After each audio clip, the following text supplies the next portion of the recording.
Welcome back, my family. Before we dive into tonight's creepy little journey, make sure to like the video, subscribe to the channel, and share this with someone who loves a good scare before bed. I would love to know where you are watching from and what time it is for you right now.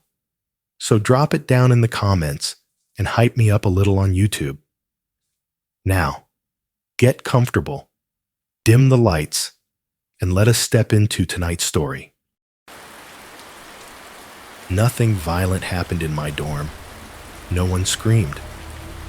But something kept touching my door handle at night, just to see if I noticed. I want to be clear about something before I start. Nothing violent happened to me in college. No one broke down my door. No one screamed. No police lights flooded the hallway in the middle of the night. And yet, it's still the scariest place I've ever lived, because something kept touching my door handle after midnight. Not hard enough to open it, not loud enough to wake the floor, just enough to let me know it was there. It started during my first semester back in school. Night classes, late shifts, the kind of routine where your body is exhausted, but your mind never fully shuts off. I lived in campus housing, at the far end of the dorm hallway, past the vending machines that hummed all night, and the emergency exit that buzzed if you pushed it too hard. My room was quiet, too quiet. At night, the building had its own language. The air conditioner rattled in uneven bursts.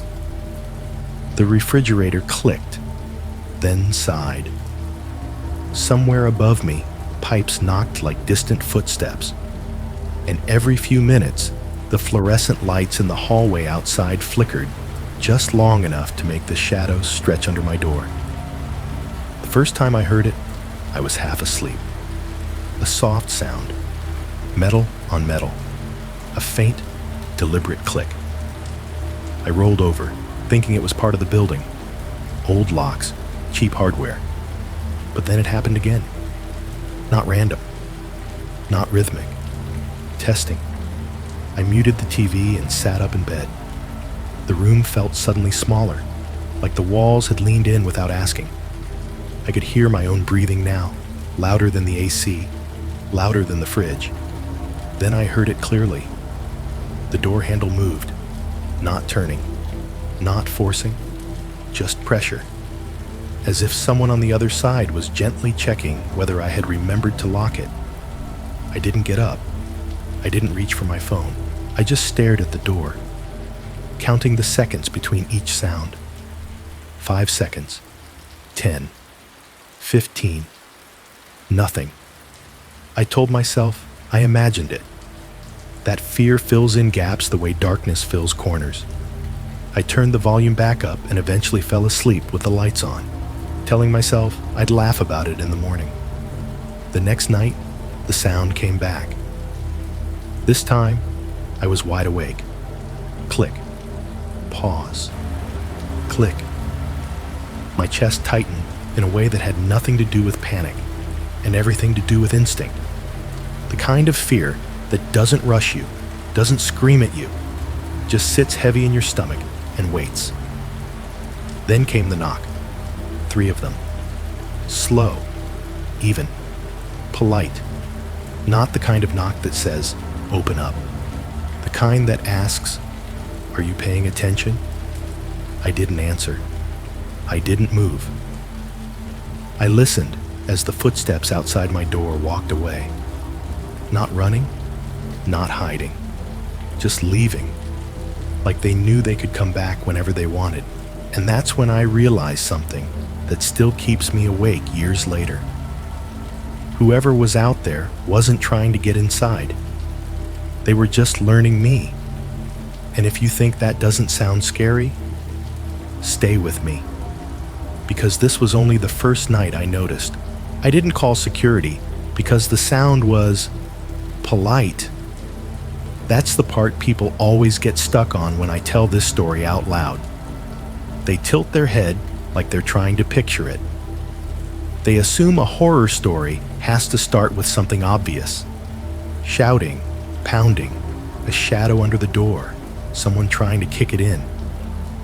They assume fear comes in loud, violent shapes, but this didn't. This came the way bad news does. Quietly, carefully, like whoever was on the other side didn't want to cause a scene. Like they had manners, like they were practicing.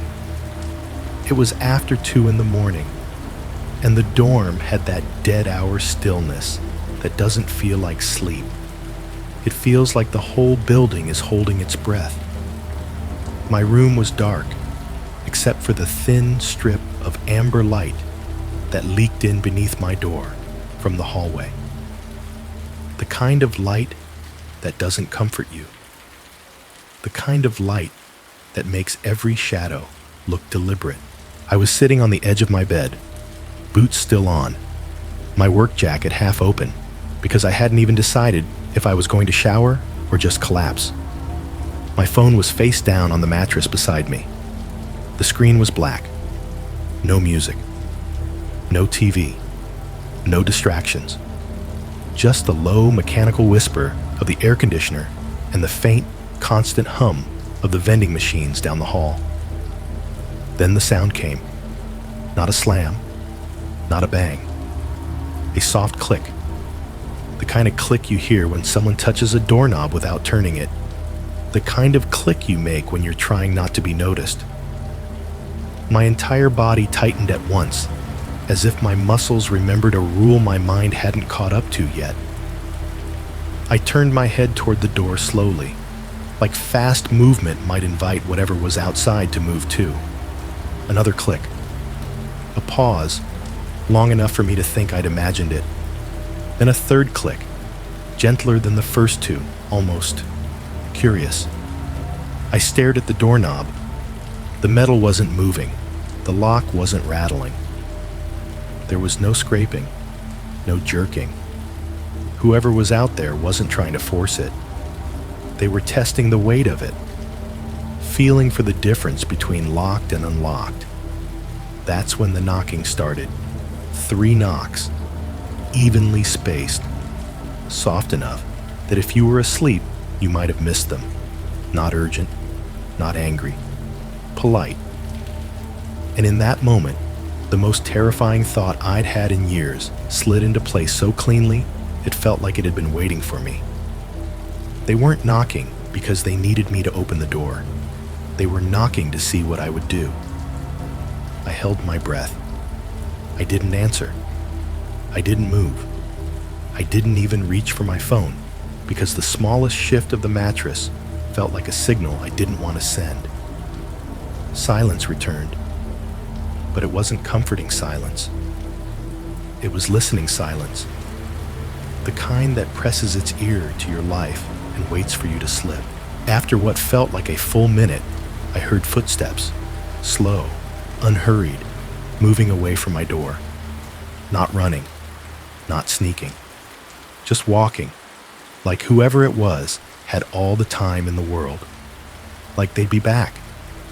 And I still didn't call security, not because I didn't know better, because I couldn't explain how the sound of those knocks made my skin crawl more than any pounding ever could.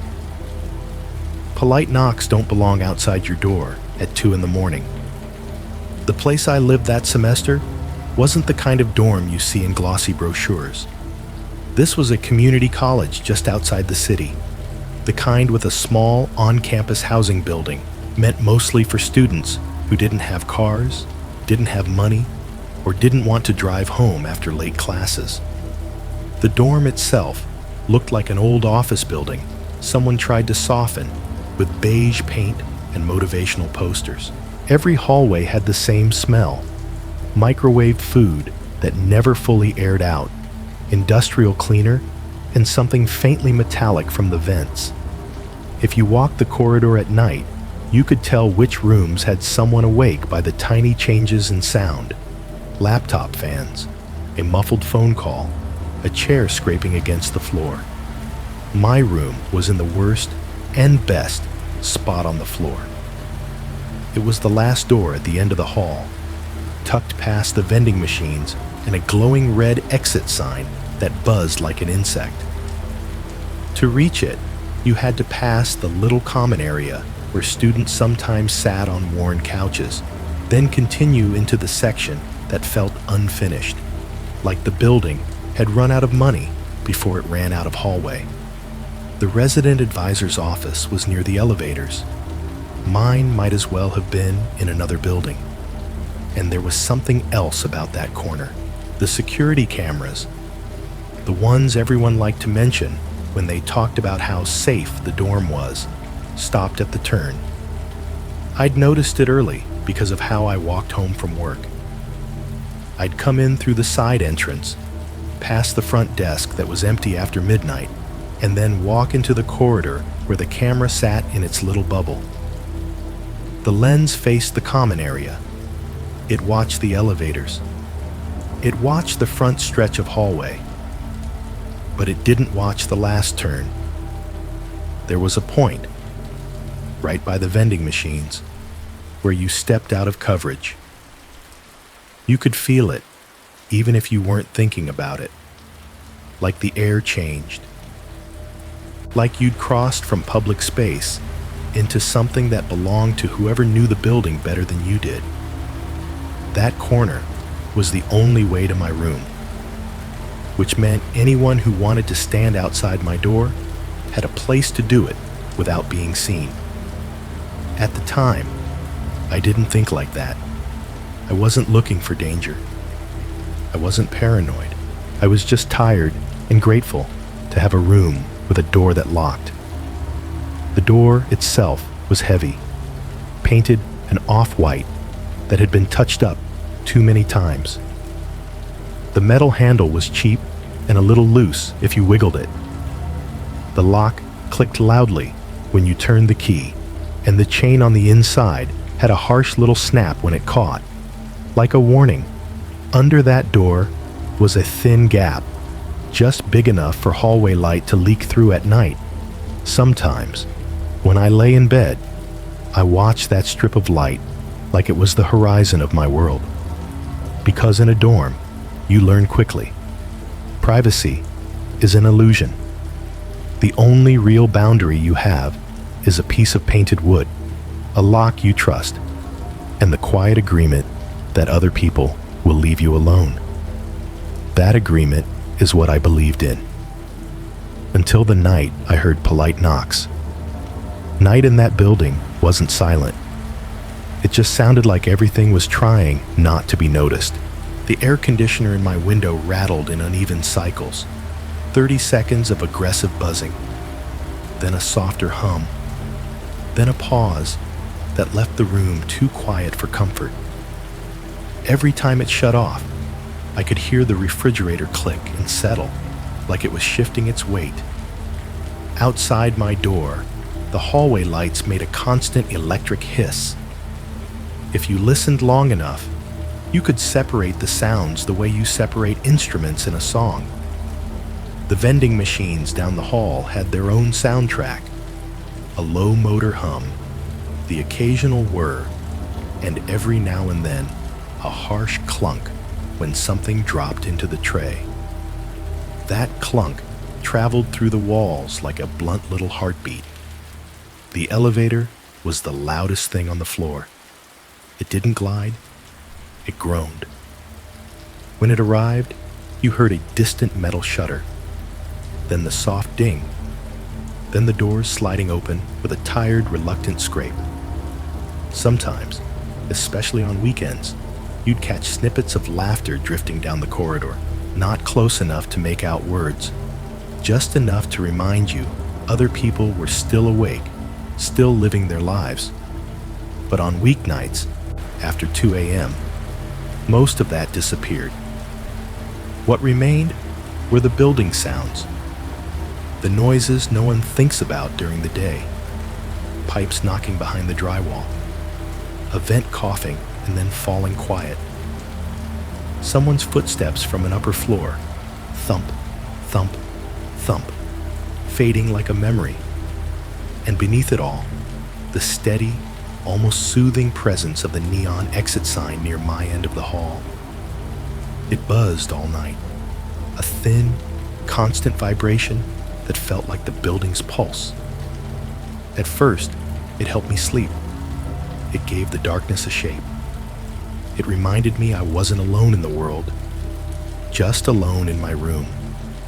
Later, that buzz became something else, a countdown, a warning that time was passing, that my brain was tired, that my guard was low. Because in horror movies, there's always music to tell you when to be afraid. In real life, you get an air conditioner, a vending machine, and a hallway light that never stops humming. And you have to decide, alone, what belongs in the night and what doesn't. I wasn't 18. I wasn't new to the world. I was 32, which meant I carried my life like extra weight in a backpack no one else could see. I'd worked since I was 19. I'd done warehouse jobs, delivery jobs, anything with steady hours and health insurance that didn't vanish the second the company decided it was cutting costs. Going back to school wasn't a dream. It was a plan, a practical, tired plan. I worked nights at a warehouse off Route 9, one of those massive distribution buildings where the air smells like cardboard and plastic wrap, and the lighting is so bright it erases your sense of time. My shift ended after midnight most days. I'd drive back half awake, the road empty, the radio low. The same gas stations glowing like islands, the same fast food signs lit up even when no one was inside. By the time I got back to the dorm, my body felt like it had been wrung out. My hands smelled faintly of dust and tape adhesive no matter how much I washed them. My shoulders always held a dull ache like a bruise.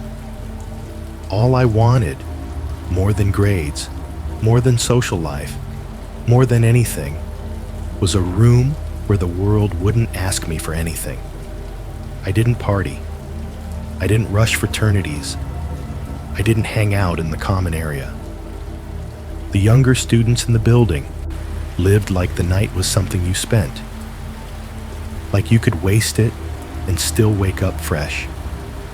I couldn't. I moved quietly. I kept my head down.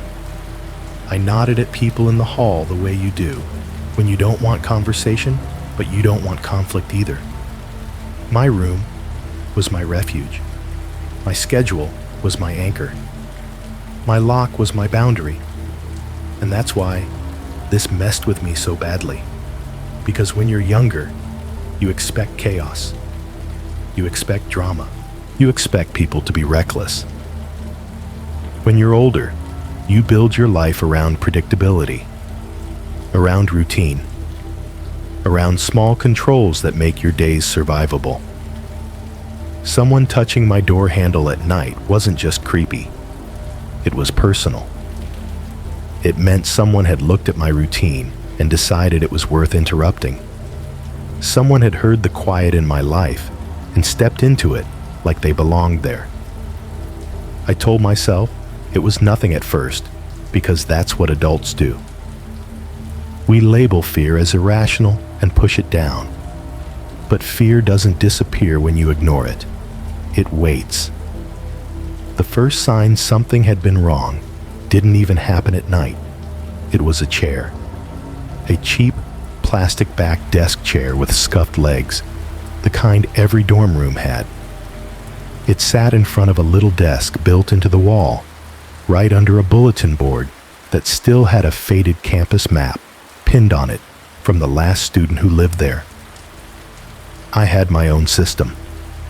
When I came home from work, I always pushed the chair in until it touched the desk. Always. It was a habit left over from childhood. My mother hated clutter, and I guess that kind of discipline sticks to you in small ways. The chair pushed in meant the day was done.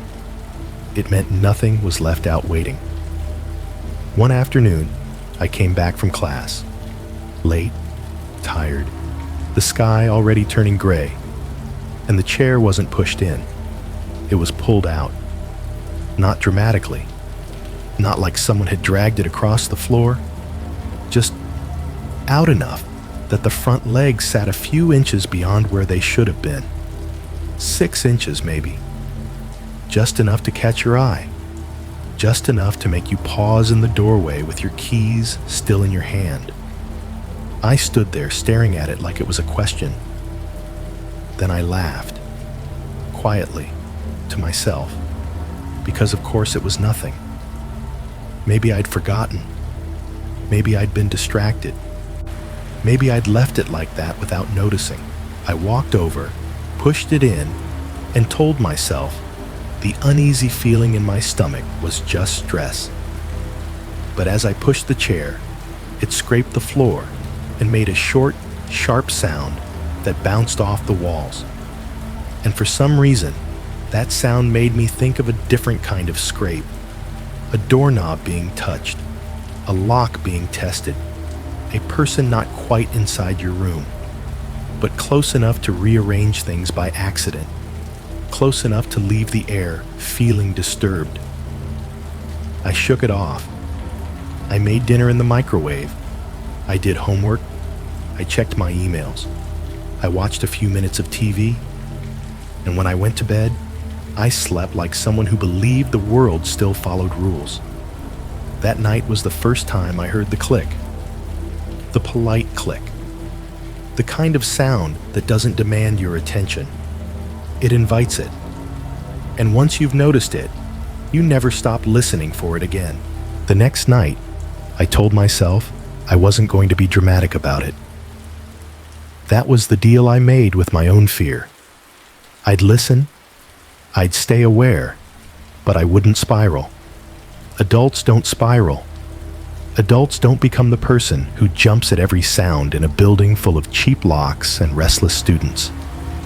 Adults don't end up calling campus security because a doorknob made a noise.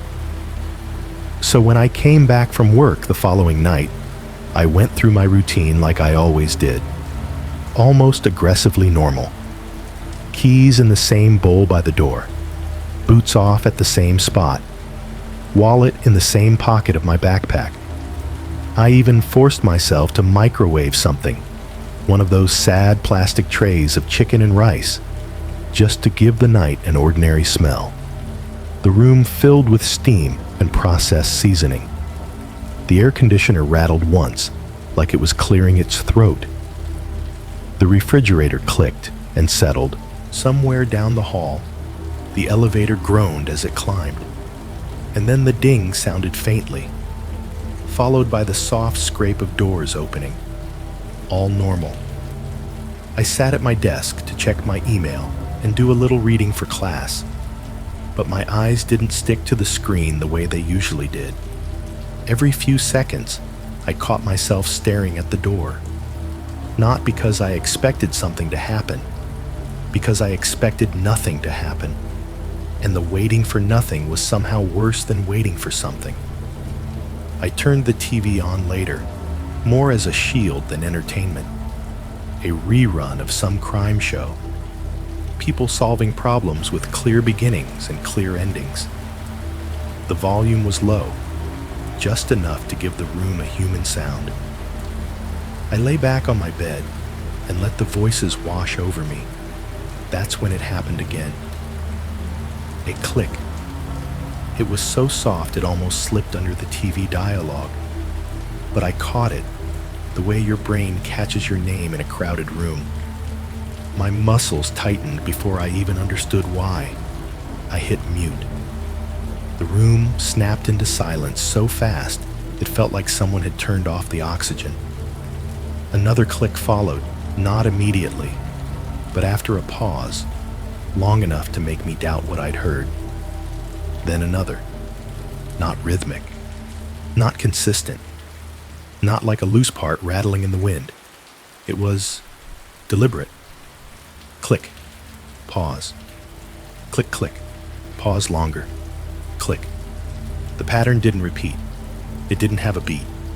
It had the careful unevenness of someone experimenting.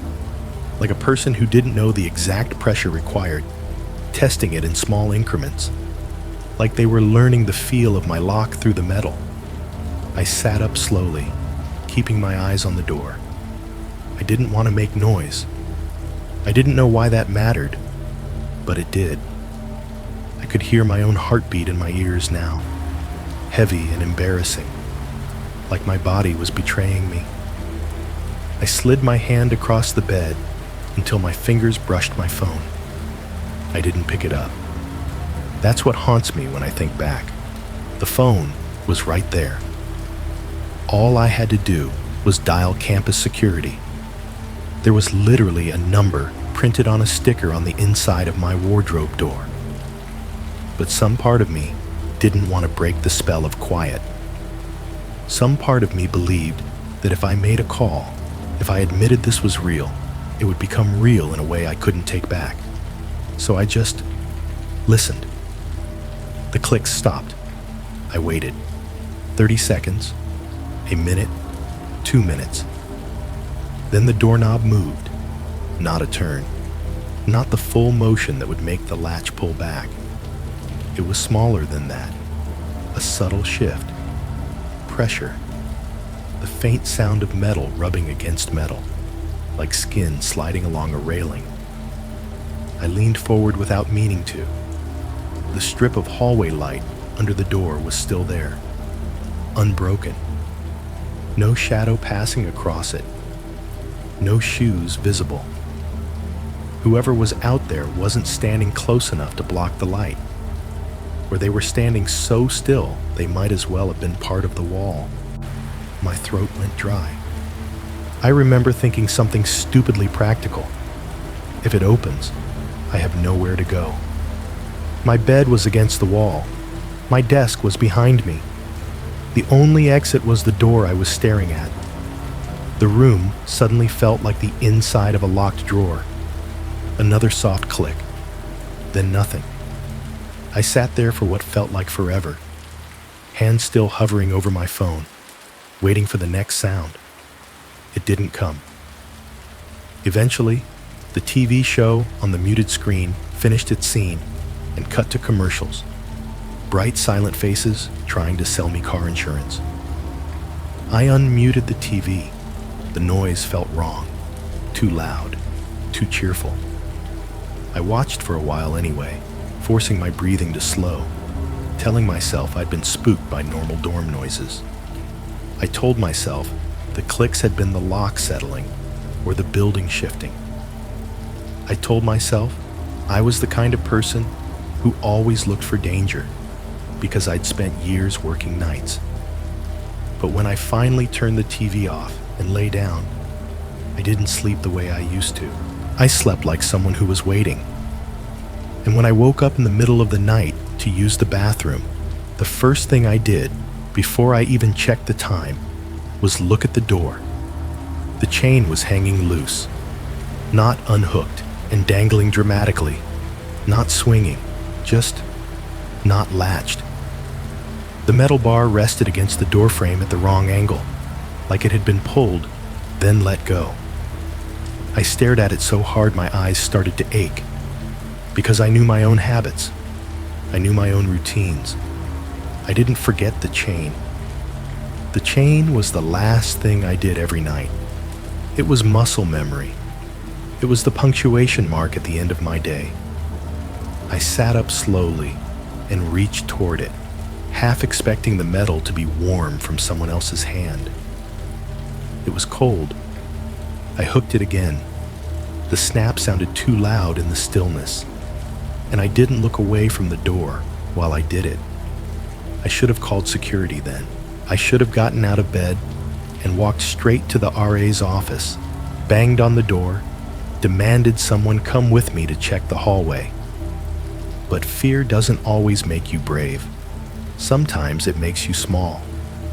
Sometimes it convinces you that the best way to survive is to not make yourself noticeable. So I lay back down, and I listened. The building talked in its usual language. AC rattle, fridge hum, distant elevator groan. I heard a cough from somewhere down the hall. I heard a door open and close softly, maybe a student coming back late. I heard the faint buzz of the neon exit sign. Normal. Almost normal enough to calm me. By morning, the fear had thinned out the way it always does in daylight. Sunlight turned the room into a place I recognized again. My desk was just a desk. My door was just a door. The strip of hallway light was gone because the hall lights didn't need to be on. I made coffee in the tiny communal kitchen down the hall. The kind of bitter, watery coffee that tastes like burnt cardboard but still warms your hands. Students in sweatpants drifted by with backpacks and headphones. Someone laughed at something on their phone. Someone complained about an early class. Everything felt stupidly ordinary. Standing there with my coffee, I even managed to convince myself it had all been in my head. Maybe I was more tired than I realized. Maybe stress had sharpened every small sound into a threat. Maybe I'd hooked the chain wrong. Maybe I'd dreamed the clicks. The human brain loves explanations that let you keep your life the way it is. I went to class. I sat in the back like I always did, took notes, nodded at the professor, pretended my hands weren't still slightly shaky when I held my pen. On the walk back to the dorm after class, I passed one of the maintenance guys in the lobby. He was in his 40s, maybe older, the kind of person who looked like he'd been fixing buildings his whole life. Tool belt, clipboard, a ring of keys that could open anything. He was standing under the main security monitor, frowning at it like it had personally offended him. I didn't plan to talk to him. I wasn't even sure what I'd say. But my feet slowed anyway, and I found myself glancing up at the screens. Grainy black and white feeds of the front desk, the elevators, the common area, students moving through like ghosts.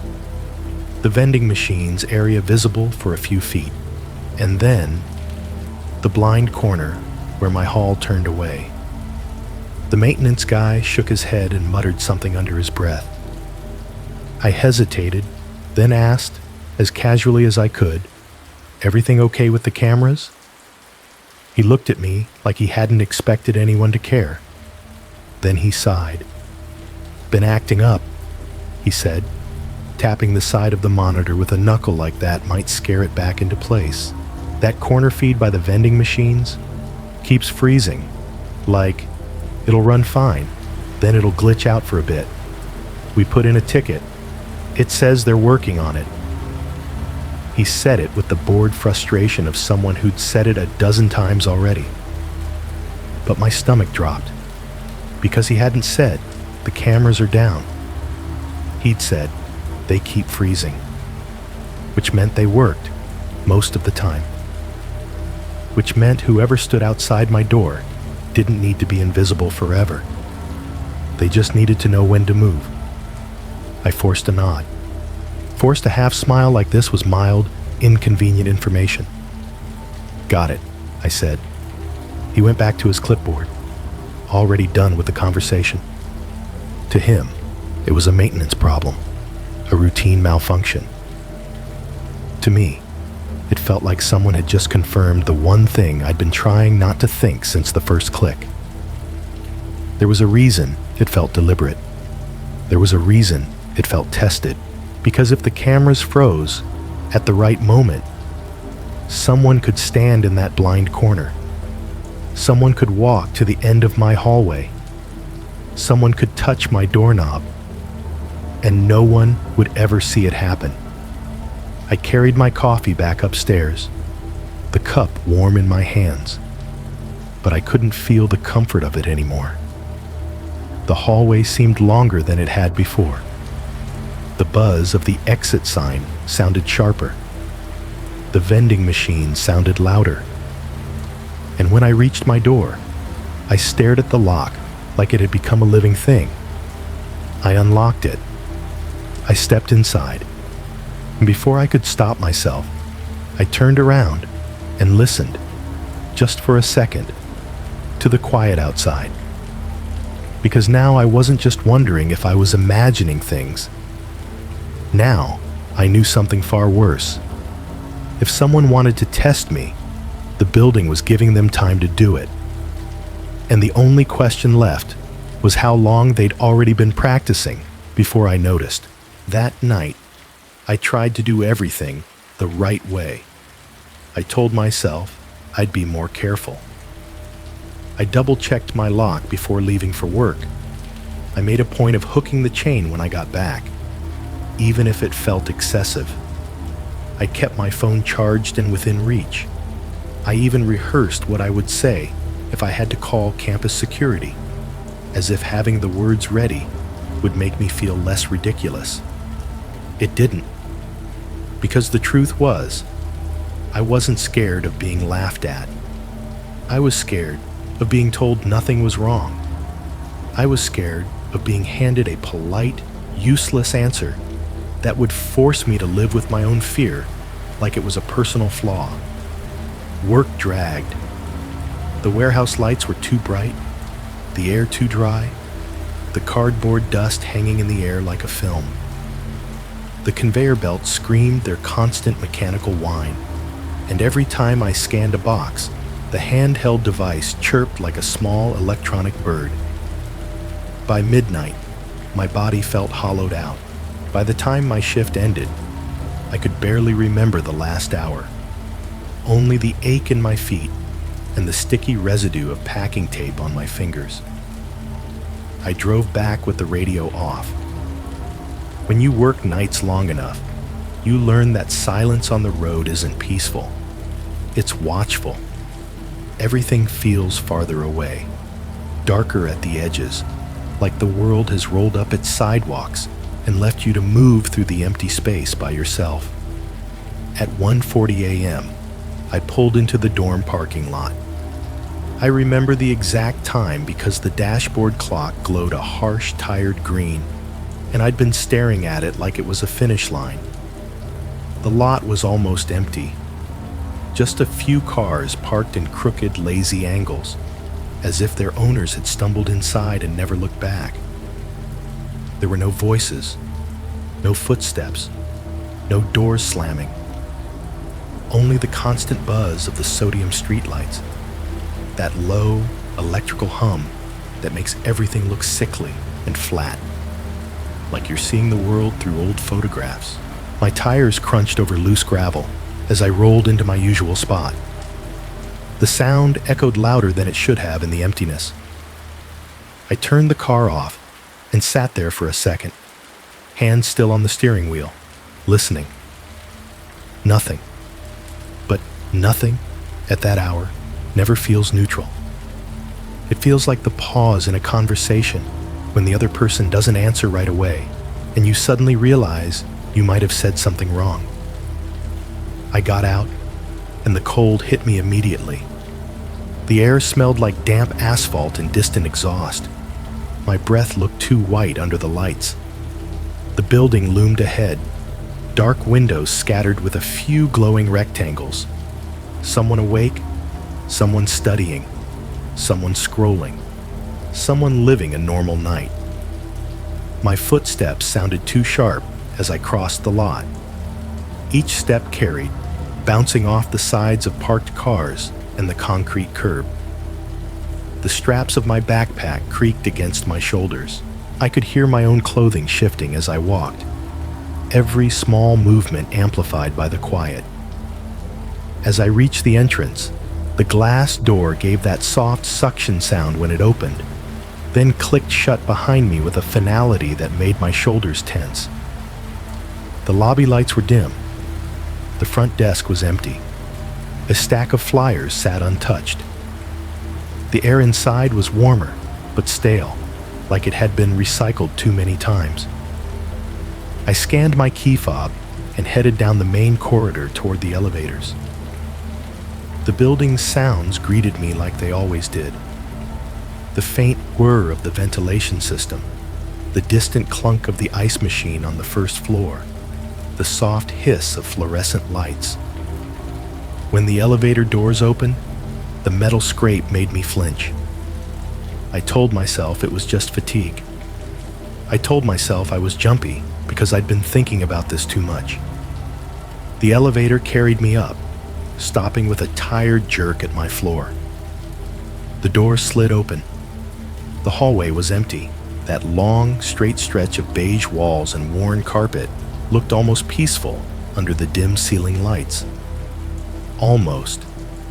I walked toward the vending machines, and my stomach tightened as I approached the corner where the camera feed didn't reach. I slowed without meaning to.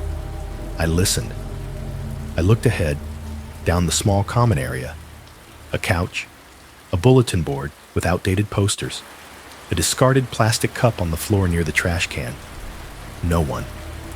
I turned the corner and entered the final stretch.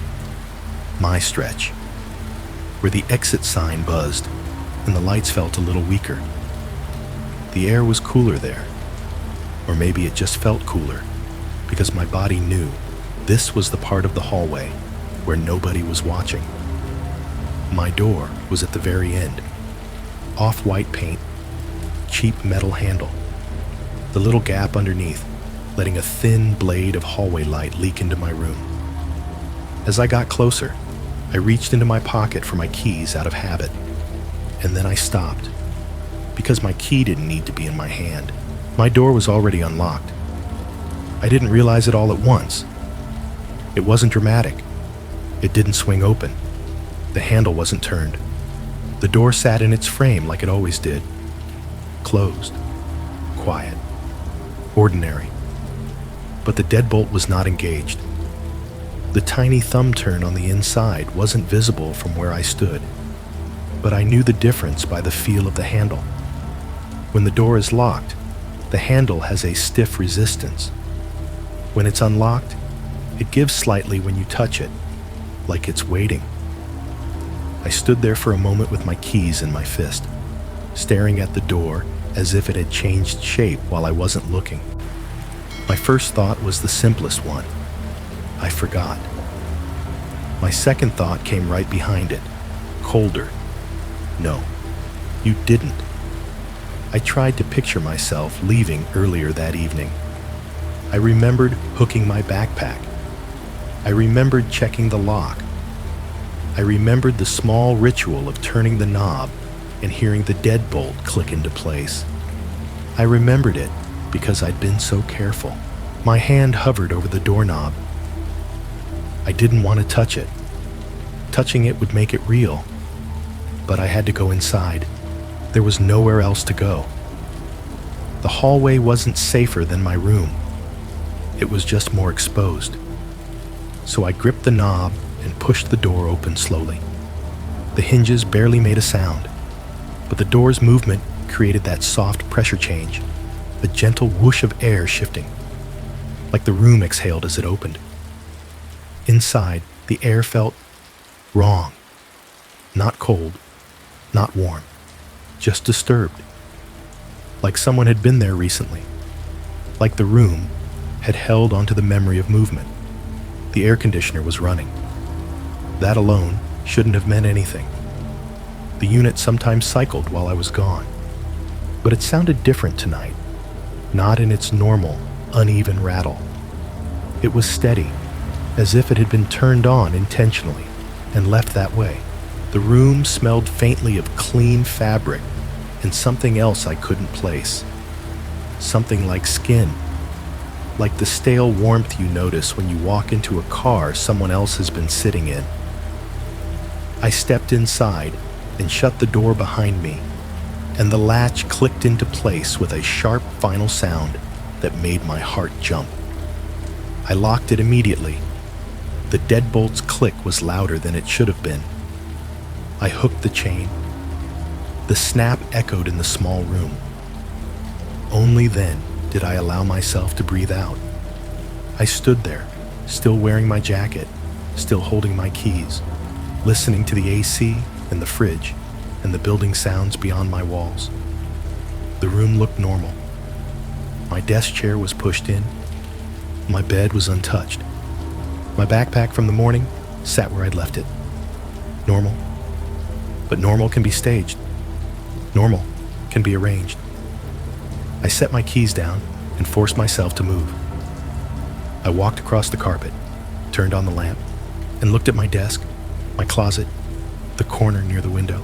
I opened the closet door and stared at my hanging jackets like they might confess. Nothing. I told myself to stop. I told myself there was an explanation.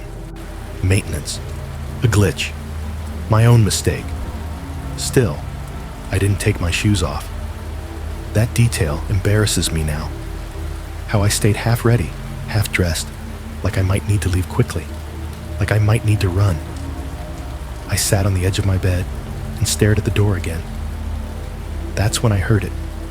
Breathing. Not inside the room. Outside. It was faint at first, almost indistinguishable from the AC's whisper, but it had a human texture to it. Wet, warm, irregular. The sound of someone trying to breathe quietly and failing. The sound of air passing through a nose too close to the door. I froze so hard my muscles started to ache. I leaned forward without thinking, eyes locked on the thin strip of light under the door. No shadow moved across it. The breathing continued. 2 slow inhales, 1 longer exhale. It was so close that the hairs on my arms lifted as if the sound itself had weight. My phone was on the bed behind me. I could reach it. I could call. I could text. I could do something. But my body didn't move. Because in that moment, it wasn't fear that held me. It was calculation. The primitive math of survival. If I made noise, would that invite them? If I called security, would they still be there when someone arrived? If I shouted, would I end up with the door opening from the other side? The breathing paused. Then came the knocks. 3 of them. Soft. Even. Almost respectful. Knock, knock, knock. The sound wasn't a demand. It wasn't anger. It was patient. Like someone standing there had all the time in the world and wanted to see how I responded.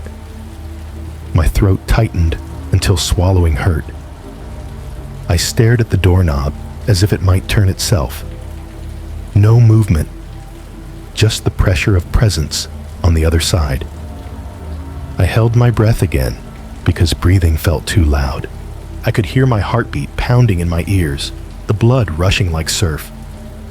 The lamp beside my bed cast a warm circle of light, and beyond it, the room's corners looked darker than they had any right to be. Silence stretched. Then the footsteps began. Slow. Unhurried. The person didn't run. They didn't sneak. Their shoes made a faint, steady sound against the hallway carpet. Soft. Deliberate. Like they didn't care if someone heard. Like there was no risk. The sound moved away from my door, toward the corner near the vending machines, toward the blind spot, toward the place where the camera would freeze at the wrong moment. I sat there, unmoving, until I couldn't hear them anymore. Only then did I grab my phone. My fingers hovered over the screen. The campus security number was saved in my contacts. I'd looked at it before. I'd even practiced what I would say. But my thumb didn't press call, because another thought had risen above the fear, above the logic, above the exhaustion. This person didn't try to come in because they couldn't. They didn't need to. They already knew the difference between my locked door and my unlocked one. They already knew when I came home. They already knew how long I stood there before I moved. They already knew my habits. I stared at the door until my eyes burned, and my mind ran through the night like a loop. Had it been unlocked when I left? Had it been unlocked earlier and I never noticed? Had someone been in my room before I arrived, turning the AC on, standing in the dark, listening for the elevator, waiting to hear my footsteps in the hall? I didn't sleep. I lay in bed with the lamp on and the TV muted. listening to the building talk in its quiet language.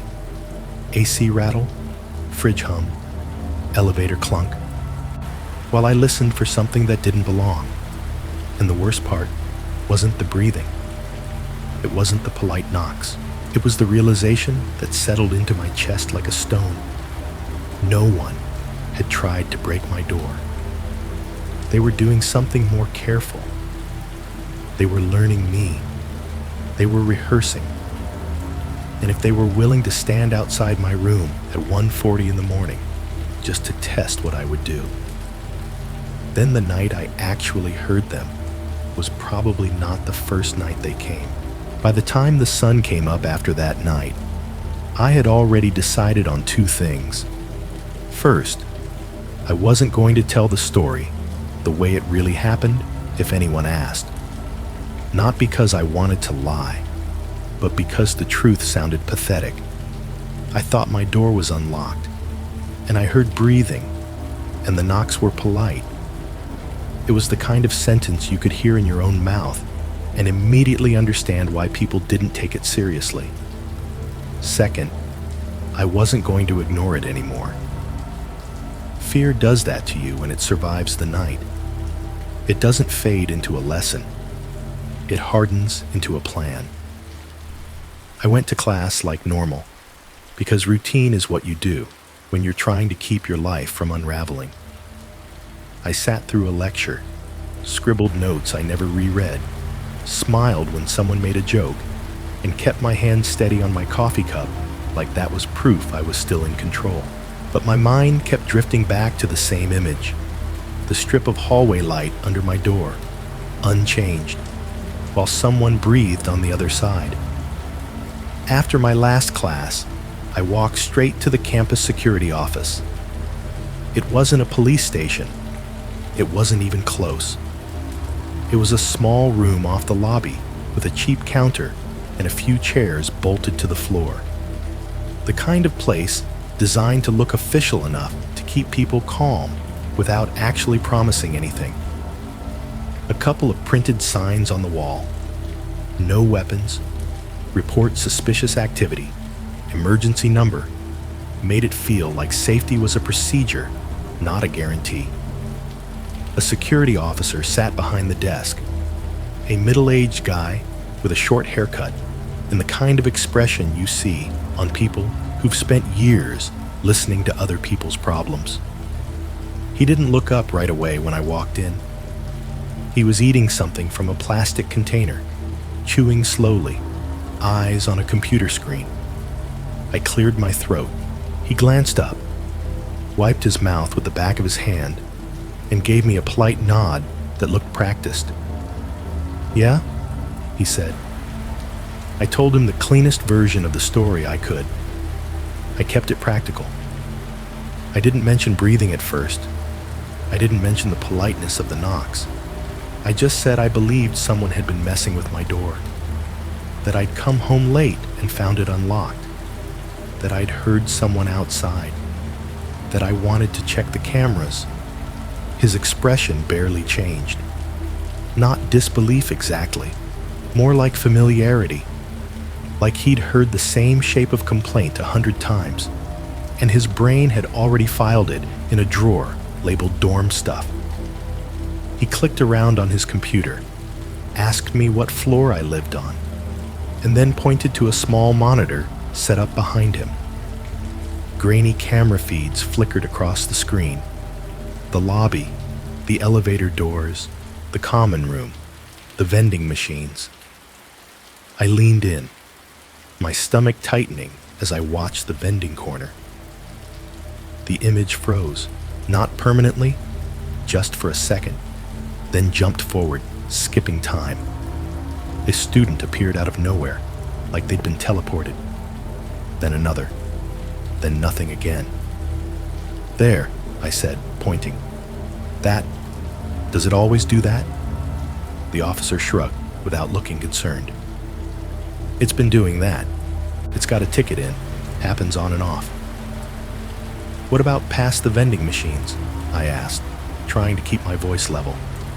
"The corner where the hall turns?" He gave me a look that was almost apologetic, almost bored. "Camera doesn't cover past that point," he said. "That's just how it's set up." "So there's no footage of my door?" He shook his head like the answer should have been obvious. "No, we've got coverage for the common areas, not every door."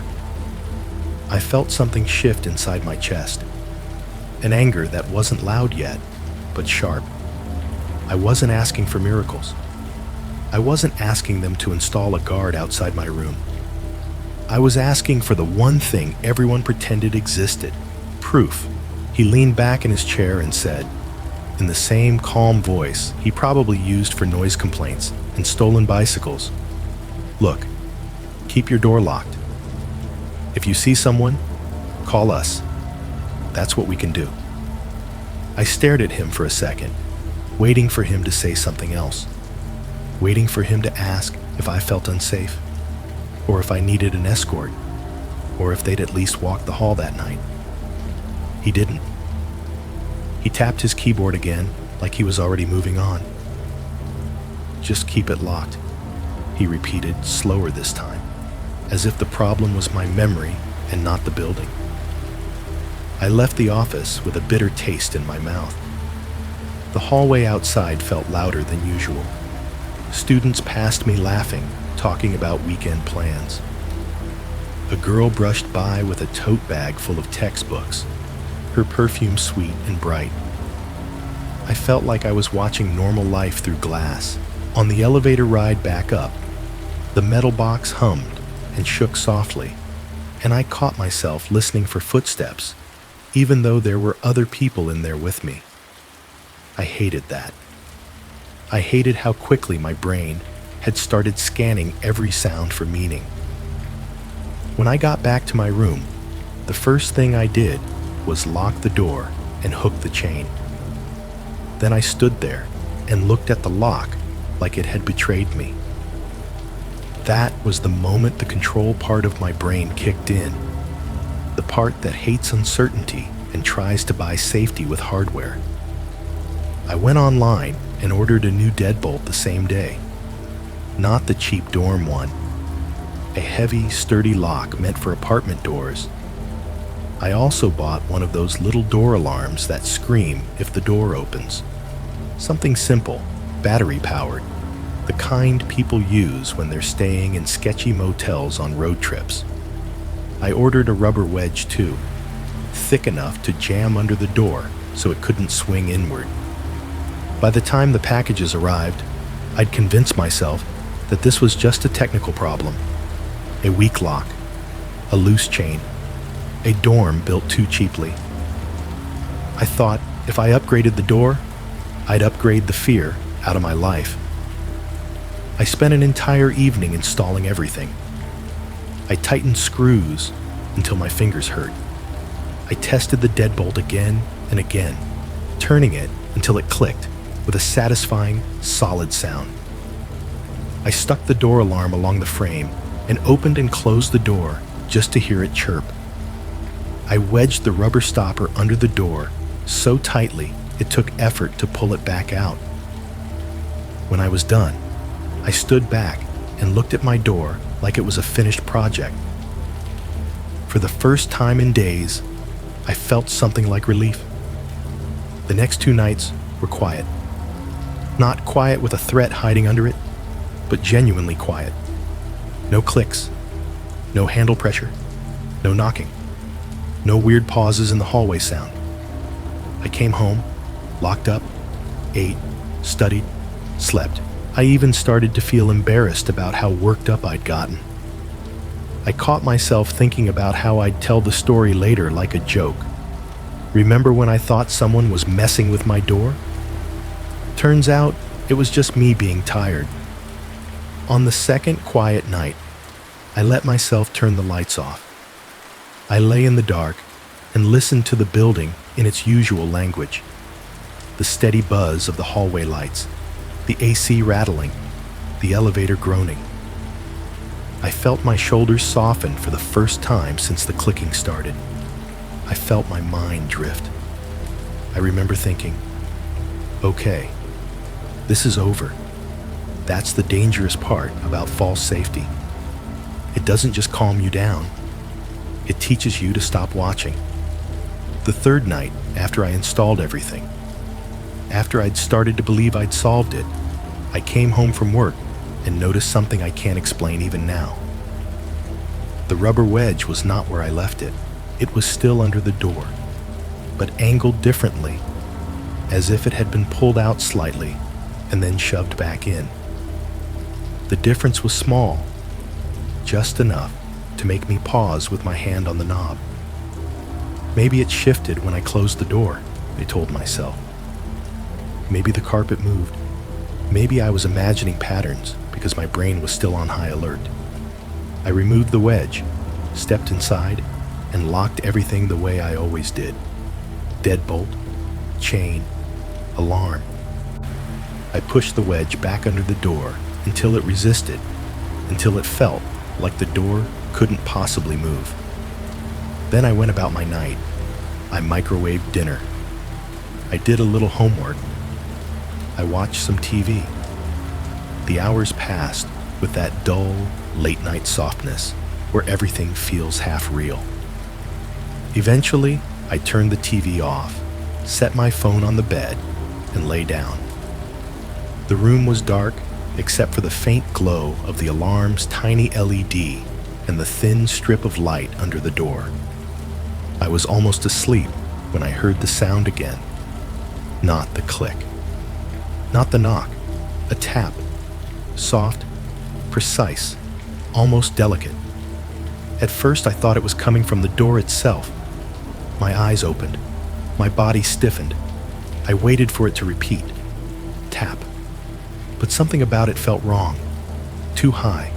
Too close to the wall. Not centered where a knuckle would hit the door. I sat up slowly, heart beginning to thud. I stared at the strip of hallway light, waiting for a shadow to pass. Nothing. Tap. It wasn't on the door. It was on the wall, right beside the hinge. That detail hit me harder than the clicks ever had. Because tapping near the hinge isn't what someone does when they want you to answer. It's not what someone does when they're trying to get inside.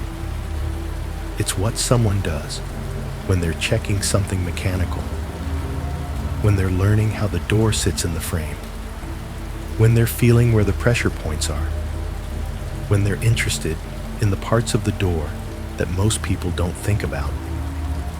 Tap. Pause. Tap.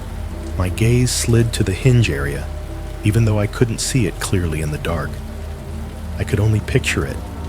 The metal plates, the screws, the thin line where the door met the frame. My hand moved toward my phone again. This time, I picked it up, and my thumb hovered over the call button, because for the first time, the someone messing around explanation didn't fit. No drunk student taps a hinge. No harmless prank focuses on the part of a door designed to hold it in place. That sound wasn't random. It was careful. It was close. And it made me realize something that drained the relief out of my body like a slow leak. Whatever was happening wasn't stopped by my upgrades. It was being studied. And the person on the other side wasn't frustrated. They were patient. After that tapping near the hinge, I stopped pretending it was just a dorm thing. There are sounds you can rationalize. Pipes, footsteps, a loose latch. But a tap placed that precisely on that exact part of the door felt like communication. It wasn't trying to get my attention the way knocking does. It was testing the boundary itself, the structure, the pieces that held my space together. The next morning, I inspected everything, like I was checking a car after an accident. I ran my fingers along the edge of the doorframe. I looked at the screws and the hinge plates. I pressed the deadbolt in and out a few times, listening for any inconsistency, any softness in the click. I tugged the chain, trying to see if it could be lifted off the track without unlatching it. I even got down on one knee and looked at the rubber wedge under the door. It was there, but it didn't sit the way it should have. The thick end was angled slightly outward, like it had been pulled back a fraction, just enough to reduce friction, and then shoved forward again. It wasn't dramatic. It wasn't a clear, this was moved situation. It was a difference you'd only notice if you were looking for differences. I stared at it for a long time. Then I pulled it out and compared the marks on the rubber to the fibers of the carpet. The wedge had tiny lint threads clinging to it, but there was also a faint smear on one side, like dust had been rubbed across it. I told myself it could have shifted when I closed the door. I told myself the carpet could have tugged it. But the longer I looked, the more I understood that my own mind didn't believe me. Someone had touched it, and if someone had touched that, it meant they had been close enough to my door, long enough to crouch down and try. The worst part was what came next. Once the idea took root, my brain began to connect everything to it. I became hyper-aware of my routine.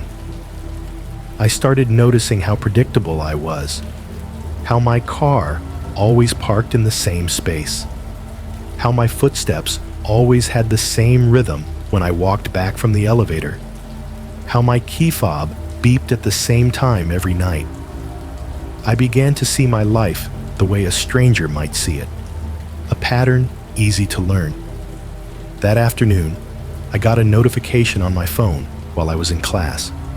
It was an email alert, a security message, unrecognized sign-in attempt. The words were plain, almost boring, but they tightened something in my chest immediately. The alert said someone had tried to access my email account from an unfamiliar device. The location was vague, just a city name and a general area.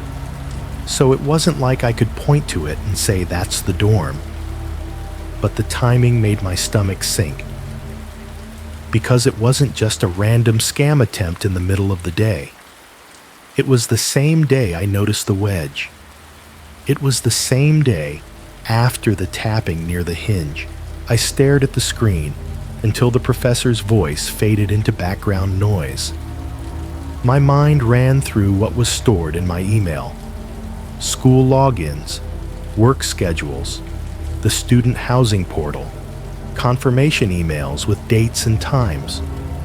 Tiny pieces of my life laid out neatly in a searchable archive. I changed my password immediately, then changed it again, then turned on two-factor authentication. My hands shook enough that I mistyped the new password twice and had to start over. I told myself I was being smart, proactive, responsible. But underneath that, something darker was growing. Because if someone was messing with my door and also trying to get into my email, that wasn't a prank. That wasn't random. That was a person trying to see how much of me they could access without ever stepping fully into the light. That evening, as I walked back from the elevator, I passed a guy I'd seen a few times on my floor. He was maybe mid-20s, younger than me, but older than most students. The kind of person who looked like he'd been forced into dorm life by money rather than preference. We'd nodded at each other in the hallway before. Nothing more. He was standing by the vending machines with his hood up, scrolling on his phone, the neon exit sign buzzing above his head. As I approached, he looked up and paused like he was trying to place me. Then he said, casually, "Oh, hey, thought you moved out." I stopped so fast, my keys clinked against each other in my pocket. "What?" I said, and my voice came out sharper than I intended. He lifted one shoulder in a shrug, like it didn't matter. "I don't know. Just haven't seen you in a couple days. Plus, I saw someone carrying boxes around here last week. figured you bounced. The hallway felt colder all of a sudden, not physically, but in that way where your body decides the environment is unsafe and your skin reacts before your brain does. My mouth went dry. "I haven't moved," I said. "I've been busy. Work." He nodded, like that explained it. Then he looked down the hall past me, toward my corner, toward where my door sat out of view. His eyes lingered there for half a second too long, and I couldn't tell if he was thinking about something or just staring. "I swear," he said, and he gave a little laugh that wasn't amused. "This place is weird at night." I wanted to ask him what he meant. I wanted to push for details. But the question felt dangerous. Like once I opened that door, once I admitted I was scared, I'd never be able to close it again. So I forced a small smile and said, "Yeah," like we were talking about creaky pipes. I kept walking. When I reached my door, my hands were unsteady enough that I fumbled my keys. I got inside quickly, locked up fast, and then leaned my forehead against the door for a moment, listening. Silence. But now silence didn't feel empty. It felt occupied, like something could be standing on the other side, and I wouldn't know until it decided I should know. That night, the building stayed quiet for a while. I tried to study. I tried to focus on anything that wasn't the door.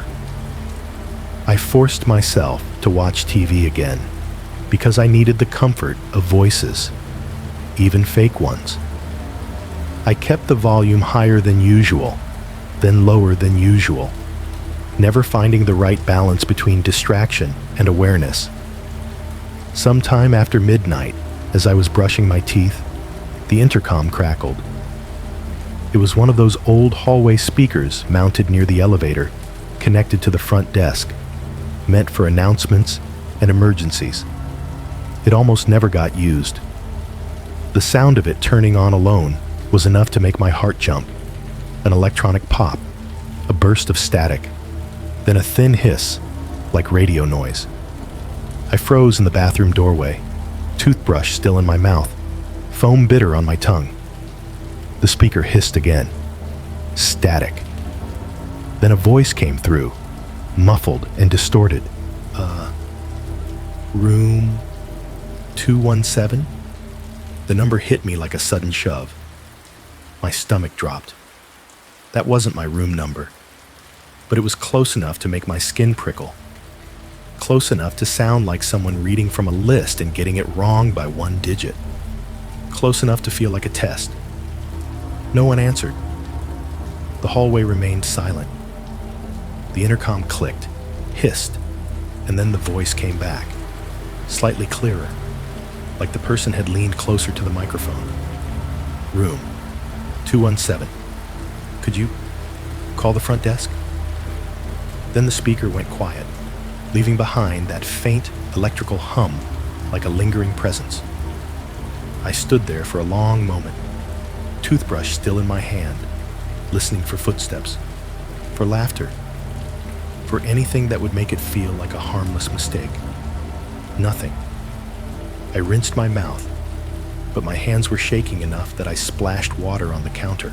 I wiped it up automatically, because when you're scared, you cling to small, normal actions like they're anchors. I went back into my room and checked my phone. No missed calls, no messages, no alerts. I stared at the door, and that's when it hit me, how carefully everything was happening. The wedge being nudged, the email login attempt, a neighbor thinking I'd moved out, the intercom calling out the wrong room number. Each detail on its own could be explained away. A coincidence, a glitch, a misunderstanding. But stacked together, they didn't feel like accidents. They felt like someone was pressing on different parts of my life to see what moved. Not just the door anymore. Me. I sat at my desk, and tried to imagine what someone could gain from this. I wasn't rich. I didn't have valuables worth stealing. I had an old laptop, a few textbooks, work boots, and a drawer full of receipts. If someone wanted to rob me, there were easier targets in a dorm full of kids with expensive electronics and no sense of caution. So why me? That was the question that twisted inside my head until it made me nauseous. Why my door? Why my email? Why the intercom? Unless it wasn't about what I had. Unless it was about what I did. My schedule. My predictability. My quietness. The fact that I lived alone and came home late and didn't hang out with anyone on my floor. The fact that no one would notice if I wasn't there for a day or two. Because, as that guy by the vending machines had said, it already looked like I'd moved out. I looked around my room, suddenly aware of how little it would take for my absence to blend into the background. That's when I made the decision I'd been resisting. It wasn't dramatic. It wasn't heroic. It wasn't even immediate.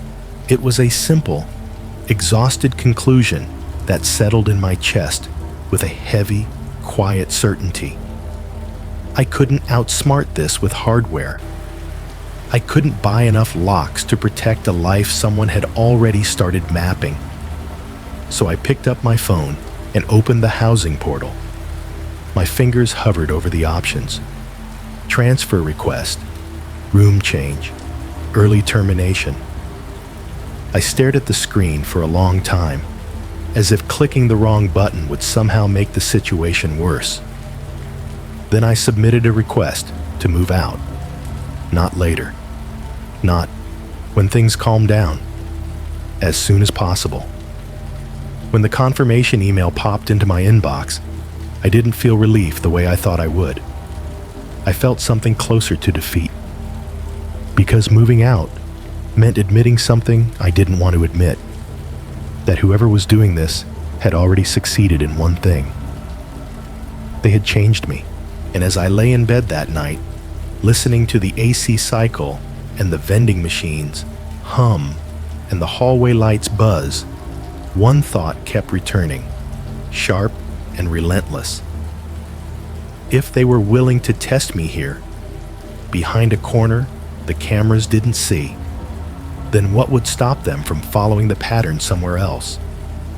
And what if the only reason the test had become personal was because I finally reacted? I packed slowly, the way you do when you're trying not to think about why you're packing at all. Cardboard boxes stacked along the wall, their edges soft and frayed from sitting in storage too long. I'd picked them up from the supply closet near the loading dock because I didn't want to explain anything to anyone. The boxes smelled like dust and paper and old tape. Dry, familiar, almost comforting. Every time I folded one open, the crease made a brittle little crack that echoed too loudly in the room. I kept expecting footsteps in the hallway to answer it back. I worked methodically, telling myself I was being efficient. Clothes first, books next. The small, forgettable items that prove a person lives somewhere. Chargers, notebooks, the extra set of sheets I'd never used. I wrapped my mug in a t-shirt and felt embarrassed by how careful I was, as if the mug mattered more than the reason I was leaving. The tape was the worst part. Each rip sounded sharp and final, like punctuation. The smell of adhesive clung to my fingers, no matter how often I wiped them on my jeans. I tore strip after strip, sealing boxes that made my room feel emptier with every pass. The AC rattled in its usual uneven cycle, and for a moment, I imagined the sound carrying through the vents, announcing to the building that I was preparing to disappear. I kept the door locked while I packed. Deadbolt, chain, wedge. The alarm's tiny LED glowed red near the frame like an unblinking eye. I checked it compulsively, pressing the door gently to feel the resistance. listening for the alarm's chirp if I pushed too hard. Control had narrowed into these small actions, these rituals that felt like armor. When I stepped into the hallway to take a box down to my car, the neon exit sign buzzed above me, washing the carpet in a dull red glow. The vending machines hummed, their motors steady and indifferent. I didn't see anyone. I didn't hear anything but my own breathing and the soft thud of cardboard against my chest as I walked. Back in my room, I finished the last box and taped it shut with a final, decisive rip. The sound hung in the air longer than it should have. I stood there for a moment, hands on my hips, looking at the space where my bed had been. The carpet was lighter beneath it, a rectangle of proof that something had occupied the room long enough to leave a mark. I told myself to do one last check, not because I expected to find anything, but because leaving without looking felt wrong, like turning your back on something unfinished. I started at the desk. The chair was pushed in. The bulletin board was bare now, pinholes like tiny scars. I opened the closet and stared at the empty hangers, the metal hooks clicking softly against the rod when I touched them. I checked the bathroom, the drawers, the space beneath the bed. Nothing. Then I stood in front of the door. Up close, the door looked tired. The paint around the handle was chipped where thousands of hands had touched it over the years. The hinges were dull with age, their screws marred and uneven from past repairs. I'd looked at those hinges dozens of times before, but never like this. Never as if they were evidence. I crouched and ran my fingers along the lower hinge, feeling the cool metal, the thin seam where the door met the frame. Dust clung there, thickened by neglect. I brushed it aside with my thumb and leaned closer, angling my head to catch the light from the lamp behind me. That's when I saw it.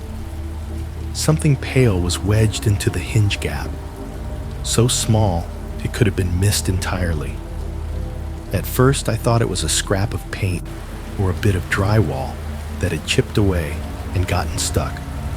I pinched it gently and pulled. A folded piece of paper slid free. It was no bigger than a matchbook when folded, creased sharply down the middle. I unfolded it with care, half expecting words to appear as the paper opened. There was nothing written on it. No message, no drawing, no mark of ink at all. Just blank paper, except for the smudge.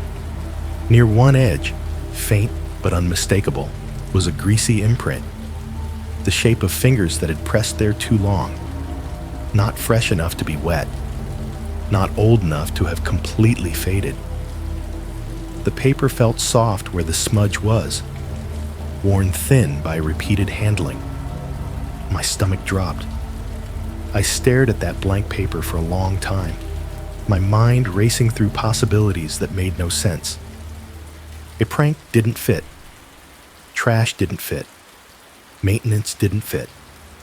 No one accidentally folds a clean piece of paper and slides it into a hinge. Then understanding clicked into place with a sickening clarity. The paper wasn't a message. It was a marker, a tell. If the door opened, the paper would fall. If the door stayed shut, it would remain hidden. Anyone who knew it was there could tell at a glance whether the door had been opened or not, whether I'd come and gone, whether the space had been disturbed. They didn't need cameras. They didn't need to force the lock. They'd built their own quiet system. I thought back to the nights I'd come home and found the door unlocked, to the air inside the room that felt awake, to the way the wedge had been nudged, the hinge tapped, the chain loosened, to the careful patience in the clicks and the polite knocks. All of it made sense now, in the worst way. Someone had been learning the door before I ever noticed, learning how it moved, learning how much noise it made, learning how long I took to react, learning me. I folded the paper again with shaking hands and slipped it into my pocket. I didn't know why I kept it. Maybe I needed proof for myself. Maybe I didn't want to leave it behind for whoever put it there. I stood up and looked around the empty room one last time. It felt smaller without my things, less defended, as if it were already forgetting me. I carried the last box into the hallway and locked the door behind me for the final time. The deadbolt clicked. The chain snapped into place. The wedge pressed firm against the carpet. The alarm chirped once, obedient. I paused, listening. Nothing. I lifted the box and started down the hall, my footsteps soft on the carpet. The exit sign buzzed overhead. The vending machines whirred. Everything sounded exactly the same as it always had. When I reached the corner where the camera coverage ended, I hesitated. I looked up at the dark bubble of the camera in the common area behind me, then stepped past the vending machines into the blind spot. The air felt different there, thicker, like it always had. As I passed the corner, a sound came from behind me. A click. It was faint, barely more than a suggestion, but I heard it clearly. The soft, familiar sound of metal touched without being turned. I didn't look back. I kept walking toward the elevators, my heart pounding, my hands numb around the cardboard box.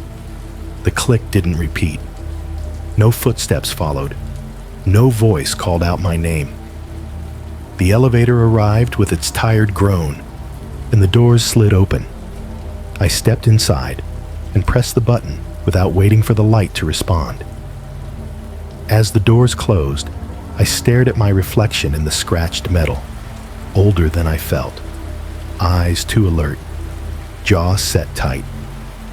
The elevator descended, carrying me away from that floor, from that door, from that hinge. I never went back to that room. I never found out who put the paper there. And that's the part that still wakes me up at night. Because whatever they were planning, whatever they were practicing for, it wasn't finished by the time I left. I didn't interrupt it. I just ended my part in it. It wasn't a break-in. It was a rehearsal. Friday nights in October were supposed to feel like relief. That was the whole point of college. At least, that's what people sold you when you were new. You worked hard all week. You sat through lectures under fluorescent lights. You pretended to care about group projects. And then the weekend arrived like a reward. Even if you weren't the kind of person who chased parties, you still wanted that sense of exhale. The feeling that the world was larger than your schedule. That's what we were looking for the night we went to the nature preserve. It was my second year at Binghamton, and by then I'd built the kind of friend group that doesn't happen by accident. Not best friends for life, not movie perfect, but a solid circle of guys who liked each other enough to show up. People I could text on a Friday afternoon and get a response within 5 minutes. People who were always down for something simple. Cheap beer, a walk, a fire if we could get away with it. That night, it was just 3 of us. Me, Josh, and Mark. Josh was the loud one.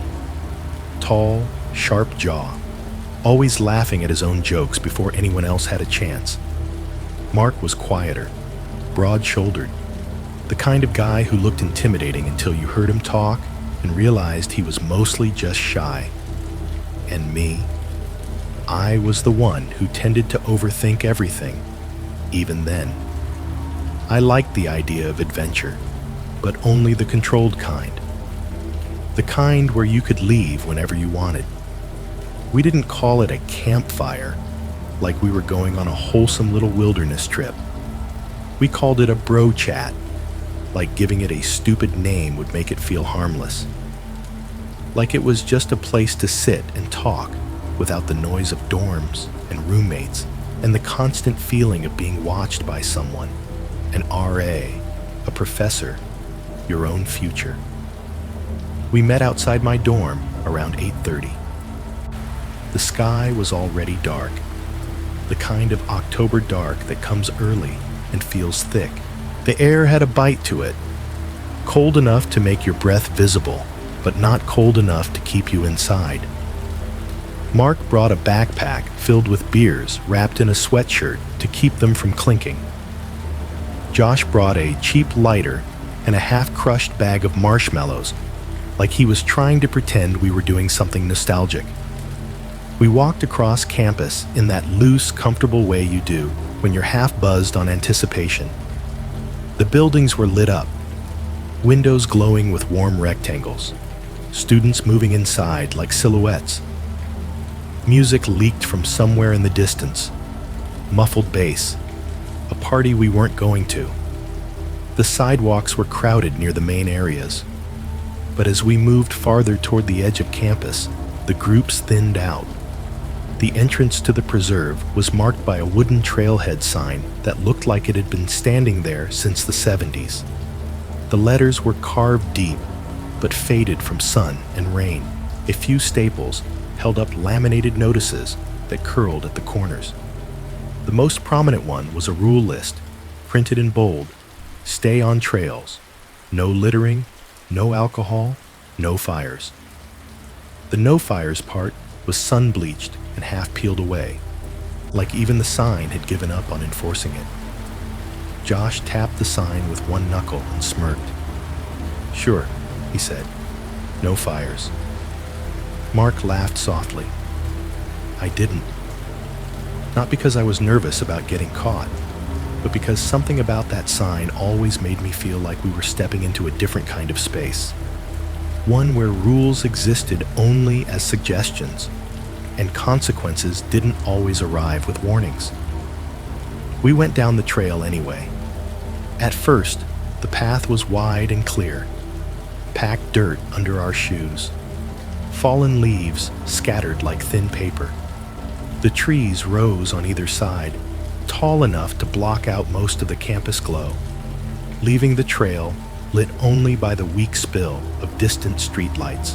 Every few steps, the ground crunched, the dry leaves breaking beneath our sneakers with that satisfying brittle sound. I checked my phone without meaning to. 1 bar of service, then none, then one again. The screen dimmed as my battery dropped into the red, 20%. I told myself it didn't matter. We weren't going far. We weren't doing anything dangerous.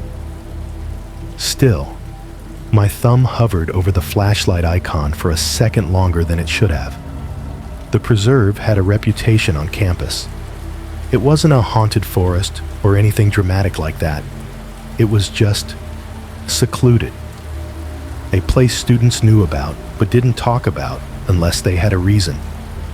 Couples went there to make out. People went there to smoke. Some went there to escape. Most avoided it after dark because there was nothing out there worth the inconvenience. No lights, no bathrooms, no easy way out if something went wrong. But we liked it for exactly those reasons. We kept walking, deeper into the trees. The campus sounds faded. The distant music disappeared. Even the hum of traffic became softer, not gone, but reduced to a far-off hush, like the world had been turned down. In its place came a different set of sounds. Night sounds, natural and steady. Water lapping against the lake somewhere ahead, gentle and constant. Wind moving through branches, making leaves whisper against each other. The occasional drop of something, an acorn maybe, tapping against the forest floor. It was peaceful in a way that only felt possible when you were young and convinced you couldn't truly be harmed. We reached the lake after about 15 minutes, the trees thinning out enough that the dark surface of the water became visible, a flat sheet reflecting nothing because the sky above was clouded and moonless. The path curved along the shoreline, and we followed it toward the far side, where Josh insisted there was a clearing. "There," he said, after a while, pointing into the darkness. At first I didn't see it. Then my eyes adjusted, and I noticed the slight dip in the tree line, the open patch of ground where the leaves were cleared away, and the dirt was worn. Someone had been using it as a hangout spot for a long time. The earth there was darker, packed down. Char marks stained a ring of stones at the center, a fire ring. It looked almost official, like it belonged there, like the woods had accepted it as part of its routine. Mark dropped his backpack near the stones and started pulling out beers. The cans were cold, wet with condensation, and the first hiss when Josh cracked one open sounded too loud in the quiet. We all laughed at that, at how even opening a drink felt like doing something secret. Josh built the fire quickly, using dry twigs and a few larger branches he found nearby. The lighter flared in his hand, a brief harsh orange that made his face look sharp and unfamiliar. When the flame caught, it spread fast, licking upward, turning the small pile of sticks into a bright, living thing. The fire changed everything. It made the clearing feel warmer, safer, familiar. It made our faces visible. It gave the darkness around us a boundary. It also made us a beacon. At the time, that thought didn't land with any weight. We were too busy settling into the moment. We sat on fallen logs and rocks, passing beers, letting the heat soak into our hands. Josh told a story about a professor who'd embarrassed him in class. Mark laughed quietly. I listened, feeling that rare sense of looseness, like my shoulders weren't carrying the whole week anymore. That was the bro chat, just talking. Nothing deep, just the comforting noise of friendship in a place where the rest of the world couldn't reach us. As the night progressed, the beer did what beer always does. Time softened. Conversation looped. Laughter became easier, louder. Mark, who usually kept his emotions contained, started laughing harder than I'd ever seen him laugh. At one point, he literally slid off the log and ended up on the ground, rolling in the leaves like a kid, his jacket collecting dirt and dry yellow fragments. Josh pointed at him and laughed so hard he wheezed. "Look at you," he said. "Man's becoming one with the forest." Mark flipped him off without getting up, still laughing. I remember smiling, genuinely smiling, feeling like this was exactly what we needed, this little pocket of freedom tucked away from rules and responsibilities. Then Josh stopped laughing. It wasn't dramatic. He didn't suddenly shout or jump. He just paused, mid-breath, like something had reached out and pressed a finger against the back of his neck.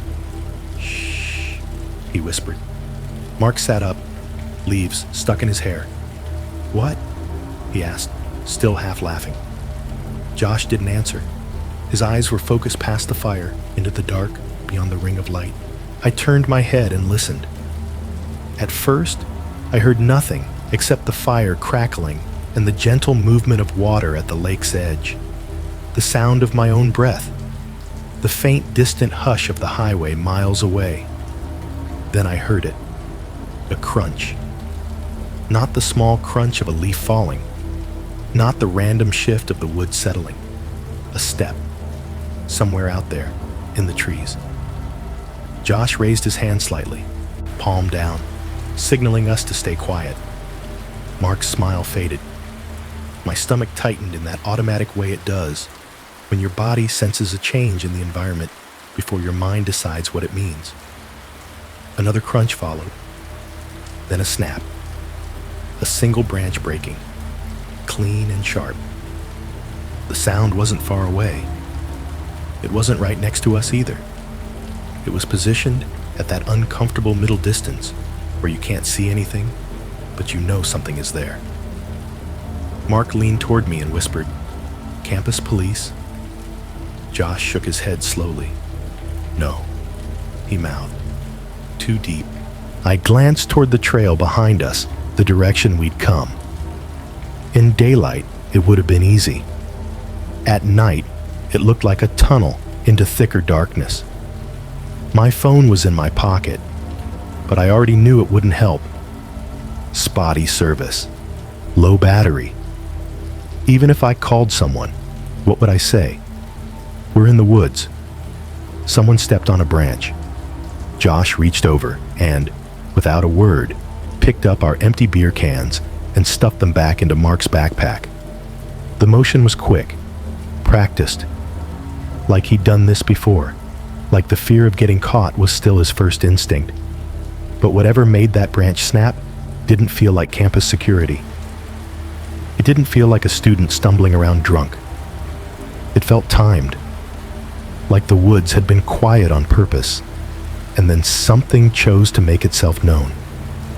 We sat there in silence, 3 grown men in a circle of firelight, suddenly aware of how exposed we were. The fire crackled, bright and steady, illuminating our faces like we were on a stage. Beyond the light, the woods were a wall. And somewhere behind that wall, something had stepped close enough to break a branch, just once, like a warning, like a question, like the first move in a game we hadn't agreed to play. None of us spoke after that first branch snapped.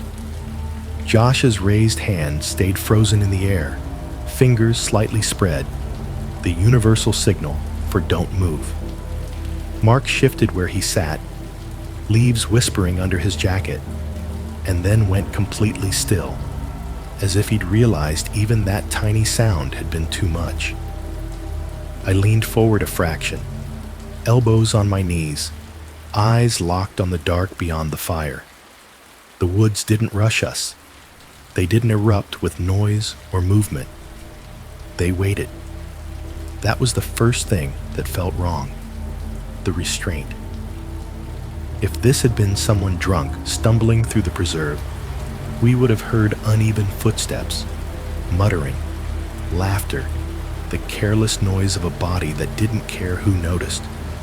If it had been campus police, there would have been radios, flashlights, authority in motion. Instead, there was nothing. Just the fire popping softly and the distant water lapping against the lake. Then we heard another step. This one came from a different direction. Not behind us, not ahead of us, to the left. Josh's eyes flicked that way. Mine followed. The firelight stretched out in that direction and then died abruptly, swallowed by the trees. The darkness there felt deeper, like it had weight. A few seconds passed, long enough for my brain to start filling in shapes that weren't there. Then another crunch came from the right. Mark sucked in a breath so sharply it made my chest tighten. He clamped his mouth shut with his hand, eyes wide. The sound pattern started to form before I wanted to admit it. Not random, not wandering. A slow, deliberate arc. Whatever was out there wasn't approaching us directly. It wasn't retreating either. It was moving around us, wide enough to stay just outside the firelight, close enough that each step carried. A C shape. The realization slid into place quietly, the way truly bad thoughts do. Someone, or something, was circling the clearing, testing the perimeter, staying just far enough back to remain unseen while still letting us know it was there. Josh leaned toward me, barely moving his lips. "Don't," he whispered, the words so soft it almost didn't exist. I wasn't sure who he was talking to, Mark, me, or himself. the fire suddenly felt wrong. A few minutes earlier, it had been comfort, warmth, a center. Now it felt like exposure, like standing under a spotlight with no audience visible. The flames illuminated us completely. Our faces, our hands, the beer cans on the ground, the shape of our bodies against the dirt. Anyone standing just beyond that light could see everything. We couldn't see them at all. That imbalance did something primal to my brain. It flipped a switch from relax to prey, so fast my hands started to tingle. I became acutely aware of how loud we were by comparison. The crackle of burning wood, the faint hiss of aluminum cans cooling in the night air, the subtle sound of my own breathing. Another step sounded, closer this time. Then another, from behind us, near the trail. Josh slowly reached for Mark's backpack and began gathering the empty cans, sliding them inside as quietly as he could. The zipper made a soft, treacherous sound that seemed impossibly loud in the stillness. I watched his hands, the way they shook just enough to give him away. "We should kill the fire," Mark mouthed. Josh shook his head. His jaw was tight, his expression hard. Killing the fire would plunge us into complete darkness. It would make us invisible, but it would also blind us. Whatever was circling us already had the advantage. Taking away our only reference point felt like surrender. Another crunch echoed, this one unmistakably closer. Close enough that I could picture the exact pressure of a foot coming down on dry leaves. My heart began to pound so hard I was sure the sound would carry. I leaned down and grabbed the remaining unopened beers. The cans were slick with condensation, cold enough to sting my palms. Without saying a word, I stood and walked toward the lake. Josh understood immediately. We were under 21. If campus police showed up, the beer would matter. If something else showed up, the beer would matter even more. Either way, it was evidence we didn't want to keep. I reached the edge of the water and tossed the cans in one by one. Each splash sounded too loud, sharp against the night. Ripples spread across the lake's dark surface, catching the firelight in brief, broken patterns before fading back into nothing. My pulse spiked with each throw. Adrenaline flooding my system so fast my hands trembled. I felt awake in a way that had nothing to do with alcohol. Every sense sharpened to a painful clarity. The smell of smoke on my clothes, the cold air on my neck, the way the dirt felt gritty under my shoes. When I turned back toward the fire, I noticed how small it looked now, how fragile. Josh and Mark were standing too, backs nearly touching, eyes darting between the trees. We'd unconsciously formed a tighter cluster, shrinking our circle like animals instinctively do when threatened. The sound stopped, not gradually, not fading. They stopped all at once. The sudden silence was worse than the footsteps. For about 20 seconds, nothing happened. No crunching leaves, no snapping branches, no movement at all. The fire crackled. The lake whispered. The distant highway hummed like a ghost of civilization. My brain seized on that normalcy and tried to use it as a lifeline. Maybe it's gone, a hopeful voice whispered. Maybe it wandered off. Maybe it was nothing. I hated that voice because I knew better. Josh shifted his weight, just slightly, and that tiny movement seemed to trigger something. Crunch. This time the sound came from directly behind me, closer than any of the others had been. Mark gasped before he could stop himself. A short, broken noise that punched through the quiet like a signal flare. I spun around, heart in my throat, scanning the darkness behind the fire. Nothing. Just trees. Just shadows. but the distance had changed. I could feel it the way you feel someone step closer in a crowded room without seeing them. The space between us and whatever was out there had collapsed. Josh whispered, "Back," and took a slow step toward the trail.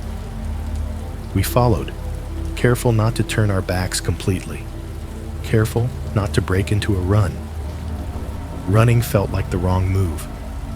Running felt like an invitation. The fire popped loudly, a piece of wood shifting as it burned, and the sudden noise made me flinch hard enough that my neck ached. I hated how my body was betraying me, how every instinct screamed move while my mind tried to keep control. Another step sounded, this one off to the side again, as if whatever was circling us had adjusted to our movement, maintaining its distance. That was when the feeling hit me, the certainty. I couldn't see anyone, but I knew in a way that bypassed logic, that we were being watched, not from a standing height, not from above, from lower. The sensation crept up my spine slowly, like cold fingers tracing vertebrae. It felt as if eyes were fixed on us from just beyond the firelight, from a position closer to the ground. Someone crouched, or kneeling, or leaning forward in a way that kept their silhouette hidden. I couldn't explain how I knew that. There was no sound to confirm it, no shape to point at, just the weight of attention pressing in. I imagined someone squatting behind a tree, elbows on knees, chin resting in their hands, watching us the way you watch animals in a zoo. Patient, curious, unrushed. The idea made my stomach churn. Josh's face was pale now, the firelight carving sharp shadows under his eyes. Mark's jaw was clenched so tight I could see the muscles jumping. None of us wanted to be the first to say it out loud, to name what we were all thinking, because naming it would make it real. We stood there, three silhouettes in a ring of light, while the darkness around us remained perfectly still. The silence stretched, thick and oppressive, long enough that my ears began to ring. I realized then how exposed we truly were. The fire that had felt like freedom minutes earlier now felt like a mistake we couldn't undo. It marked us. It announced us. It said, "Here we are," to anyone who knew how to use the dark. Another 20 seconds passed, then 30, just when my body started to relax again, just when my brain dared to hope, the crunch came back. This time, it was unmistakably closer than before. Close enough that I could tell the difference between leaves being stepped on and a boot shifting weight. Close enough that my skin prickled as if someone had leaned in to whisper and then stopped. Josh didn't whisper this time. He breathed the words, barely audible. "Go." We didn't argue. We didn't count down. We moved.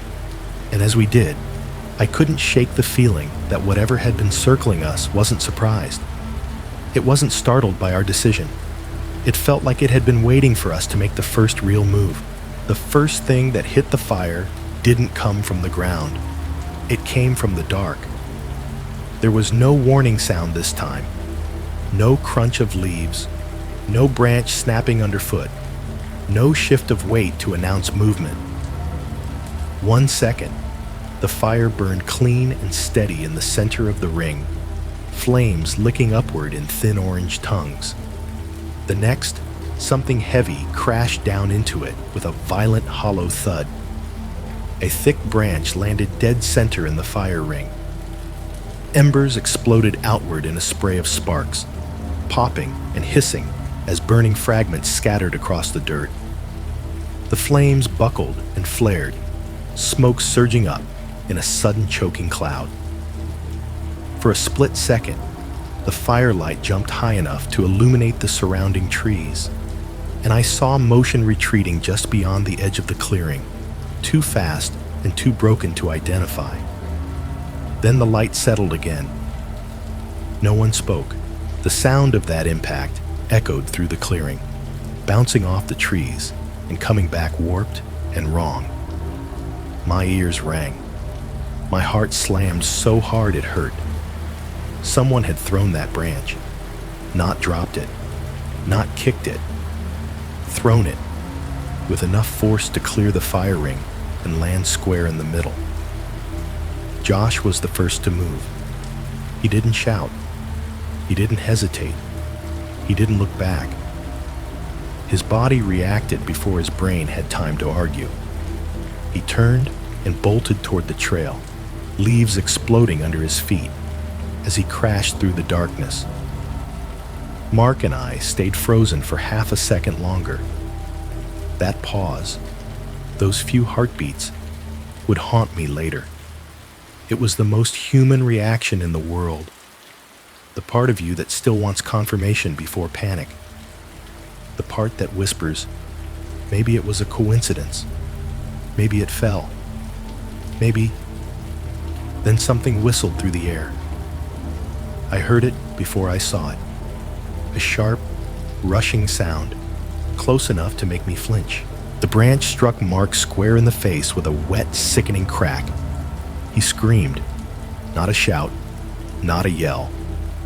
A raw, high sound torn straight out of his chest.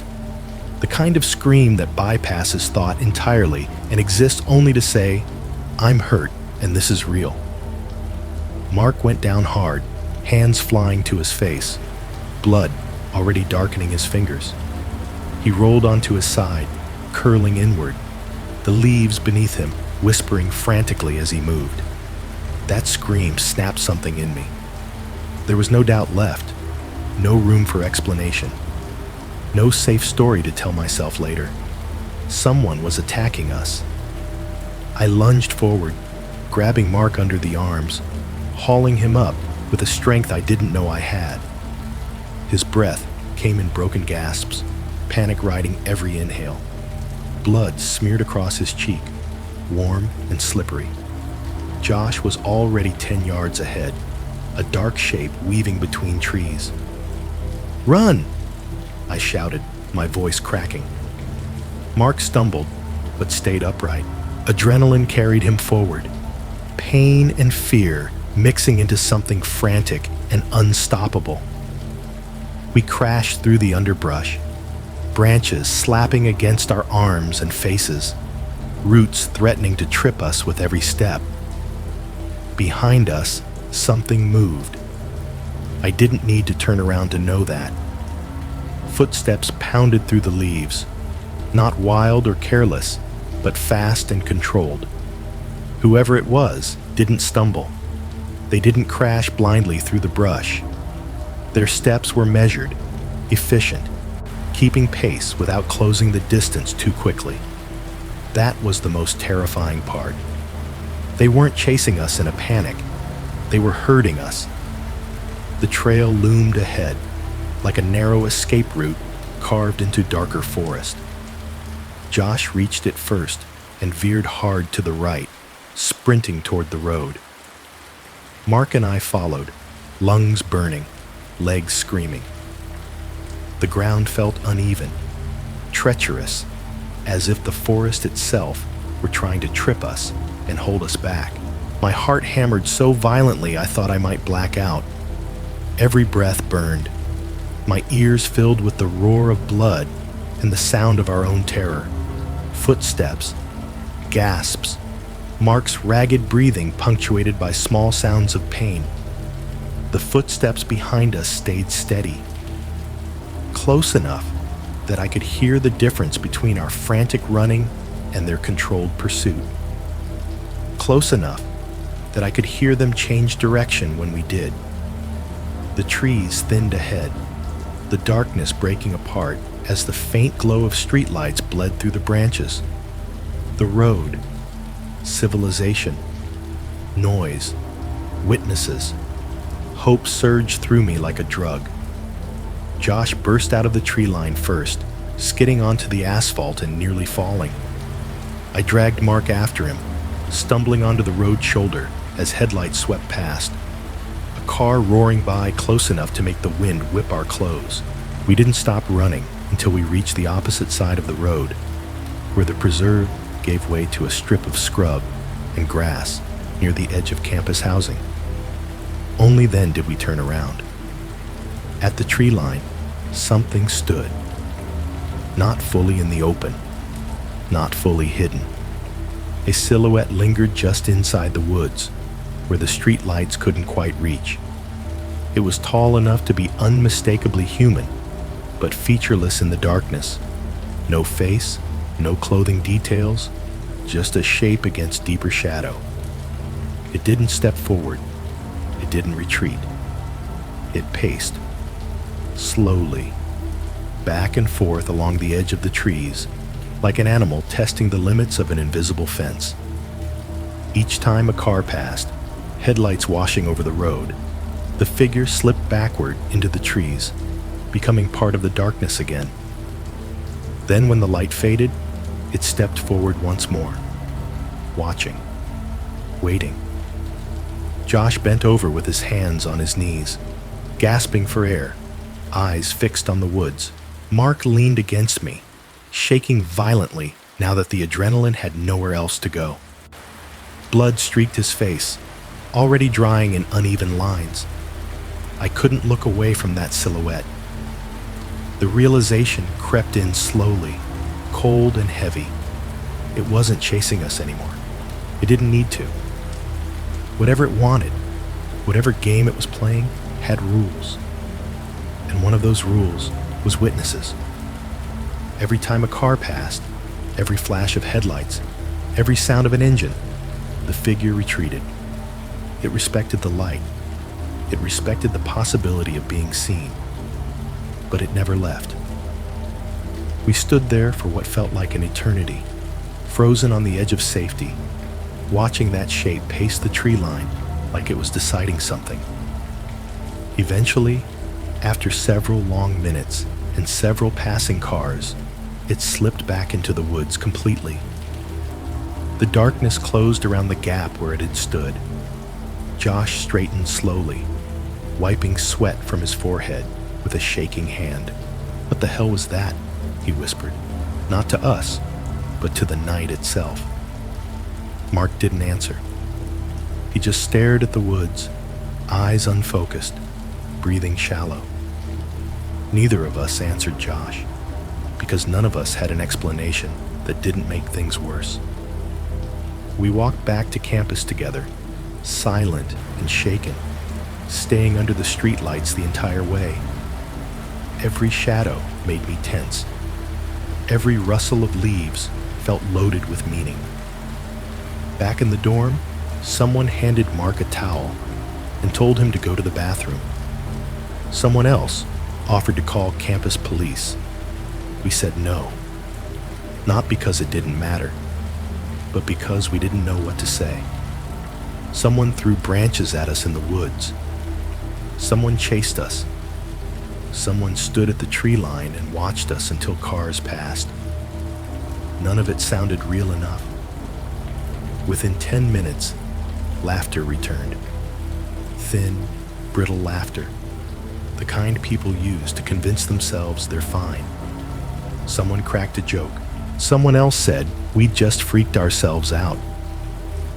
But the next morning, when the sun was up and sobriety settled in, the weight of it hit us all at once. We realized how far from campus we'd been, how quiet it had been, how exposed the fire had made us. We never went back into the preserve after dark, not once. And the part that still turns my stomach years later isn't the branches or the chase or even Mark's scream. It's this. Whoever was out there didn't panic when we ran. They didn't rush us into the road. They followed just close enough to make sure we kept moving, just close enough to guide us where they wanted us to go. And they only stopped when there was light. Not because they were afraid of us, but because they didn't want to be seen. The worst part about that night in the preserve wasn't the chase. It was the way we treated it afterward. Back in the dorm, we did what people do when something almost breaks them. We turned it into a story before it could turn into a scar. We sat on Josh's bed while Mark pressed a towel to his face, and we talked too fast, too loud, as if speed could outrun the feeling. Someone laughed. Josh laughed back. I laughed too. Short, sharp bursts that didn't match the tightness in my chest. We kept saying the same phrases, rotating them like they would eventually become true. It was probably some psycho. Probably a student messing around. Maybe it was just branches falling. At least it didn't follow us onto campus. Dude, your face looks insane. You're gonna have a sick story. At some point, a fourth friend drifted into the room and asked what happened, and Josh told him with the kind of exaggerated confidence that comes from fear disguised as humor. Even Mark, who was pale and quiet, managed a weak smile when someone joked about Blair Witch. It felt easier to pretend we were characters in a movie than to admit how close we'd been to being helpless. I didn't sleep much. Not because I was drunk, because every time I closed my eyes, I saw the fire ring flaring as the branch landed, sparks spraying like insects. I heard Mark scream. I heard those footsteps behind us, controlled, patient. And underneath all of it, I felt that silhouette at the tree line, stepping forward only when it was safe to watch. The morning arrived in pieces. First, the light seeped through my blinds, thin and gray. Then my phone alarm chirped, a sound that felt too cheerful for the state of my body. My mouth tasted like smoke and stale beer. The inside of my nose still smelled faintly of ash, as if the fire had followed me home and settled inside my head. When I sat up, my stomach rolled. A hangover is usually just a punishment for fun. This one felt like punishment for denial. I checked my phone. No missed calls. No campus alert. No messages from security. Nothing official had happened. Which meant, in the cold logic of daylight, nothing had happened at all. I tried to stand, and my legs felt slightly wrong, like they weren't fully mine yet. I shuffled into the hallway, where the dorm smelled like it always did in the morning. Instant coffee, deodorant, someone's microwaved breakfast sandwich. Students moved around in hoodies and flip-flops, carrying laundry baskets and complaining about homework, the usual Friday to Saturday aftermath. Nobody looked like they'd been chased through the woods. Nobody acted like they'd seen someone pace the tree line in the dark.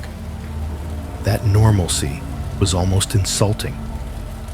It made me feel dramatic, like the night before had been a dream I'd forced onto reality. I met Josh and Mark outside the dining hall around 10. Mark had a cut along his cheekbone and swelling under one eye, the kind of injury that makes you flinch when you see it because it looks too close to something worse. The towel from last night had left little lint fibers stuck to his skin. He kept touching his face like he couldn't believe it still hurt. Josh came in wearing sunglasses like a joke, but he didn't smile when he put them on. He wore them like armor. We bought coffees that tasted burnt and too hot, and we stood outside on the concrete steps with the cups warming our hands. The sun was pale, the sky the flat, washed-out gray of late fall.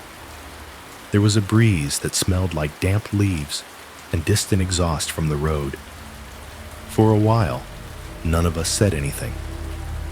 I watched students pass. I watched a campus shuttle roll by, windows fogged from the inside. I listened to the normal sounds of a normal morning and waited for my body to catch up with them. Then Josh said quietly, "We were laughing last night." It wasn't a question. It was a statement of disbelief. like he couldn't wrap his mind around the fact that we'd returned to joking within 10 minutes of being chased. Mark stared into his coffee.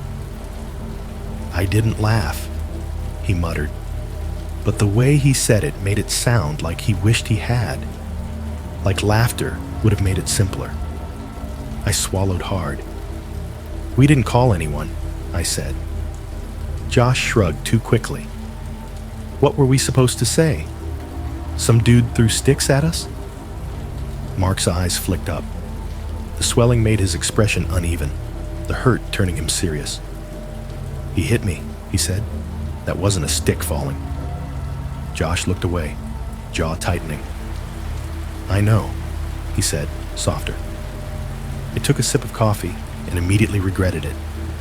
The bitterness turned my stomach. "We were deep out there," I said, mostly to myself. The thought had been circling my head since I woke up. Like, deep enough that if we screamed, no one would have heard. Josh didn't respond right away. He adjusted his sunglasses, even though they didn't need adjusting.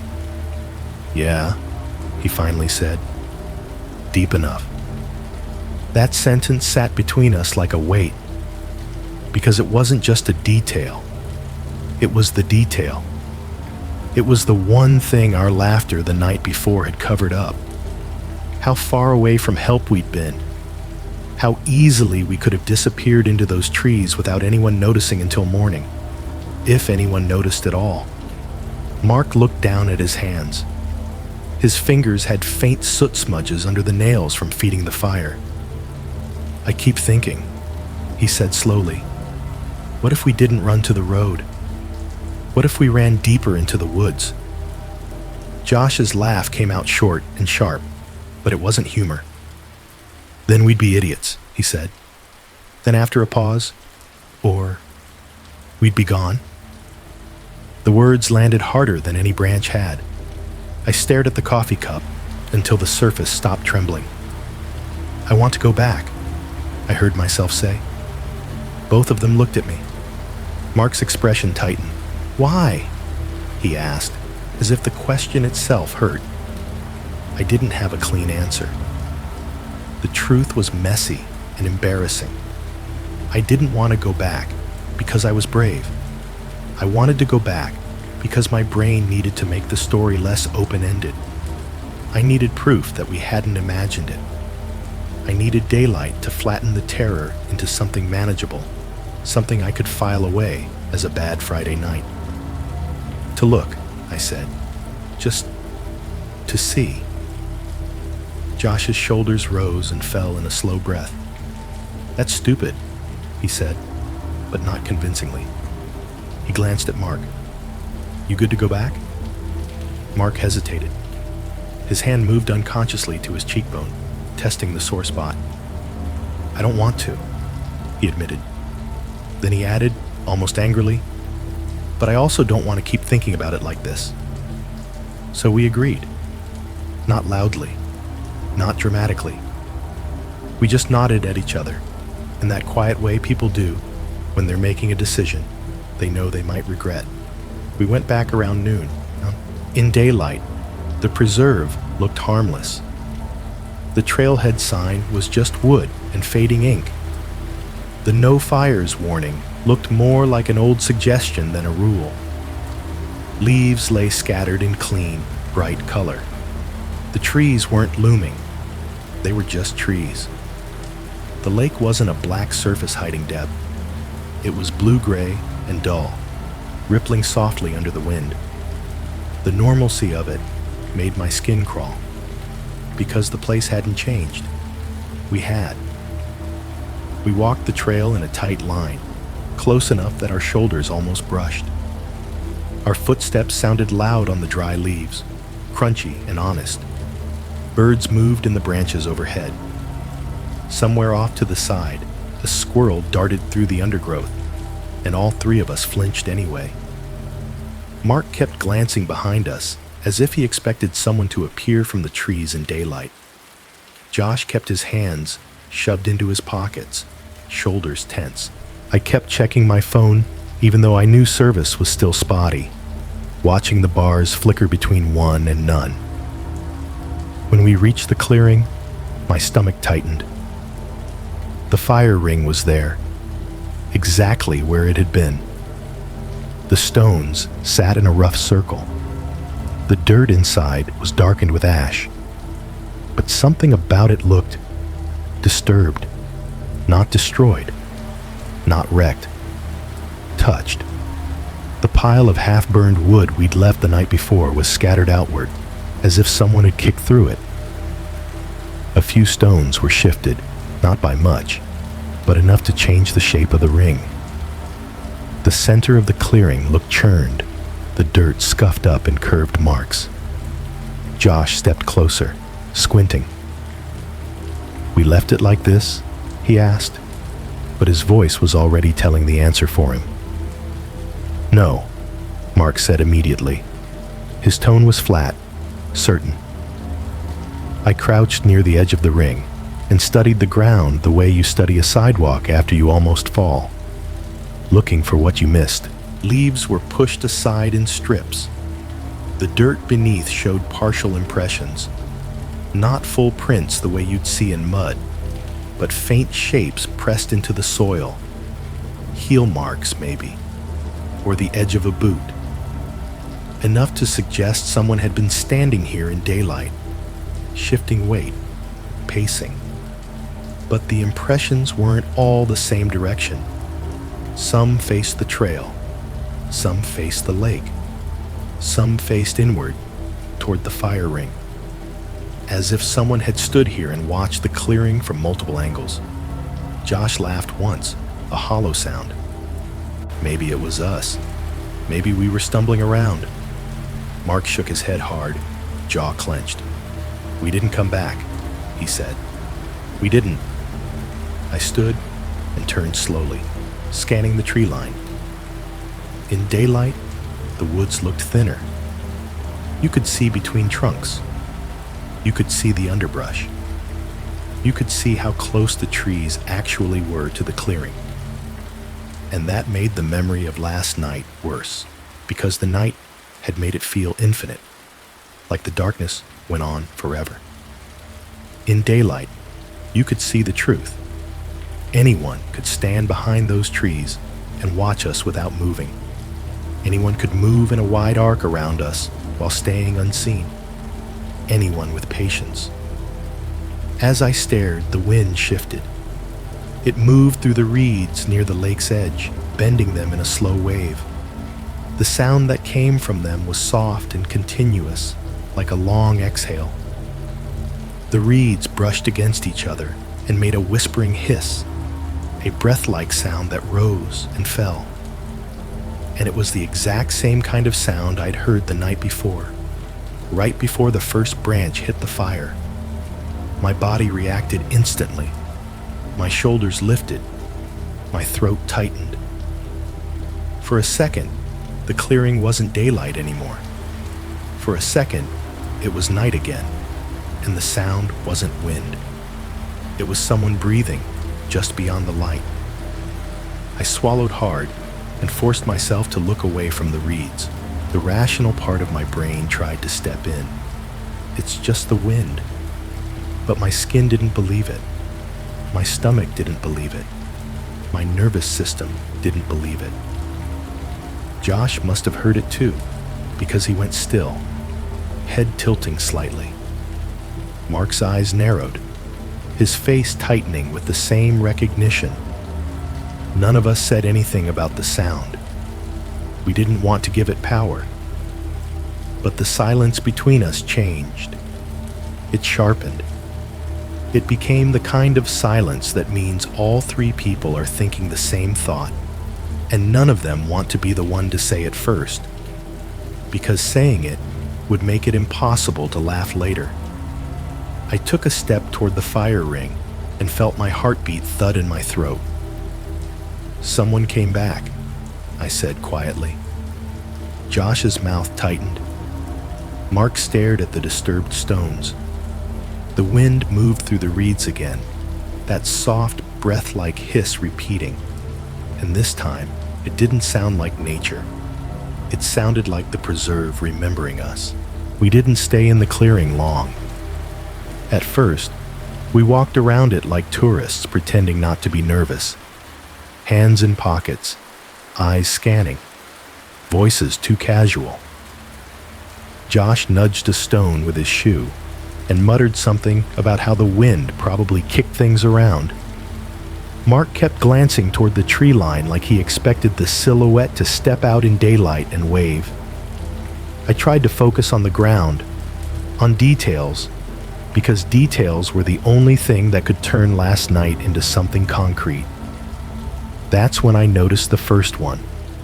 It wasn't inside the clearing.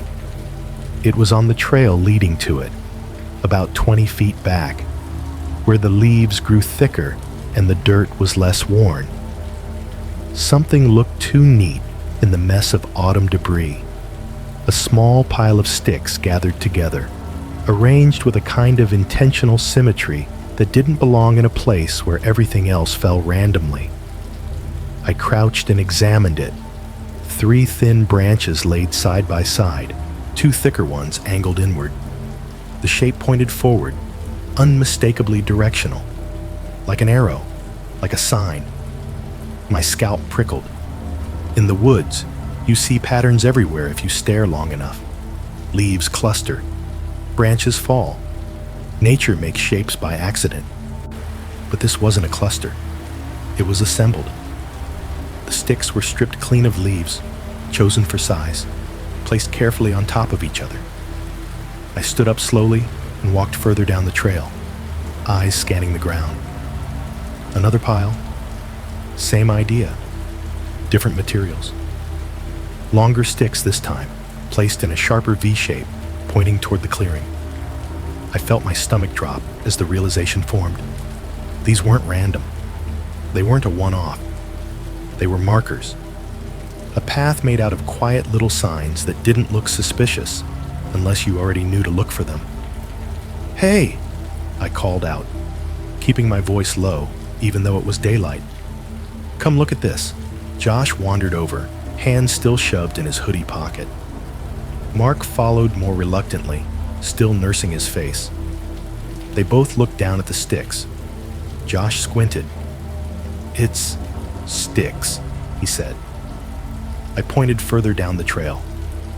"There's another one, and another." He followed my finger. His expression shifted slightly, the humor draining out of it. Mark bent down and picked up one of the branches, turning it between his fingers as if he could feel intent in the grain. "Someone did that?" Mark murmured. Josh exhaled a laugh, short and forced. "Or it's just, people, like hikers making trail signs." "No one hikes here," I said, and the sharpness in my own voice surprised me. "Not like that. Not toward that clearing. And these are pointing straight at it." Josh's eyes flicked toward the clearing, then back to the sticks. He tried to smile, but it didn't reach his eyes. "Okay," he said, tone light. "So some weird outdoorsy kid wanted to make a little treasure hunt. Congratulations, we found the treasure." He said it like a joke. Mark didn't laugh. I didn't laugh either, because something in me had shifted overnight, and daylight wasn't changing it back. The laughter we'd used in Josh's room had been a tool, something to cover fear, so it wouldn't turn into panic. Out here, with these markers on the ground, it felt wrong to use that tool again. It felt like denial. I walked further, following the line of stick arrows back toward the clearing. There were more than I expected. Not just 2 or 3. At least 6, spaced out so you'd catch them if you were looking, but not so obvious they'd stand out to someone casually walking the preserve. Each one angled toward the clearing like a suggestion.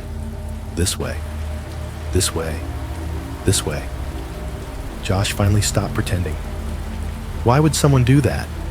he asked, and for the first time his voice sounded genuinely unsettled. Mark swallowed. "To find it," he said. "To to come back. Or to make sure someone else could, I thought, but didn't say. We returned to the clearing and started searching it again. But this time, my eyes weren't just scanning for disturbed stones or partial prints. I was looking for modern debris. Anything that didn't belong. Anything that could prove a person had been here recently, in daylight, after we left. Near the edge of the fire ring, half buried in leaves, I found something small and pale. At first, I thought it was a candy wrapper. Then I saw the material. Thin plastic, crinkled, the kind that doesn't break down quickly. I crouched and pulled it free. It was a disposable camera wrapper. Not the camera itself, just the outer packaging, torn open hastily. The plastic had that cheap glossy feel, and the brand name was printed in faded blue. The top was ripped unevenly, like someone had opened it with impatience. My pulse jumped. Disposable cameras weren't common anymore, even back then. People used phones for everything. A disposable camera felt intentional. It felt like someone didn't want their phone lighting up, like someone wanted to take pictures without leaving digital evidence. Mark leaned over my shoulder. "What is that?" Josh frowned. "Dude, who uses those?" I didn't answer. I flipped the wrapper over, looking for dirt. There was a faint smear on one corner, like the grease from fingers.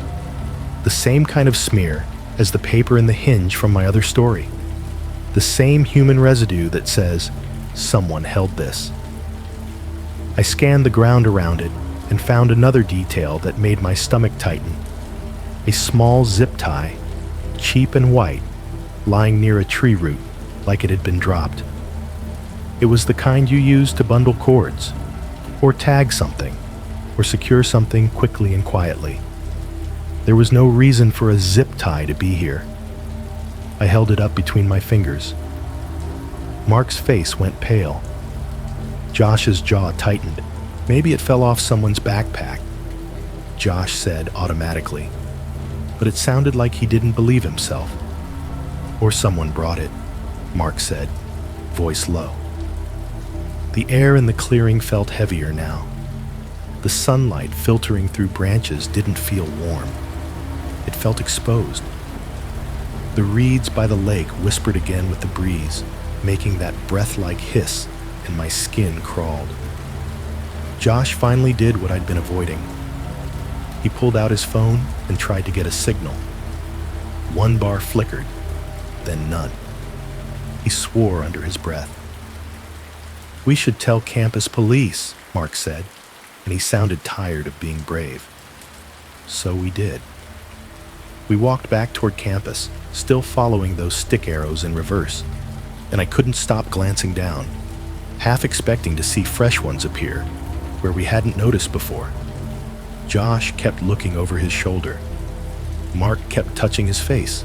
The campus police office looked even more ridiculous in daylight, like a small customer service desk pretending to be law enforcement.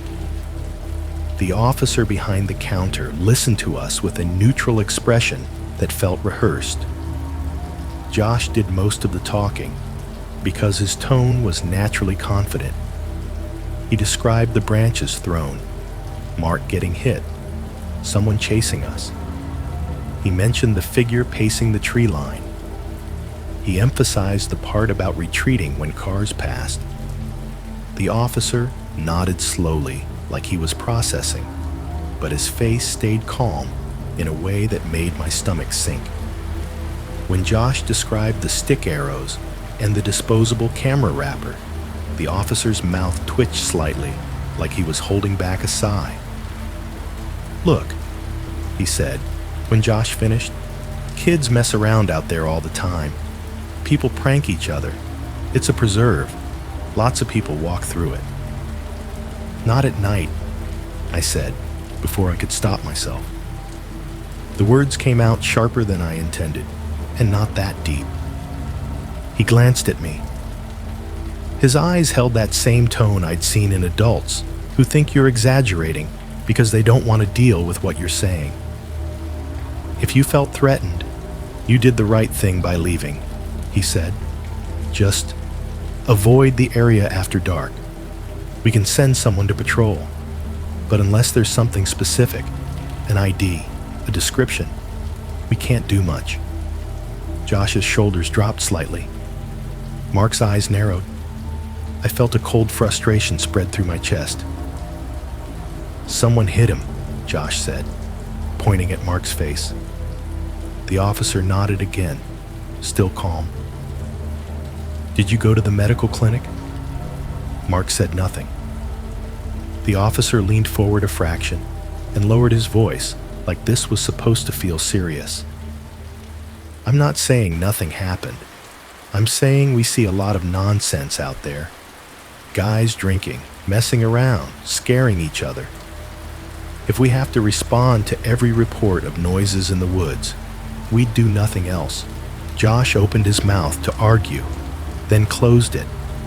Because what do you say to someone who's already filed your fear under nonsense?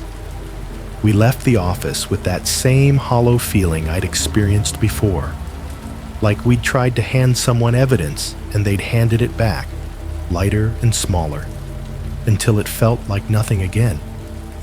The week that followed was strangely quiet. No campus alert, no follow-up call, no official concern. The preserve remained the preserve. Students kept walking by the trailhead sign in daylight, like it was just another scenic spot. Couples posed for photos near the lake. People posted sunsets on Instagram. No one mentioned stick arrows. No one mentioned branches thrown into fires. And maybe that's why it stuck with me so deeply. Because the world didn't change to match what we'd experienced. So we changed instead. For weeks, we didn't go back. Not at night. Not even at dusk. Not even as a joke. The preserve became one of those places we referenced only indirectly, like it might hear us. If someone suggested a walk by the lake, Josh would steer the conversation elsewhere. If someone brought up the woods, Mark would go quiet. We went back to doing normal college things. Classes, parties, dining hall food, studying in libraries that smelled like old carpet and coffee. Life tried to smooth itself out again. But the fear didn't disappear. It settled into the background like a low hum. Sometimes, when I walked past the trailhead sign on my way to somewhere else, I'd catch myself looking into the trees, half expecting to see a small pile of sticks arranged neatly at the edge of the path, an arrow pointing inward, a quiet invitation, a marker. And every time I looked away, I couldn't shake the thought that had started forming the moment I held that disposable camera wrapper in my hand. Someone didn't just scare us that night. Someone documented it. Someone planned it. And the woods weren't empty. They were being used. It happened weeks later, when I'd almost convinced myself that the preserve was just a bad story we'd told too many times. That's how these things get you, by waiting until the fear has dulled enough to feel manageable, until the memory loses its sharp edges and becomes something you reference instead of relive. I'd gone back to my routines. Late night studying, occasional drinks, long walks across campus with headphones in, pretending the world was smaller and safer than it actually is. I hadn't been thinking about the woods at all that night. I was lying in bed with the window cracked open because the dorm heat was stuck on high again, the radiator ticking and hissing like it was alive. Outside, the campus had settled into that particular late-night quiet where nothing dramatic is happening, but nothing feels fully asleep either. Distant voices floated up from somewhere. Laughter, a door slamming, the faint bass of a car stereo passing by. I was halfway between awake and asleep when I heard it. Crunch. Not loud, not sudden. A deliberate sound, close enough to register as real, but soft enough to slide past panic at first. My eyes opened immediately, my body reacting before my thoughts did. I lay still, listening. Crunch. The sound came again, unmistakable now. Leaves, dry ones, being stepped on slowly. My stomach dropped. I rolled onto my side and stared at the window. The blinds were half open, just enough to let in the dull orange glow of the streetlights. The tree line that bordered the edge of campus housing was visible from my room.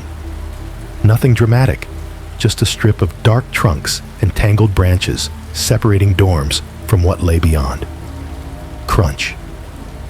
My chest tightened. It was the same sound. The exact same texture of noise as the preserve at night. The careful pressure, the unhurried pace. Not the chaotic footfalls of someone drunk or running. Not the random scatter of animals. This was measured.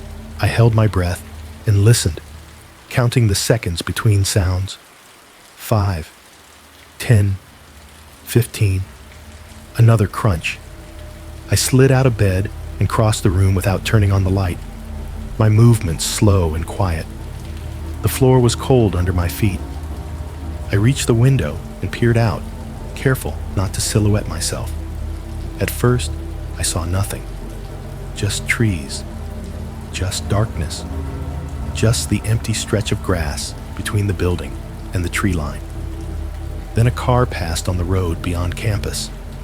Headlights swept across the ground in a brief, harsh arc, and in that moment of illumination, I saw movement. A figure stood just inside the tree line, not fully exposed, not fully hidden. The same distance as before, the same posture. It paced, slowly, back and forth, parallel to the edge of the light. When the car passed and the darkness returned, the figure stepped back into shadow. When another car approached minutes later, the pattern repeated. One step forward, then back again. Watching, my heart pounded so hard I thought it might give me away. I ducked lower, pressing myself against the wall beneath the window, afraid that even looking was a risk. It couldn't be coincidence. The sound of leaves outside my dorm window was too similar. The pacing at the tree line was too familiar. The timing, waiting for headlights, retreating with the light, matched perfectly. The preserve wasn't near my dorm, but the behavior was. I stayed there for a long time, crouched beneath the window, listening to my own breathing and the occasional crunch outside. Eventually, the sounds faded. The figure disappeared into the darkness for good, or at least it stopped making itself visible. I didn't sleep after that. I lay in bed until morning, staring at the ceiling, my mind replaying every detail. I told myself it could have been anyone. A student cutting through the trees, someone smoking, someone lost. But my body didn't believe that. By morning, the fear had settled into something colder and more focused. I needed to leave. I packed my bag for class quickly, my movements tight and efficient. I didn't look out the window again. I didn't want to confirm whether anything was still there. Some truths are worse when seen twice. When I stepped outside, the air was sharp with early fall chill. Students moved around me in small clusters, yawning, complaining, living their ordinary lives. I walked toward my car with my head down, keys already in my hand. That's when I saw it. A branch rested across my windshield wipers, not wedged, not tangled, placed. It was long enough to span both wipers, balanced carefully so it wouldn't fall off on its own. The bark was dry, clean, no leaves attached. For a moment, I just stood there, staring. My hands went numb. There was no reason for a branch to be there. Not from wind. Not from chance. It wasn't something that could have fallen naturally from the trees nearby. Someone had carried it. Someone had walked up to my car and laid it down with intention. A signature. I looked around the parking lot wildly, heart in my throat. Cars sat in neat rows, silent and empty. A student walked past at the far end, headphones in, oblivious. The tree line stood still beyond the lights, offering no movement, no confirmation. I didn't touch the branch right away. I just stood there, my mind racing through possibilities that all led to the same conclusion. Someone wanted me to notice this. Someone wanted me to know they'd been close enough to my car to leave something behind. Close enough to learn where I parked. Close enough to learn where I lived. I grabbed the branch with shaking hands and tossed it into the grass, wiping my palms on my jeans as if that could erase the contact. I got into my car quickly and locked the doors, my finger hovering over the ignition. Before I started the engine, I checked the mirrors. Nothing. No one. I backed out of the spot and drove toward the exit of the lot, my eyes flicking constantly between the road ahead and the rearview mirror. The campus slid past me in a blur of brick and light. When I reached the main road, traffic thickened, the presence of other cars offering a fragile sense of safety. I checked the mirror again. Still nothing. No headlights following too closely.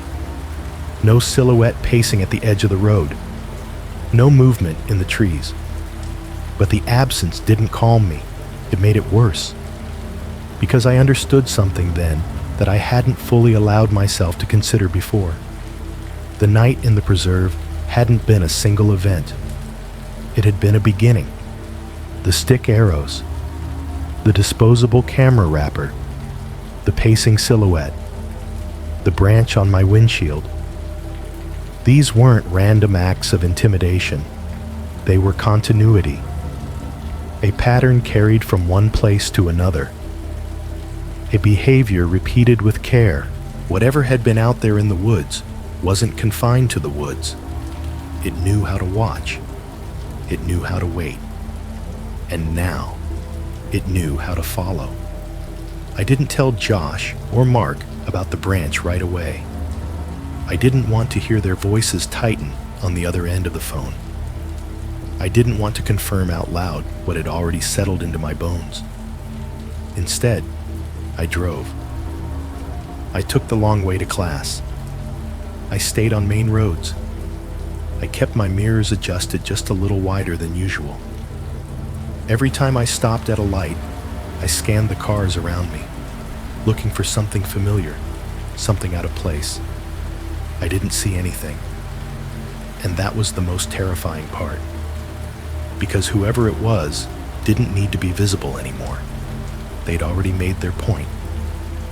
That night, as I locked my door and checked my window and listened to the radiator hiss and pop, one thought repeated itself over and over, relentless and cold. Whatever it was in the woods, learned where we lived. Part 5A. Setup. Underground. Frat. Slum area. 2,200 words. Freshman week has a specific kind of pressure baked into it. Like the whole campus is watching to see what version of you survives the first 7 days. You're supposed to be social. You're supposed to say yes. You're supposed to collect experiences the way other people collect phone numbers. Even if you're not built for it, you learn quickly that saying "I'm tired" or "I'm not really a party person" gets translated as something worse. I don't belong here. My roommate, Evan, belonged everywhere. He was the kind of freshman who arrived already acting like a junior. Confident stride, loud laugh, and a stack of printed fraternity spreadsheets taped above his desk like he was running a business. He'd introduced himself to to half the floor within the first hour of move-in, and by the second day, he had a list of parties circled in pen, complete with times, addresses, and notes like good ratio and big house written in the margins. I wasn't like that. I'd come to the University of Iowa with one goal: keep my head down, get through classes, maybe find a couple friends I could actually trust. I didn't have any interest in rushing a fraternity. The word rush alone sounded like a trap. People evaluating you while pretending it was casual. But Evan didn't want to go alone. "Bro, you can't show up solo," he told me Thursday afternoon, bouncing on his heels like a kid about to open presents. "It's awkward. You look desperate. You need a wingman." I was sitting on my bed, pretending to read the campus handbook. He'd asked 3 times already. Each time I tried to decline, he acted like I was joking. "I'll just go for like 20 minutes, I said, bargaining with my own discomfort. "I'm not doing the whole frat thing." "You don't have to rush," Evan said quickly, seizing the opening. "Just come. We'll grab beers, meet people, then bounce. Easy." That's how it starts. Someone makes it sound easy. And because it's freshman week and everyone around you is saying yes to everything, saying no feels like admitting you're afraid of life. So I went. Around 9:30, we climbed into Evan's car, a beat-up sedan that still smelled like his dad's cologne and old fast food. The interior lights flickered when he started the engine. His phone was plugged into the O cord, blasting music too loud for the cramped space. The bass made the rear-view mirror tremble slightly, blurring our faces. The ride started normal enough. Campus streets, student traffic, groups walking in clusters, laughing too loudly, already half drunk on the idea of college. Then we crossed into a part of downtown I hadn't seen yet. The streetlights got weaker. The buildings got older. The sidewalks narrowed and cracked, with weeds pushing through the concrete. A couple storefronts were dark, windows covered with metal grates. The air smelled different too, less like campus and more like exhaust and old oil, like the city was exhaling. Evan drove with a kind of eager focus, following directions he'd gotten from some guy on his floor. "This one's like underground," he said, grinning. "Not even on the official rush list. But it's good as a backup. You gotta have backups." "Backups for what?" I asked. But he was already turning the music up, like the question didn't matter. We turned down a side street lined with corner houses that looked tired, peeling paint, sagging porches, chain-link fences bent out of shape. The kind of neighborhood where you don't park and linger. You park and leave the car immediately. Then suddenly, it appeared, a corner house that looked like every other one, except for the cars. They were packed along the curb, bumper to bumper, some half on the sidewalk. A couple were parked on the grass, like they'd given up on pretending they cared. Music thumped from inside the house so hard I could feel it in my chest. A constant low vibration that made the street itself seem alive. Groups of guys stood outside in clusters, red solo cups in hand, smoke curling from their mouths as they talked. No one looked up when we arrived, which somehow made it worse. They weren't welcoming us. They weren't watching us. We were just more bodies arriving to feed whatever was happening inside. Evan found a spot 2 blocks away and parked under a flickering streetlight. When we stepped out, the air felt damp and heavy. Somewhere nearby, a dog barked behind a fence. A siren wailed far off, then faded. The street was dim enough that shadows pooled between cars like standing water. As we walked toward the house, the bass grew louder, swallowing the rest of the city noise. It wasn't just music. It was pressure. It made your ribs buzz. It made your stomach feel slightly unsettled. Evan was smiling, energized. I kept my hands in my pockets and tried not to look like I regretted everything. We reached the porch and knocked, but the door swung open almost immediately, as if someone had been waiting for us. A guy stood there with a solo cup in hand. He was short and thick-set, wearing a white t-shirt that clung to him in damp patches. Sweat stains bloomed under his armpits and across his stomach like dark flowers. His face shone under the porch light, cheeks flushed. He looked like he'd been standing in heat for hours. "Yeah?" he said, eyes flicking over us quickly. Evan flashed his biggest grin. "We heard there's a party." The guy's expression shifted into something like amusement. "Come in," he said, stepping aside. The smell hit me the second we crossed the threshold. Sweat. Cheap beer. Something sour and stale beneath it, like old carpet soaked and dried too many times. The air inside was thick, humid, loaded with body heat. The living room was dimly lit. One weak lamp in a corner, maybe a string of cheap lights, nothing else. Shadows crowded the edges of the room, turning faces into partial shapes. There were at least 50 guys packed into the space, shoulder to shoulder, moving in slow waves as they talked and drank. The music was deafening now, vibrating through the floorboards. I could taste it, metallic, like static on my tongue. I scanned the room instinctively, looking for balance, for the thing people always talk about at parties, the ratio. I saw two girls. Two. Both standing close together near the kitchen entrance, arms crossed like they were already planning their exit. One looked bored. The other looked uncomfortable. Neither was talking to anyone. They were like decorations someone forgot to arrange. Everything about the room felt off. Not scary, not violent, just wrong, in a way that made my skin itch. The guys weren't laughing the way people laugh at fun parties. They were talking in close, intense clusters, eyes flicking around, measuring. The vibe wasn't celebration.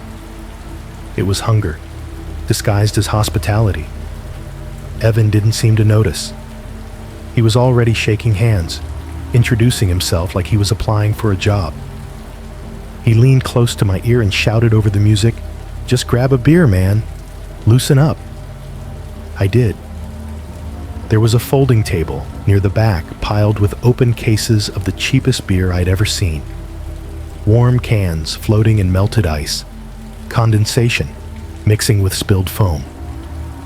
I cracked one open and took a long drink. The beer tasted flat and skunky, but it gave my hands something to do. A guy approached me almost immediately. He was big, heavy, in a way that made the room feel smaller around him. His face was shiny with sweat, and his eyes stayed fixed on me with an intensity that didn't match the casual setting. He asked me where I was from, what dorm I lived in, what my major was. His questions came too quickly, too direct, like he was ticking boxes. I answered politely, trying to shift away, but he followed my movement without breaking eye contact. The conversation wasn't even. It was him pulling information out of me while I tried to keep my tone light. I drank more to tolerate it. Not to get drunk exactly, just to make the room blur enough that I didn't have to feel how uncomfortable I was. I downed one cup, then another, letting the bitterness numb the edge of my nerves. Evan was somewhere across the room, laughing with a group of guys, completely in his element. After about 20 minutes, I started thinking about leaving. I angled my body toward the door, scanning for Evan so I could signal him. That's when the guy with the tiny bottle appeared. He slid up beside me like he'd been there the whole time, waiting for the right moment. He was shorter than the others, stocky, with a smirk that looked glued to his face. In his hand was a tiny plastic bottle of liquor, the kind you'd see at a gas station, the kind people call airplane bottles. He held it out to me. "This'll get you shit-faced," he said, grinning like we shared a joke. I fake laughed and took it, expecting him to wander off. People offer shots at parties. It's normal. It's part of the script. But he didn't leave. He stayed right there, watching me. Not casually watching, like a friend waiting for you to take your shot so they can take theirs. Watching like he needed confirmation. Watching like this wasn't about fun. It was about compliance. The bottle felt warm from his hand. The plastic crinkled slightly under my fingers. I turned it, reading the label, buying time. The guy's smirk didn't move. "Go on," he said, voice still light, but his eyes steady. The room around us seemed to dim further, as if the shadows were leaning in. The music thumped. The air pressed against my skin. My beer cup felt suddenly too light, too useless. I glanced toward Evan. He wasn't looking. He was laughing at something, back turned. The guy with the bottle didn't blink. In that moment, a strange thought flickered through my mind. Not fully formed, more like an instinct. This isn't a drink. It's a test. And he's waiting to see if I pass. My throat tightened. I told myself I was being paranoid. I told myself I didn't want to look weird. I told myself it was easier to just take it and leave afterward. So I twisted the cap off. The smell hit me first. Sharp, chemical, too sweet. I tipped it back and swallowed quickly, letting the burn slide down my throat. The guy watched the entire time. Only when I lowered the bottle did his expression change. The smirk widened slightly, satisfied, as if something had been decided. "Attaboy," he said. And for the first time that night, the words didn't feel like encouragement. They felt like confirmation. The change didn't announce itself. It didn't feel like being pushed off a cliff or suddenly losing control. It felt more like the room decided to stop including me. Like everything took one step back and left me standing in the wrong place. At first, it was just my vision. The edges of the room softened, as if someone had smeared grease along the corners of my eyes. Faces lost their sharpness. The dim light overhead dulled further, not going dark exactly, just receding, like the bulbs were tired of trying. The music kept pounding, but it no longer sounded like music. It flattened into vibration, a low frequency pressure that rattled in my chest more than my ears. I blinked hard, trying to reset. It didn't work. The air felt thicker, hotter. The smell of sweat and beer became overwhelming, like my lungs couldn't filter it fast enough. Conversations around me turned into a wash of sound, voices overlapping, syllables blurring together, laughter stretching unnaturally long and then snapping off mid-note. I remember thinking, I drank too fast. That was the last normal thought I had. My balance slipped next. Not dramatically. I didn't fall. But the floor felt farther away than it should have been, like my legs were misjudging distance. When I shifted my weight, the room lagged half a second behind me, catching up late. Wrong. Someone laughed close to my ear. I couldn't tell who. I tried to find Evan. I turned my head, scanning faces that all looked vaguely similar now. Blurry shapes, mouths opening and closing, eyes that didn't quite meet mine. The effort alone made my stomach roll. Then the sound changed. The music didn't stop, but it dulled, as if someone had wrapped my head in thick cloth. The bass remained. Thump, thump, but the higher notes vanished. Voices became distant, underwater. I could see people talking without hearing what they said. Panic flickered. I opened my mouth to say something. Evan's name, maybe.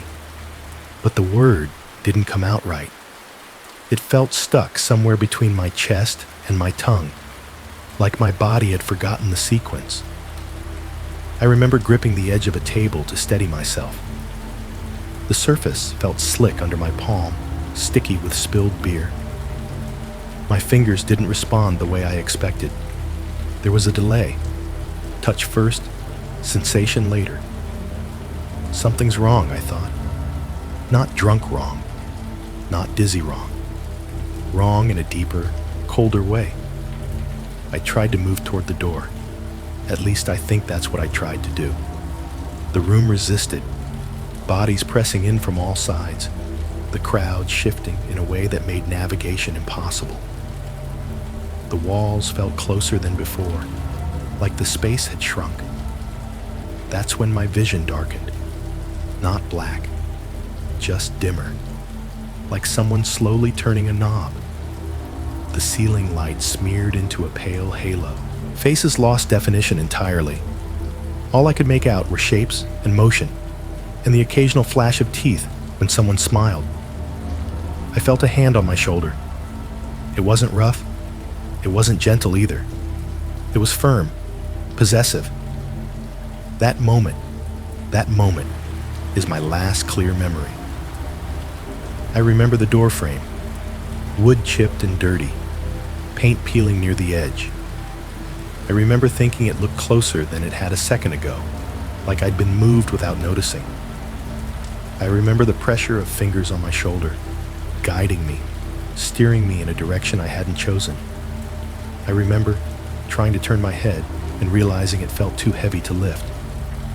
Someone said something close to my ear. I don't remember the words, just the breath, warm, damp, confident, too close. Then the room folded inward. The next thing I knew, I was waking up. Darkness pressed in from every direction. Not the soft darkness of sleep, but the kind that makes you aware of your own breathing immediately. My head throbbed with a deep, nauseating ache, like something had rattled my brain and left it loose inside my skull. I tried to sit up. The room lurched. My stomach flipped violently, and I had to freeze to keep from throwing up. I focused on breathing slowly through my nose, counting in my head, grounding myself in the moment. Something was wrong. I wasn't in my dorm. I could tell that instantly, not because I recognized where I was, but because I didn't. Dorm rooms have a certain feel. Bland, familiar, faintly institutional. This space felt different, smaller. The air was stale, heavy, like it hadn't been circulated properly in a while. Music pulsed faintly through the walls, muffled, distant, still loud enough to tell the party hadn't stopped. I was still in the house. The realization sent a jolt of fear through me, sharp enough to cut through the haze. My heart started pounding, fast and irregular. I swallowed and tasted bile. I forced my eyes open wider, waiting for them to adjust. Shapes emerged slowly. A bed beneath me, cheap mattress, unfamiliar sheets, a small dresser against the wall, a door across the room, closed, with a thin line of light glowing underneath. I was fully clothed. That fact hit me with a confusing mix of relief and dread. My shirt was still on. My jeans were still buttoned. My shoes, one of them at least, was still on my foot.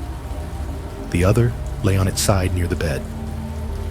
I took inventory, automatically, the way your brain does when it's trying to determine damage. No immediate pain, no blood, no obvious injuries, but that didn't mean nothing had happened. I swung my legs over the side of the bed, moving slowly, testing my balance. The floor felt cold. My head swam again, and I had to steady myself with one hand against the mattress. That's when I heard it. A crunch. Not loud. Close. I froze. The sound came from inside the room. From the closet. It was subtle. A faint, unmistakable noise of plastic being compressed under weight. The kind of sound you only notice because it doesn't belong. The kind of sound that shouldn't happen in a room you believe is empty. My breath caught in my throat. I stared at the closet door. It was partially open, just enough to show darkness inside. Clothes hung from a rod, their shapes blending together. On the floor, barely visible, was a crumpled plastic bag, maybe from trash, maybe from something else. The bag shifted, just slightly, like someone had stepped on it by accident. My heart slammed against my ribs so hard it hurt. I didn't scream. I didn't move. Every instinct in my body locked me in place, muscles rigid, senses screaming. The music beyond the walls thumped on, oblivious. Laughter echoed faintly from somewhere downstairs, warped by distance and drywall. The closet remained still. Seconds passed. 10, 20. The plastic bag didn't move again. My mind raced, grasping at explanations I didn't believe. Maybe it had settled. Maybe it was the house shifting. Maybe. No. I knew what I'd heard. Adrenaline surged, burning away the fog in my head with terrifying speed. Fear sharpened everything, edges snapping into clarity. The pain in my skull receded, replaced by something urgent and electric. Get out! I stood up too fast, dizziness flaring, but I didn't stop. I grabbed my shoe, shoved my foot into it without tying the laces, and staggered toward the door. My hand shook as I reached for the knob. I listened. Nothing from the closet, nothing from the hallway. I turned the knob and yanked the door open. The hallway, outside, was dim, lit by a single bare bulb. The carpet was worn and stained. Music throbbed through the floorboards, louder now. The smell of beer and sweat flooded my senses again, making my stomach churn. I didn't hesitate. I ran, barely controlled, barely upright, but moving fast enough that my vision blurred again at the edges. I took the stairs 2 at a time, gripping the railing to keep from falling. Someone shouted as I passed them, but the words didn't register. I burst into the living room, heart hammering, lungs burning. Evan was there. Thank God. He was near the front door, laughing with 2 guys I didn't recognize. When he saw me, his expression changed instantly, confusion flashing across his face, then concern. "Dude," he started. I didn't let him finish. I grabbed his arm, hard enough that he yelped, and shoved him toward the door. "We're leaving," I said. My voice sounded wrong, too loud, too sharp, barely holding together. "What? Why?" he protested, stumbling. "I don't care," I snapped. "Now!" Someone laughed behind us. Someone else said something I couldn't hear. Hands brushed my shoulders as people reacted to the sudden movement, but I didn't stop. I hauled Evan through the door and onto the porch, the night air hitting my face like a slap. The bass from inside dulled immediately, replaced by street noise and distant sirens. The cool air helped clear my head just enough for the fear to fully land. We moved fast, down the steps, across the yard, onto the sidewalk. Evan kept asking questions. His voice panicked now, but I couldn't answer. I couldn't slow down enough to explain. Not until we reached the car. I fumbled with the door, hands shaking violently. Evan finally stopped talking. seeing something in my face that shut him up completely. We got inside. I locked the doors. I leaned forward, forehead against the steering wheel, breathing hard. Only then did my body start to shake. Evan didn't say anything for a long moment. Finally, quietly, he asked, "What happened to you?"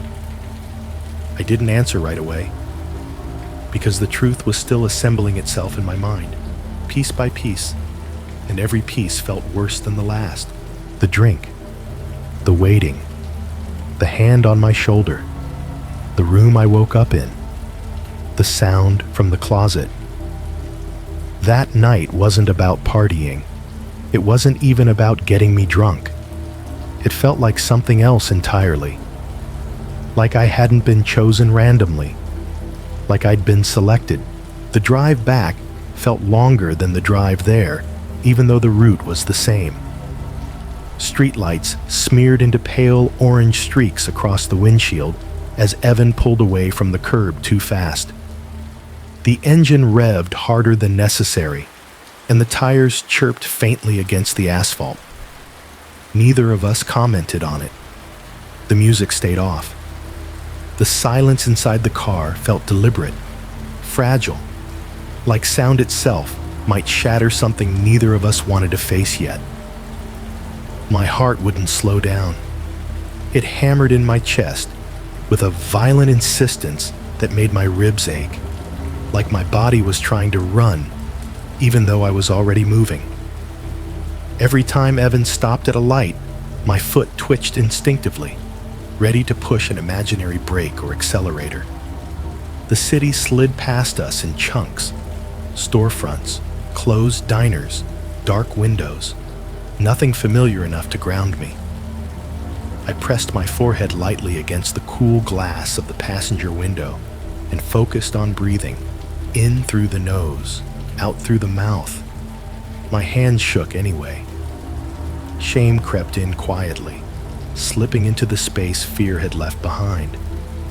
Not the loud, dramatic kind, the private kind that tells you this happened because you weren't careful enough, because you wanted to fit in, because you drank when you didn't have to. I replayed the moment with the tiny bottle again and again, my mind snagging on every decision I'd made leading up to it. You didn't have to take it. You could have walked away. You wanted to be easy. The thoughts stacked up, heavy and accusing. Evan drove with his jaw clenched, eyes fixed on the road. He glanced at me once, then again, like he was trying to figure out what version of me he was bringing back to the dorm. When we finally reached campus, the buildings looked unreal. Too clean, too safe, lit up like nothing bad could exist inside them. Evan parked in the lot and turned the engine off. The sudden quiet made my ears ring. We sat there for a moment, neither of us moving. "You okay?" he asked finally, voice low. I nodded automatically, then stopped myself. "I don't know," I said, because it was the only honest answer I had. We walked back to the dorm together. The cool night air helped clear my head a little, but it also sharpened the memory of the closet, the plastic crunching under weight. Every shadow between buildings made me tense. Every footstep behind us, real or imagined, sent a jolt of adrenaline through my system. Inside the dorm, everything felt aggressively normal. The fluorescent lights buzzed. Someone laughed down the hall. A door slammed. The vending machine hummed. Life went on, indifferent to whatever had just happened to me. Evan unlocked our room and stepped aside to let me in first, like he was afraid to crowd me. I went straight to my bed and sat down hard, the mattress dipping beneath me. My head started to throb again, the delayed echo of whatever I'd been given catching up to me. Evan shut the door and leaned against it, arms crossed. He took a breath, then another. "Were you—" he started, then stopped. He swallowed, his confidence from earlier completely gone. Were you taken advantage of? The question landed like a weight on my chest. It wasn't accusatory. It wasn't panicked. It was careful. I stared at the floor, at the scuffed tile near my shoes, and tried to inventory myself again. My clothes were intact. My belt was still buckled. My shirt wasn't torn. There was no soreness where there shouldn't have been. No immediate pain that screamed something happened. I don't think so, I said slowly. The words felt thin, uncertain. I don't feel like it. Evan nodded, relief flickering across his face, and then stopping short, like he realized that wasn't the end of it. But, he said gently. But, I agreed, because uncertainty can be worse than a clear answer. It leaves too much room for imagination. It leaves you stuck in the middle, wondering if your body remembers something your mind can't reach.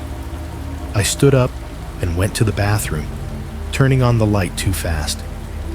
The mirror reflected a version of me that looked mostly normal. Pale, eyes too wide, hair mussed, but intact. I splashed cold water on my face and watched it drip down the sink, my hands still shaking slightly. No bruises, no blood, no obvious marks. I should have felt relieved. Instead, I felt hollow. I checked the time on my phone as I dried my hands. The screen glowed back at me, crisp and unforgiving.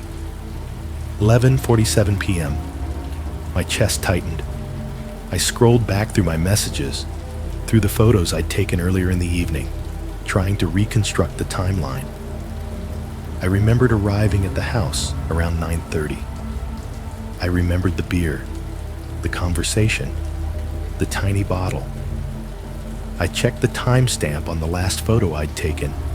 Something stupid. A blurry shot of Evan grinning with a cup in his hand. 10:58 p.m. I stared at the numbers, my brain doing the math before I wanted it to. If I'd woken up in that room just before Evan found me, and if we'd left shortly after, there were maybe 10 minutes unaccounted for. 10 minutes, not hours, not a full blackout, just enough time to do something quickly, just enough time to move someone, just enough time to decide something. The realization made my stomach twist. Evan watched me from the doorway. "What?" he asked. "I didn't lose that much time," I said, my voice barely above a whisper. His brow furrowed. "Isn't that good?"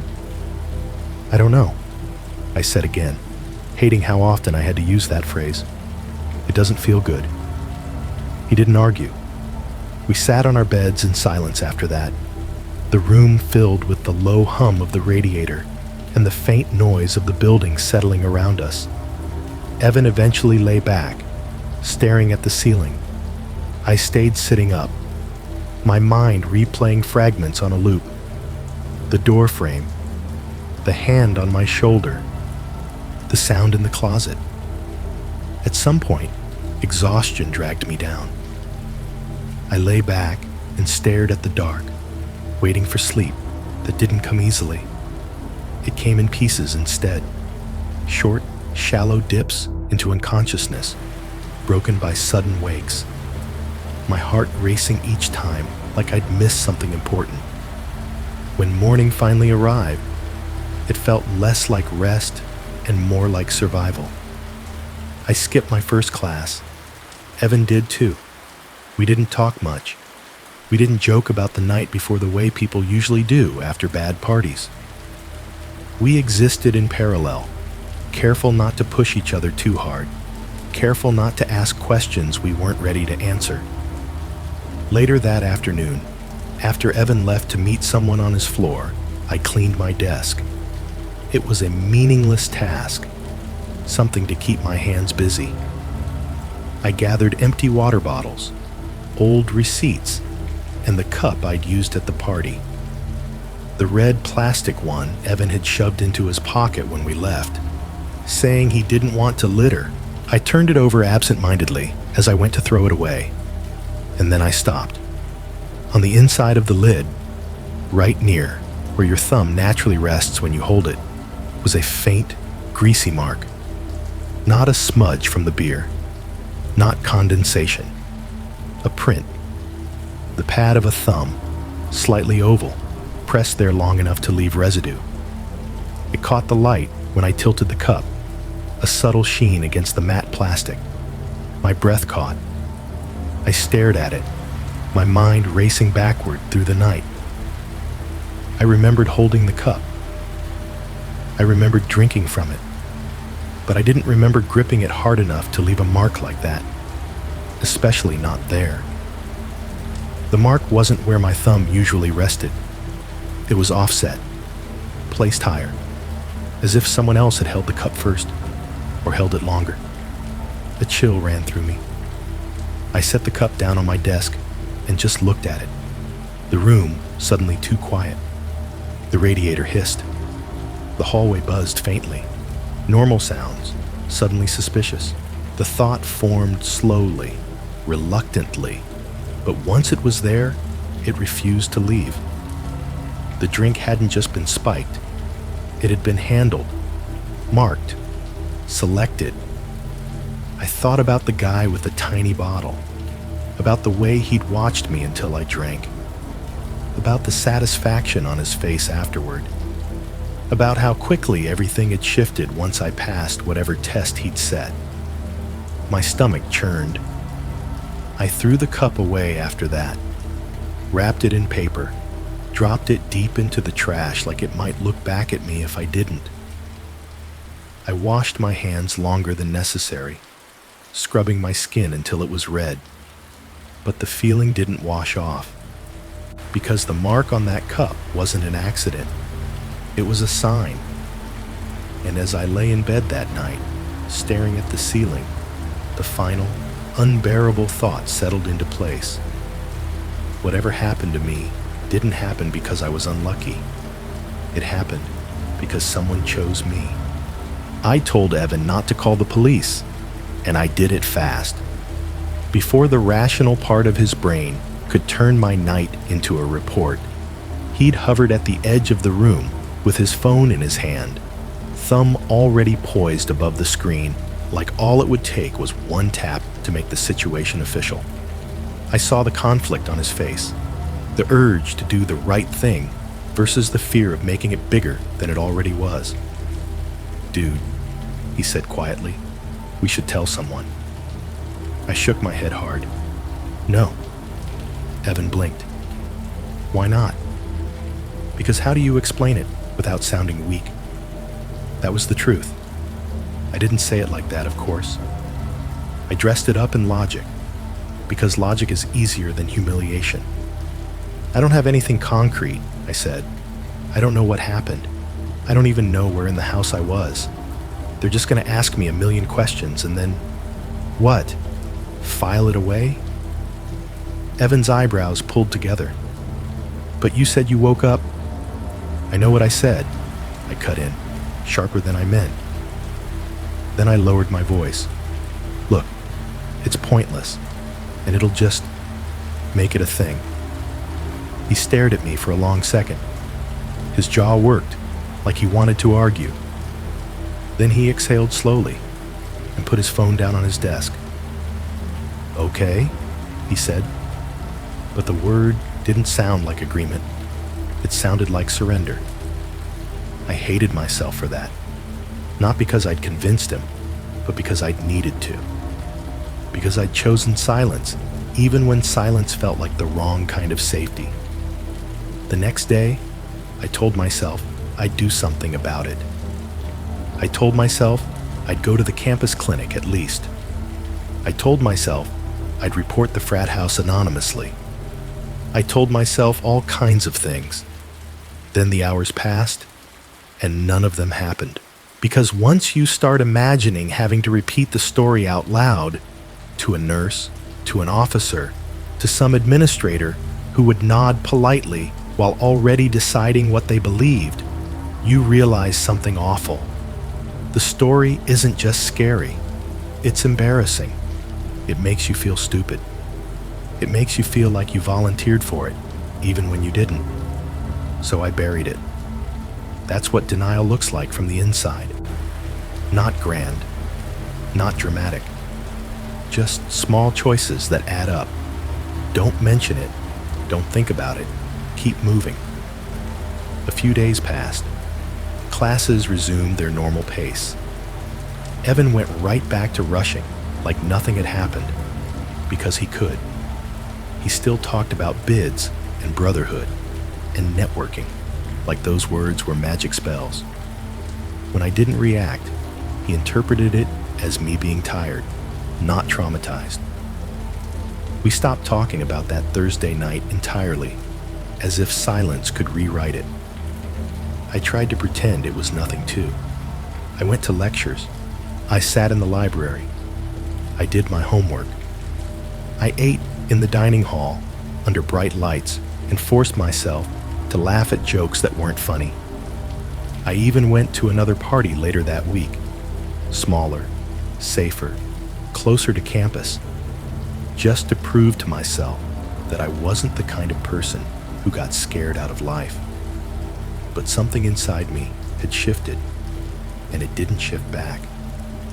Because once you've felt your body leave you, once you've had your senses dim without permission, you stop trusting normal moments.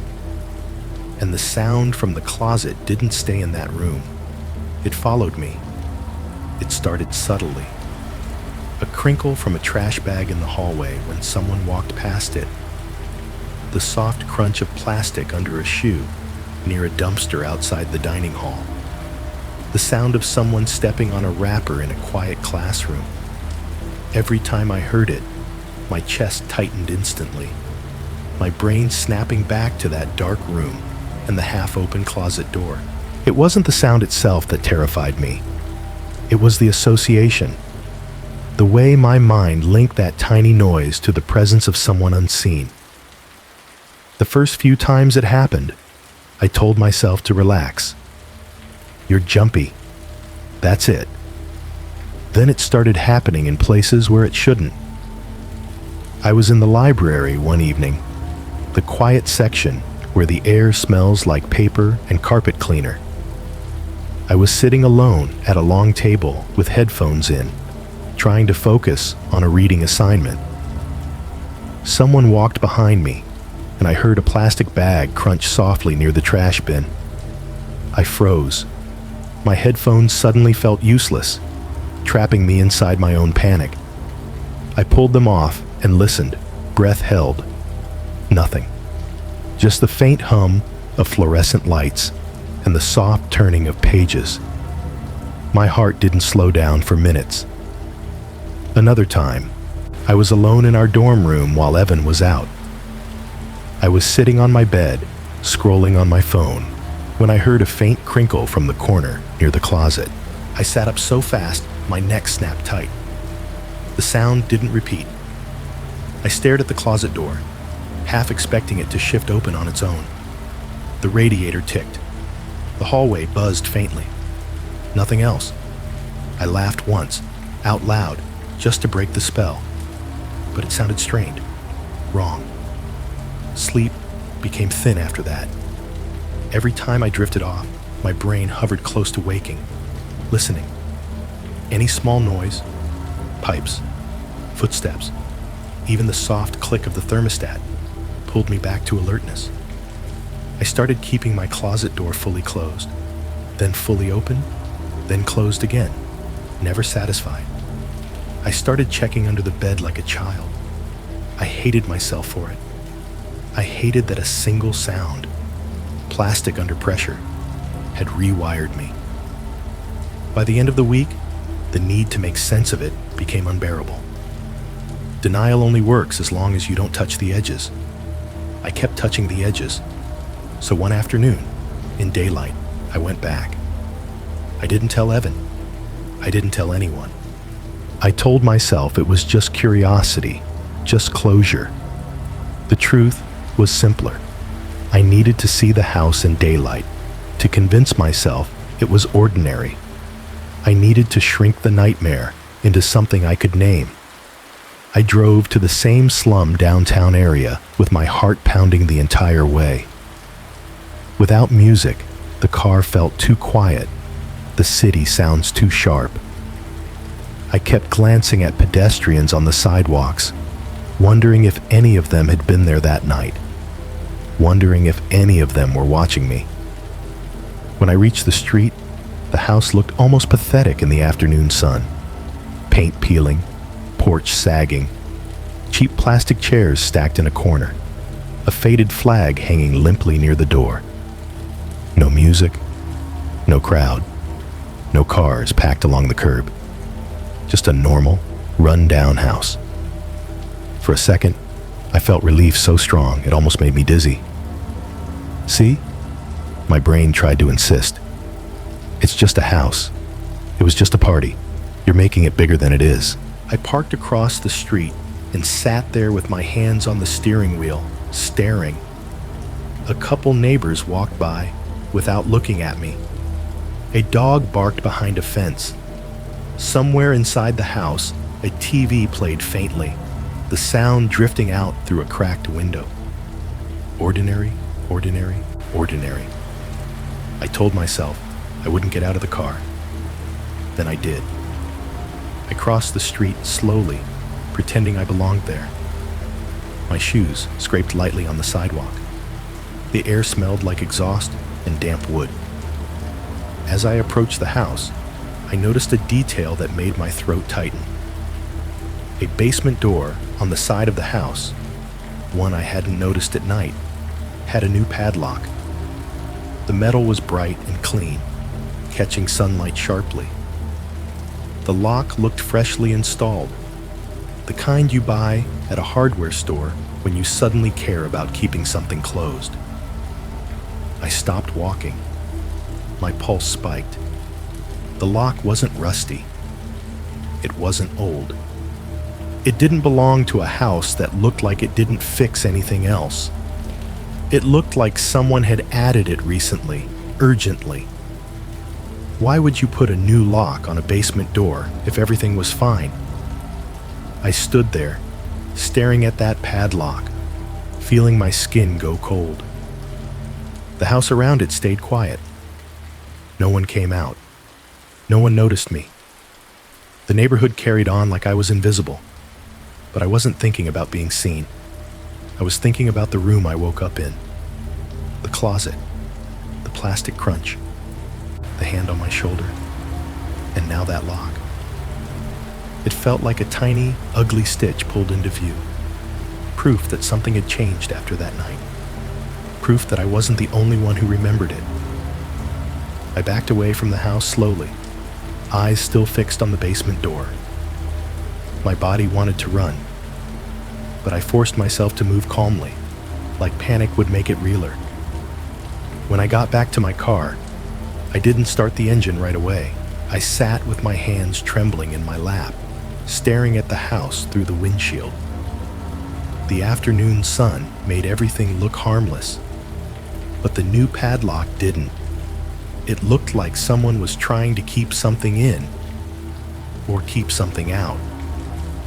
And as I drove back toward campus, my mind returned to that dark room and the sound that had started it all, plastic crinkling under weight.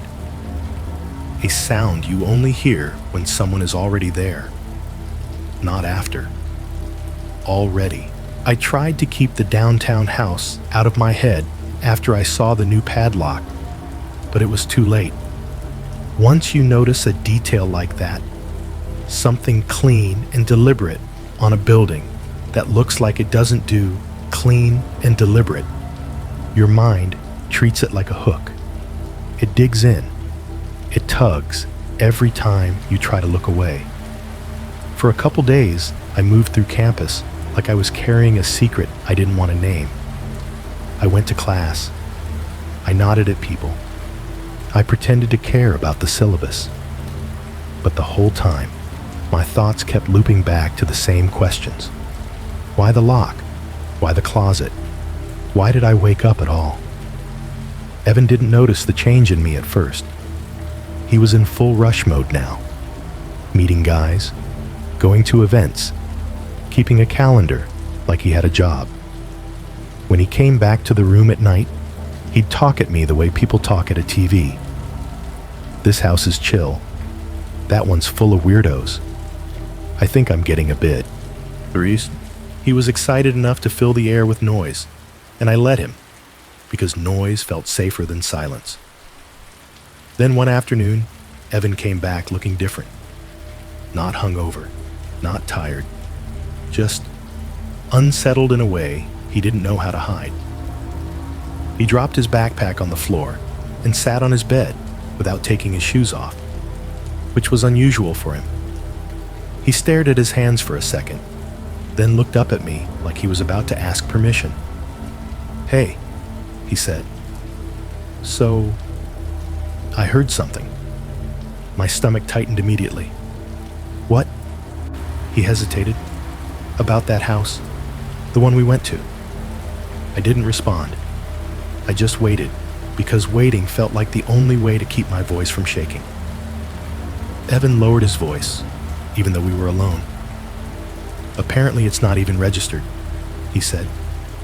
"Not with the Greek Life office, not on the official list. Like, it's not a real frat." A cold feeling spread through me, slow and heavy. "Then what is it?" I asked. And I hated how small my voice sounded. Evan shrugged, but his face didn't match the casual gesture. "People say it's just some guys who call themselves a frat. Like they slap letters on the wall and act like it counts. But there's more." I felt my pulse in my throat. "More what?" He swallowed. A guy on my floor said, "This is just rumor, okay?" He said a kid got sick there last year. Like really sick. And no one called for help. They just put him in a room until he slept it off. My hands went numb. The sentence landed with too much precision. Not because it proved anything, but because it fit. It slid into the shape of my memory too neatly, like a missing piece clicking into place. Evan watched my face change and raised his hands quickly, palms out. "I'm not saying it's true," he said. "I'm just saying, people talk." I couldn't explain to him that talk was the most dangerous part, because talk could be dismissed. Talk could be laughed off.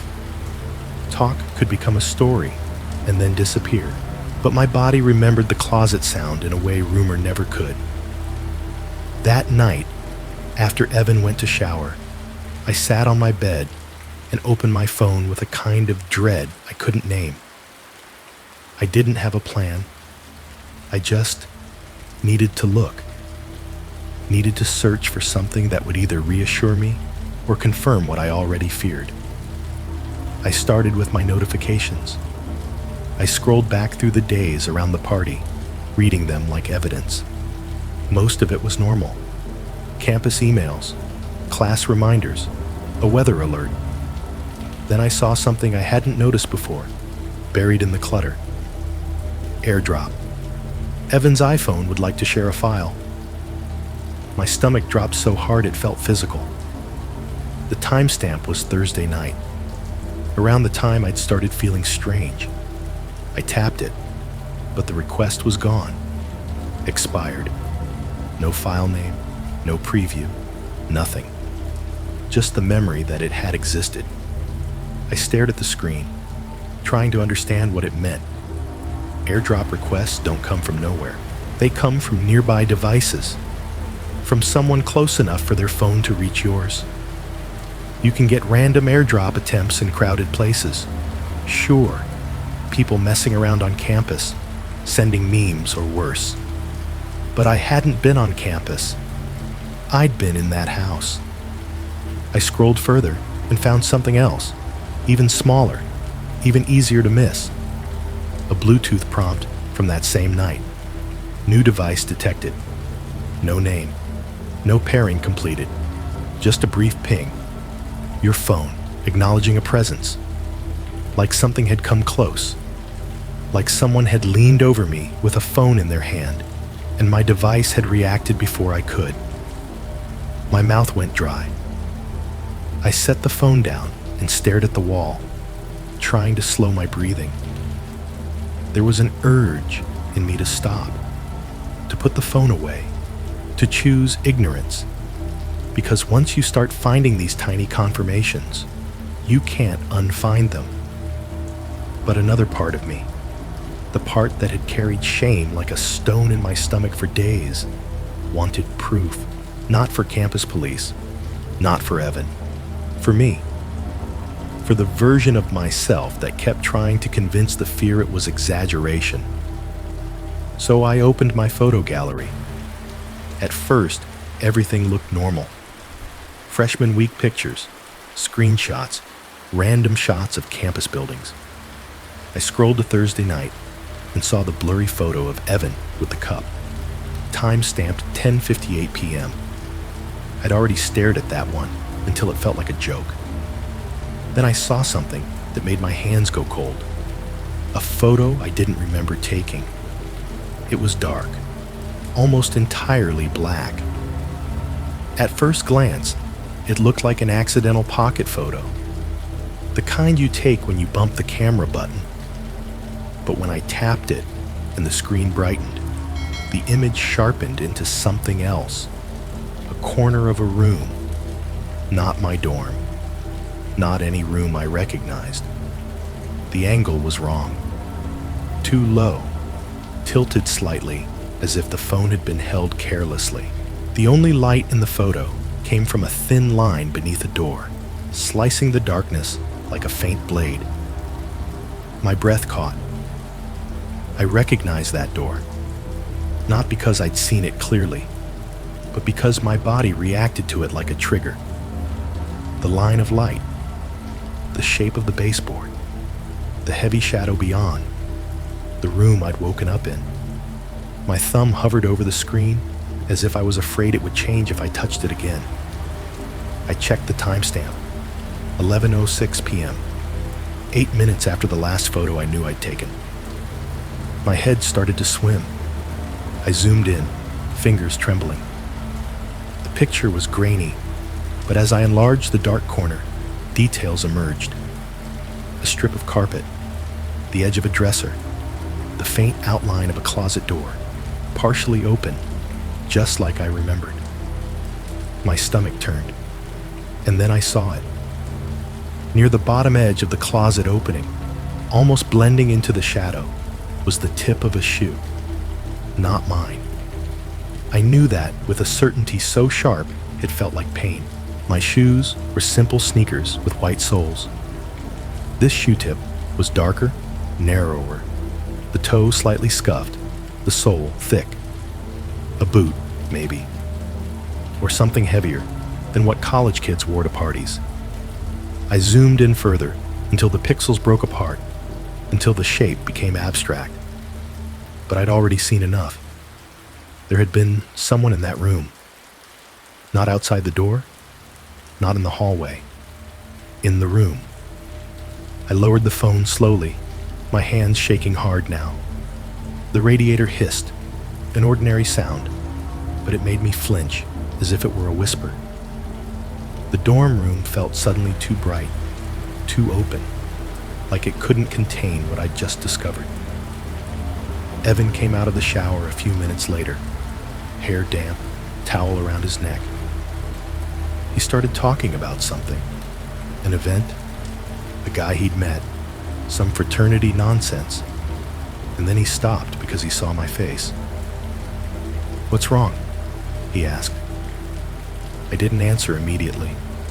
I held the phone out to him with the photo open. Evan took it, squinted, and then his expression tightened. "What is that?" he asked, voice dropping. "I didn't take it," I said. The words came out flat, like my mouth couldn't handle emotion yet. "I don't remember taking it." Evan stared at the screen longer, scrolling slightly, zooming in the same way I had. When he reached the closet edge and saw the shoe tip, his eyes widened. "Is that?" he started. "I don't know," I said quickly. "But it's not me. It's not my shoe." Evan's throat bobbed as he swallowed. He handed the phone back like it was hot. "Dude," he whispered, "how is that on your phone?" I didn't have an answer that didn't make the room feel smaller. AirDrop, Bluetooth ping, a photo I didn't take. My mind tried to form a narrative that made sense. Someone could have grabbed my phone. Someone could have been messing around. Someone could have... But the details didn't align with a prank. A prank is loud. A prank is meant to be discovered. A prank is made for laughter. This felt like documentation. Like someone wanted a record. Evan paced once, then stopped. "We need to go to someone," he said, voice strained. "We need to..." I cut him off again, not because I didn't want help, but because the fear had evolved into something more complicated. "And say what?" I asked. "That someone maybe took a picture of me when I was out of it? That there's a shoe in the corner? They'll say it's nothing, or they'll say I'm making it up." Evan opened his mouth, then closed it, because he knew I was right, and he hated that. That night, after Evan fell asleep, I lay in bed staring at the ceiling. The photo burned into my mind. I kept replaying the moment I'd woken up in that dark room, the way my body had been heavy, the way the air had felt occupied. And now that I knew there was a shoe near the closet, the memory shifted. I remembered the plastic bag crunch. I'd told myself it was someone stepping wrong, an accident, a careless sound. But if someone's shoe had been that close to the closet opening, if someone had been positioned there long enough to be captured in a photo, then the crunch wasn't accidental at all. It was movement, a shift, someone adjusting their weight. Because I'd started to wake up. The thought arrived slowly, and when it settled in, it didn't feel like an idea. It felt like a truth my body had known before my mind allowed it. They weren't surprised to find me awake. They were already there when it happened. The closet sound wasn't a person arriving after the fact. It wasn't someone sneaking in late. It was someone who had been standing in the dark the whole time, listening to my breathing, waiting for my eyes to open. And when I did, they shifted, just slightly, enough to step on that plastic bag. Not because they were clumsy, because they thought I wouldn't wake up yet. I turned my head toward my dorm closet, the plain white door that suddenly felt like a threat. The room was quiet except for Evan's breathing and the hum of the building. I didn't get up. I didn't check. I didn't turn on the light. I just lay there, wide awake, with one unbearable certainty tightening around my ribs. That night wasn't a blackout. It was a room with someone in it. And I was almost gone, without ever knowing what I'd missed. I deleted the photo the same night I found it. Not because I wanted to erase it, but because I couldn't stand the way it looked back at me. I remember my thumb hovering over the screen, my heart racing as if the phone itself might react. There was a moment where I considered sending it to myself, emailing it, backing it up somewhere safe. But fear isn't rational. Fear wants relief, and relief sometimes looks like making something disappear. So I deleted it. The image vanished instantly, replaced by the next photo in my gallery, a harmless shot of a campus building in daylight. I stared at the screen, waiting for the panic to ease. It didn't. If anything, it got worse. Because once the photo was gone, I realized what I'd done. I'd destroyed the only piece of proof that didn't rely on my memory. The only thing that wasn't subjective. The only thing that could have anchored the story in something solid. I tried to get it back. I opened the recently deleted folder, but it was empty. Auto-cleared, synced, gone. I downloaded recovery apps that promised miracles and delivered nothing. I connected my phone to my laptop, combed through backups, caches, anything that might still hold a fragment of that image. Nothing. The absence felt louder than the photo ever had. I sat there in the glow of my laptop screen long after Evan fell asleep, my chest tight, replaying the mistake over and over. The regret wasn't just about losing evidence.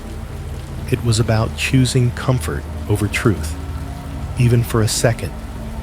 It was about how easy it had been to erase something terrifying instead of facing it. After that, I stopped going out. Not just to frat parties, to anything that involved crowds, alcohol, or unfamiliar rooms. If Evan mentioned another event, I found an excuse. Homework, early class, headache. Eventually, he stopped asking. At first, people noticed. Then they adjusted. That's how it works in college. Absence becomes a personality trait if you repeat it enough times. I told myself I was being smart, careful, that I was prioritizing my safety. But the truth was uglier. I didn't trust environments anymore. Any place where people moved freely in the dark felt hostile. Any situation where my attention might slip, where my senses might dull, felt dangerous. I started sitting with my back to walls. I stopped accepting drinks I didn't open myself. I counted how long I'd been awake, how tired I was, how vulnerable that made me. Sleep became unreliable. Some nights, I'd lie awake until dawn, listening to the building breathe. Pipes knocking, elevators clunking, doors opening and closing down the hall. Other nights, I'd fall asleep quickly and wake just as fast, my heart racing, convinced I'd heard something wrong. I started noticing patterns. 3 knocks on a door meant someone polite. Someone who didn't want to draw attention. Someone who expected the door to open. That realization came later. At first, it was just another sound in the background noise of dorm life. It happened a few weeks after I deleted the photo, on a Tuesday night that felt aggressively normal. I was sitting at my desk with headphones on, half watching a video while pretending to study. Evan was out. The hallway beyond our door buzzed faintly with movement. People coming back from late classes, footsteps echoing briefly and then fading. Then I heard it. Knock, knock, knock. I paused the video and slid one ear cup off, listening. The knocks came from down the hall, not our door. They were spaced evenly, unhurried, not aggressive, not desperate, polite. I leaned back in my chair, heart picking up speed. A voice murmured something I couldn't quite hear. Then silence. A few seconds passed. Then the same knocks again. Knock, knock, knock. Same spacing, same pressure. I stood up slowly and cracked my door open just enough to see the hallway. The fluorescent lights hummed overhead. Doors lined the corridor, identical and anonymous. A few feet down, I saw a guy from another floor standing outside one of the rooms, shifting his weight slightly. The door opened. I couldn't hear what was said, but the guy stepped inside without hesitation, the door closing behind him. The hallway went quiet again. I stood there longer than I needed to, my pulse loud in my ears. The scene itself wasn't alarming. It was mundane. It could have been a friend visiting, someone returning borrowed notes, anything. But my body didn't react like it was mundane, because I recognized the pattern. 3 knocks, even spacing, no urgency. The same cadence as the night at the house, the same tone as the hand on my shoulder, the same careful patience. I closed my door slowly and locked it, the click sounding louder than it should have. I leaned against the wood and waited for my breathing to slow. It didn't. I kept thinking about how practiced it all felt. The way the guy with the tiny bottle had waited until I drank. The way someone had guided me without force. The way they'd stood still in the closet instead of panicking when I woke. The way someone paced the tree line only when cars passed. The way doors were tested, not broken. The way knocks were polite. Nothing about it was impulsive. Nothing about it was sloppy. This wasn't chaos. It was procedure. I didn't tell Evan about the hallway knock. I didn't tell anyone. By then, I'd learned that sharing didn't make it lighter. It just spread the weight around until no one knew what to do with it. Instead, I adjusted my life quietly. I avoided shortcuts. I kept my phone charged. I memorized schedules. I noticed faces. I paid attention to where cameras stopped working, where lights flickered, where sound carried oddly. I became observant in a way that wasn't healthy. And maybe that's the worst part. How something like that doesn't just scare you once. It teaches you a new way to exist, a narrower way, a colder way. Years later, people ask me why I never joined a frat, why I stopped going out so early in college, why I still hesitate when someone hands me a drink. I give them vague answers. I joke about it. I say I just grew out of that phase quickly. I never tell them the real reason. Because the real reason isn't about alcohol, or parties, or even what might have happened to me in that room. It's about how easily it all could have continued, how smooth it was, how quiet, how routine. It wasn't the drink that scared me. It was how practiced it felt. I'm writing this now because I heard it again, not as a memory, not as a dream that crawled up from the back of my head in the middle of the night.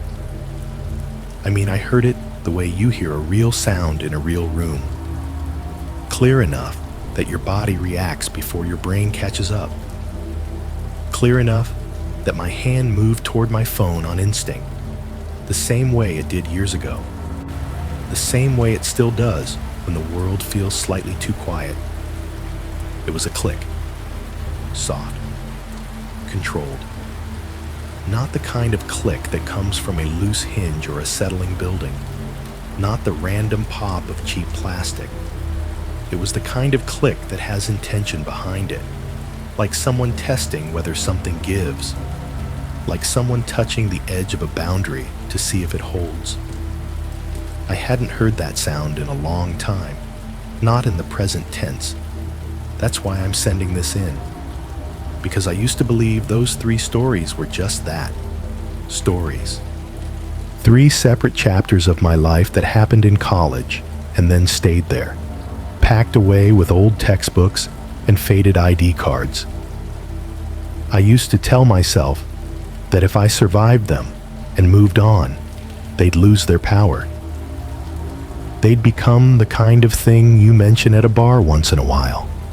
The kind of thing people react to with a laugh and a no way, and then you all move on.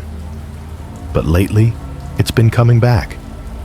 Not the images, not the faces, the sounds.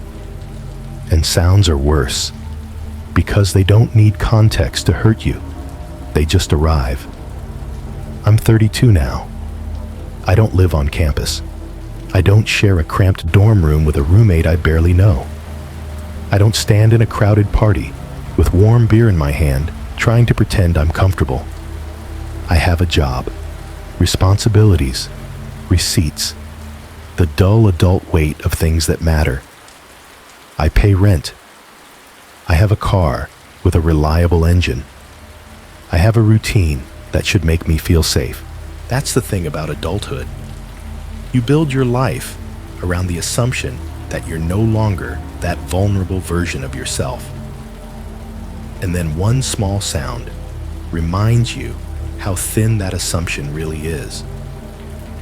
I'm writing this from a motel off the highway, the kind of place you end up in when you've been driving too long, and you tell yourself you'll only stay one night. The kind of motel that smells like old detergent and faint cigarette smoke, even though there are no smoking signs everywhere. The kind of motel where the carpet feels slightly damp under your shoes, like it's never fully dried since the last cleaning. Outside my door, a strip of neon flickers in the hallway window, buzzing softly in a way you stop noticing until you're lying in bed, staring at the ceiling. The buzzing isn't loud. It's just constant, like a tiny electric insect trapped behind glass. Every few minutes, the ice machine down the hall clunks, and then there's the hollow sound of cubes dropping into the bin, followed by the dull thud of someone closing the lid too hard. Somewhere nearby, a vending machine hums with a tired motor, as if it's barely committed to staying alive. The AC in my room cycles on and off in uneven bursts, rattling the vent with that loose metal sound cheap units make. When it shuts off, the silence doesn't feel restful. It feels like something is waiting in the pause. That's how I know I'm not writing this for entertainment. I'm writing because the silence is starting to feel like a setup again. I want to be clear about something before I go further. I'm not writing this because I want sympathy. I'm not writing this to sound tough or tragic. I'm writing because I've learned that when certain sounds repeat in your life, it's not just coincidence, it's pattern. And patterns have a way of spreading. There are 3 sounds that never left me. The first is the click. Not the loud click of a deadbolt locking. Not the satisfying snap of a door closing. The tiny, delicate click you hear when a knob turns just enough to test resistance. The click that says someone is checking whether you remembered to secure something. The click that happens once, then again, with pauses in between, patient enough to make you doubt yourself. The second is the crunch, not the playful crunch of leaves underfoot on an autumn day. The crunch of dry leaves in the dark when you can't see what's making it. The crunch that arrives too evenly to be an animal. The crunch that moves around you, keeping distance, letting you feel watched without giving you anything to look at. The crunch that becomes a circle if you let it. The third is the polite knock. 3 times, even spacing, not frantic, not aggressive. A knock that sounds like someone who belongs there, someone who expects you to answer, someone who isn't worried about being heard. Click, crunch, polite knock. Those sounds have followed me through years, across states, into different apartments, different jobs, different versions of myself. Sometimes they show up as tiny echoes. Someone fiddling with a lock in a hallway, a bag crinkling underfoot, a neighbor knocking late at night. Most of the time, I can tell myself it's nothing. But when I heard the click again, here, now, I couldn't tell myself that anymore, because it wasn't just any click. It was the same kind of click, the one with a pause after it, the one that feels like a question asked softly in the dark. I was lying on the motel bed with my phone on my chest, scrolling mindlessly, letting exhaustion dull my thoughts. The TV was off. The room light was off.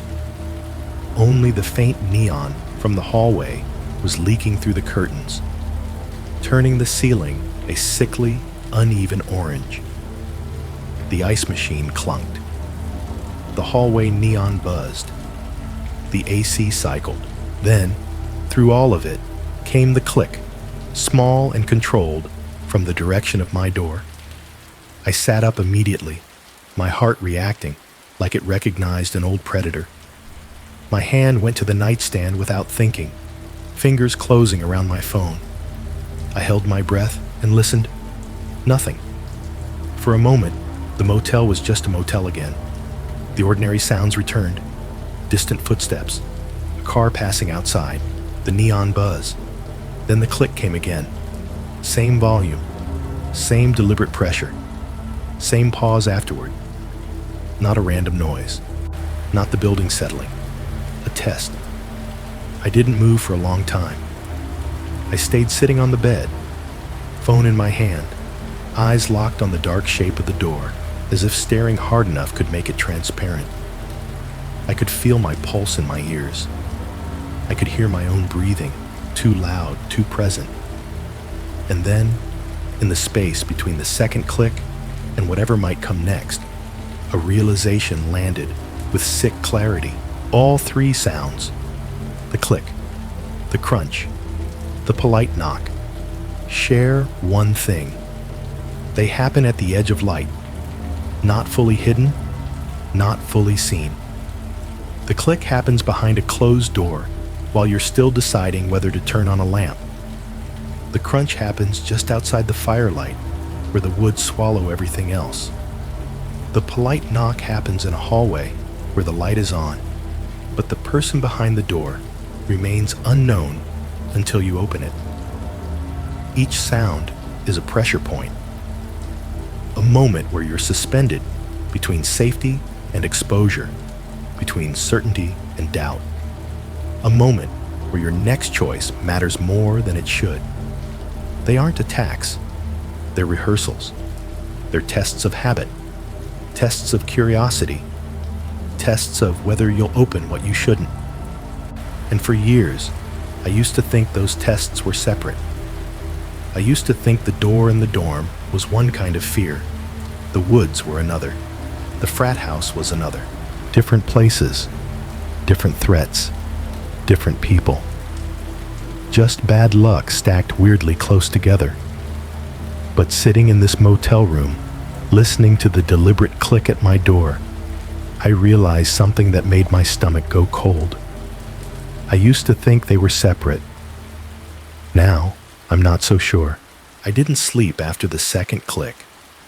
I sat on the edge of the motel bed with my phone in my hand and the curtains half open, letting the hallway neon leak into the room just enough that the door didn't become a total silhouette. The light wasn't comforting. It was just information, a thin layer of visibility that kept my mind from inventing shapes. The click didn't come a third time. That should have been relief. Instead, it felt like the worst kind of restraint, the kind that says whoever did it didn't need to keep testing. They'd already gotten what they came for.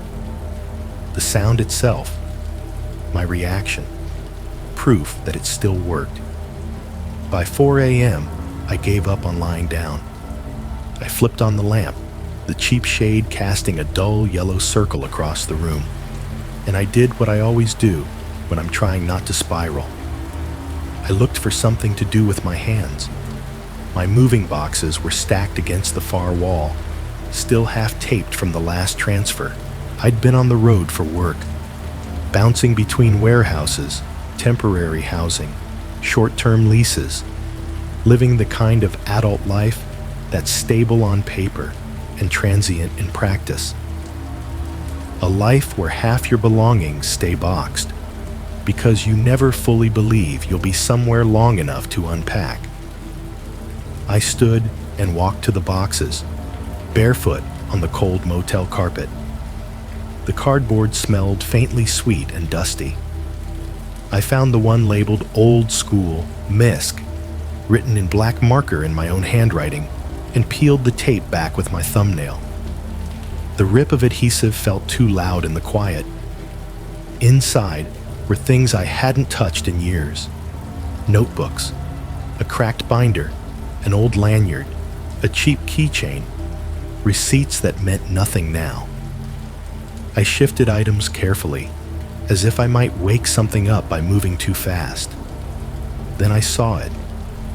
A small folded square of paper tucked between two textbooks like a bookmark. Plain.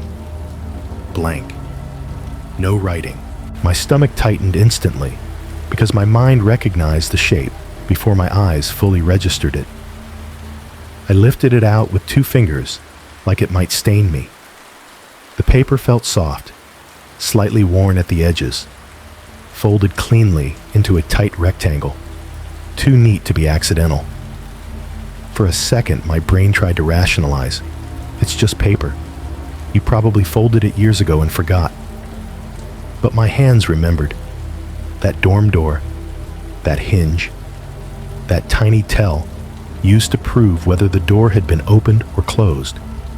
My throat went dry. I unfolded it slowly, the crease resisting like it didn't want to open again. The paper was still blank. No message, no ink, nothing obvious. But when I tilted it under the lamp, I saw it. A faint, greasy smudge on one corner. Not a stain from water. Not discoloration from age. A print. The pad of a thumb pressed there long enough to leave residue. My chest went cold. Because I'd seen that kind of smudge before, on the plastic cup lid from the party. The mark that didn't match where my hand normally rested. The faint sheen that caught the light only when I angled it right. The kind of residue that feels intimate and wrong because it comes from someone's skin. I held the paper closer to the lamp, rotating it slowly. The smudge wasn't dramatic. It was almost nothing.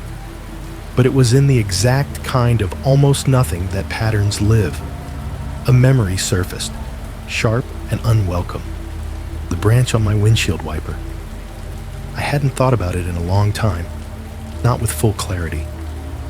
In my mind, it had become a symbol more than an object, a message without words, a signature. But now, staring at the paper, I remembered a detail I hadn't allowed myself to linger on back then. When I grabbed the branch and threw it away, my fingers had come away slightly slick. I'd wiped my hands on my jeans afterward, annoyed at myself for overreacting. At the time, I'd told myself it was sap, but sap doesn't feel like that. Sap is sticky, resinous, sweet-smelling. This had been greasy, human. The kind of smear you get from a thumb that's touched 100 doorknobs, 100 cheap plastic cups, 100 things in places where no one washes their hands enough. I sat down on the edge of the motel bed with the folded paper in my lap, the lamp buzzing faintly above me. My skin crawled in that slow, escalating way that always comes right before panic. I forced myself to breathe through it. In, out, in, out. Then, because my brain didn't know how to stop, I did the next thing it always does. I looked for explanations online, not because I expected to find the answer. I didn't even know what I was searching for exactly. I just needed something, anything, that could turn this into coincidence. I opened my phone and typed, "campus hallway camera blind spot." It was a stupid phrase, vague, too broad. The kind of thing that should return security system ads and generic advice posts. The results came back fast, endless and messy. Campus forums, news blurbs, parents complaining, students warning each other about corners where the cameras cut or freeze, threads where people argued about whether the school cared. I refined it, added words like dorm, corner, vending machine, RA office closed. I stared too hard at every sentence that mentioned a dead zone. The spiral began quietly, the way it always does. Not a rush, a slow descent disguised as research. I clicked an article about a college installing new cameras after incidents in dorm hallways. I clicked a post about someone hearing a doorknob being tested late at night. I clicked a comment thread where multiple people described the same kind of sound. A click, a pause, a click again. My fingers went numb. I kept going anyway. At some point, I landed on a small community alert post, one of those short, official-looking blurbs that gets shared around local groups. It didn't mention my college. It wasn't even in my state. It was formatted like a neighborhood watch notice, the kind people scroll past unless the keyword catches them. The keyword did. Polite knocking. My stomach turned. The post described incidents near a student housing area. Late-night knocks on doors, 3 times, evenly spaced. No one saw the person. No damage. No forced entry. The report emphasized that the knocks were polite and calm, and that residents were urged not to open the door. I stared at the screen, my mouth dry. One post could be coincidence. People knock on doors. Pranks happen. But then I found another. Different campus, different state, same wording, 3 knocks, even spacing, no suspect, no forced entry, occurring near camera blind spots and poorly lit corridors. A line about how the person seemed to retreat when vehicles approached. My heart began to pound again. I scrolled faster, fingers trembling. I started searching the phrase itself, polite knocking incidents campus, and found scattered mentions. A campus safety bulletin here, a local Facebook post there, a student forum thread where someone joked about a door-to-door ghost. Each post alone looked small, dismissible.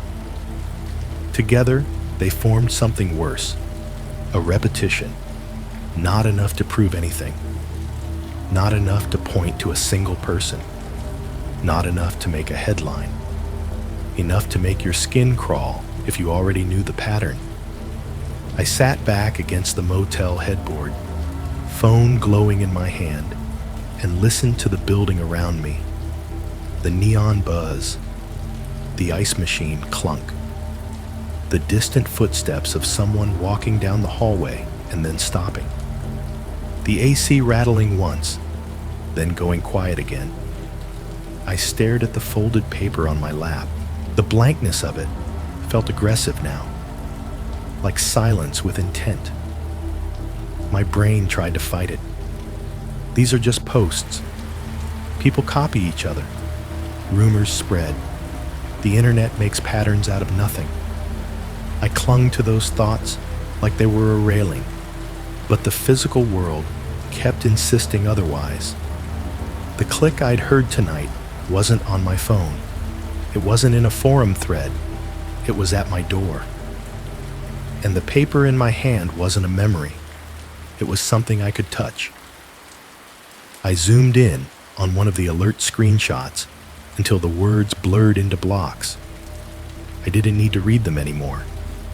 I already knew the shape of what they were saying.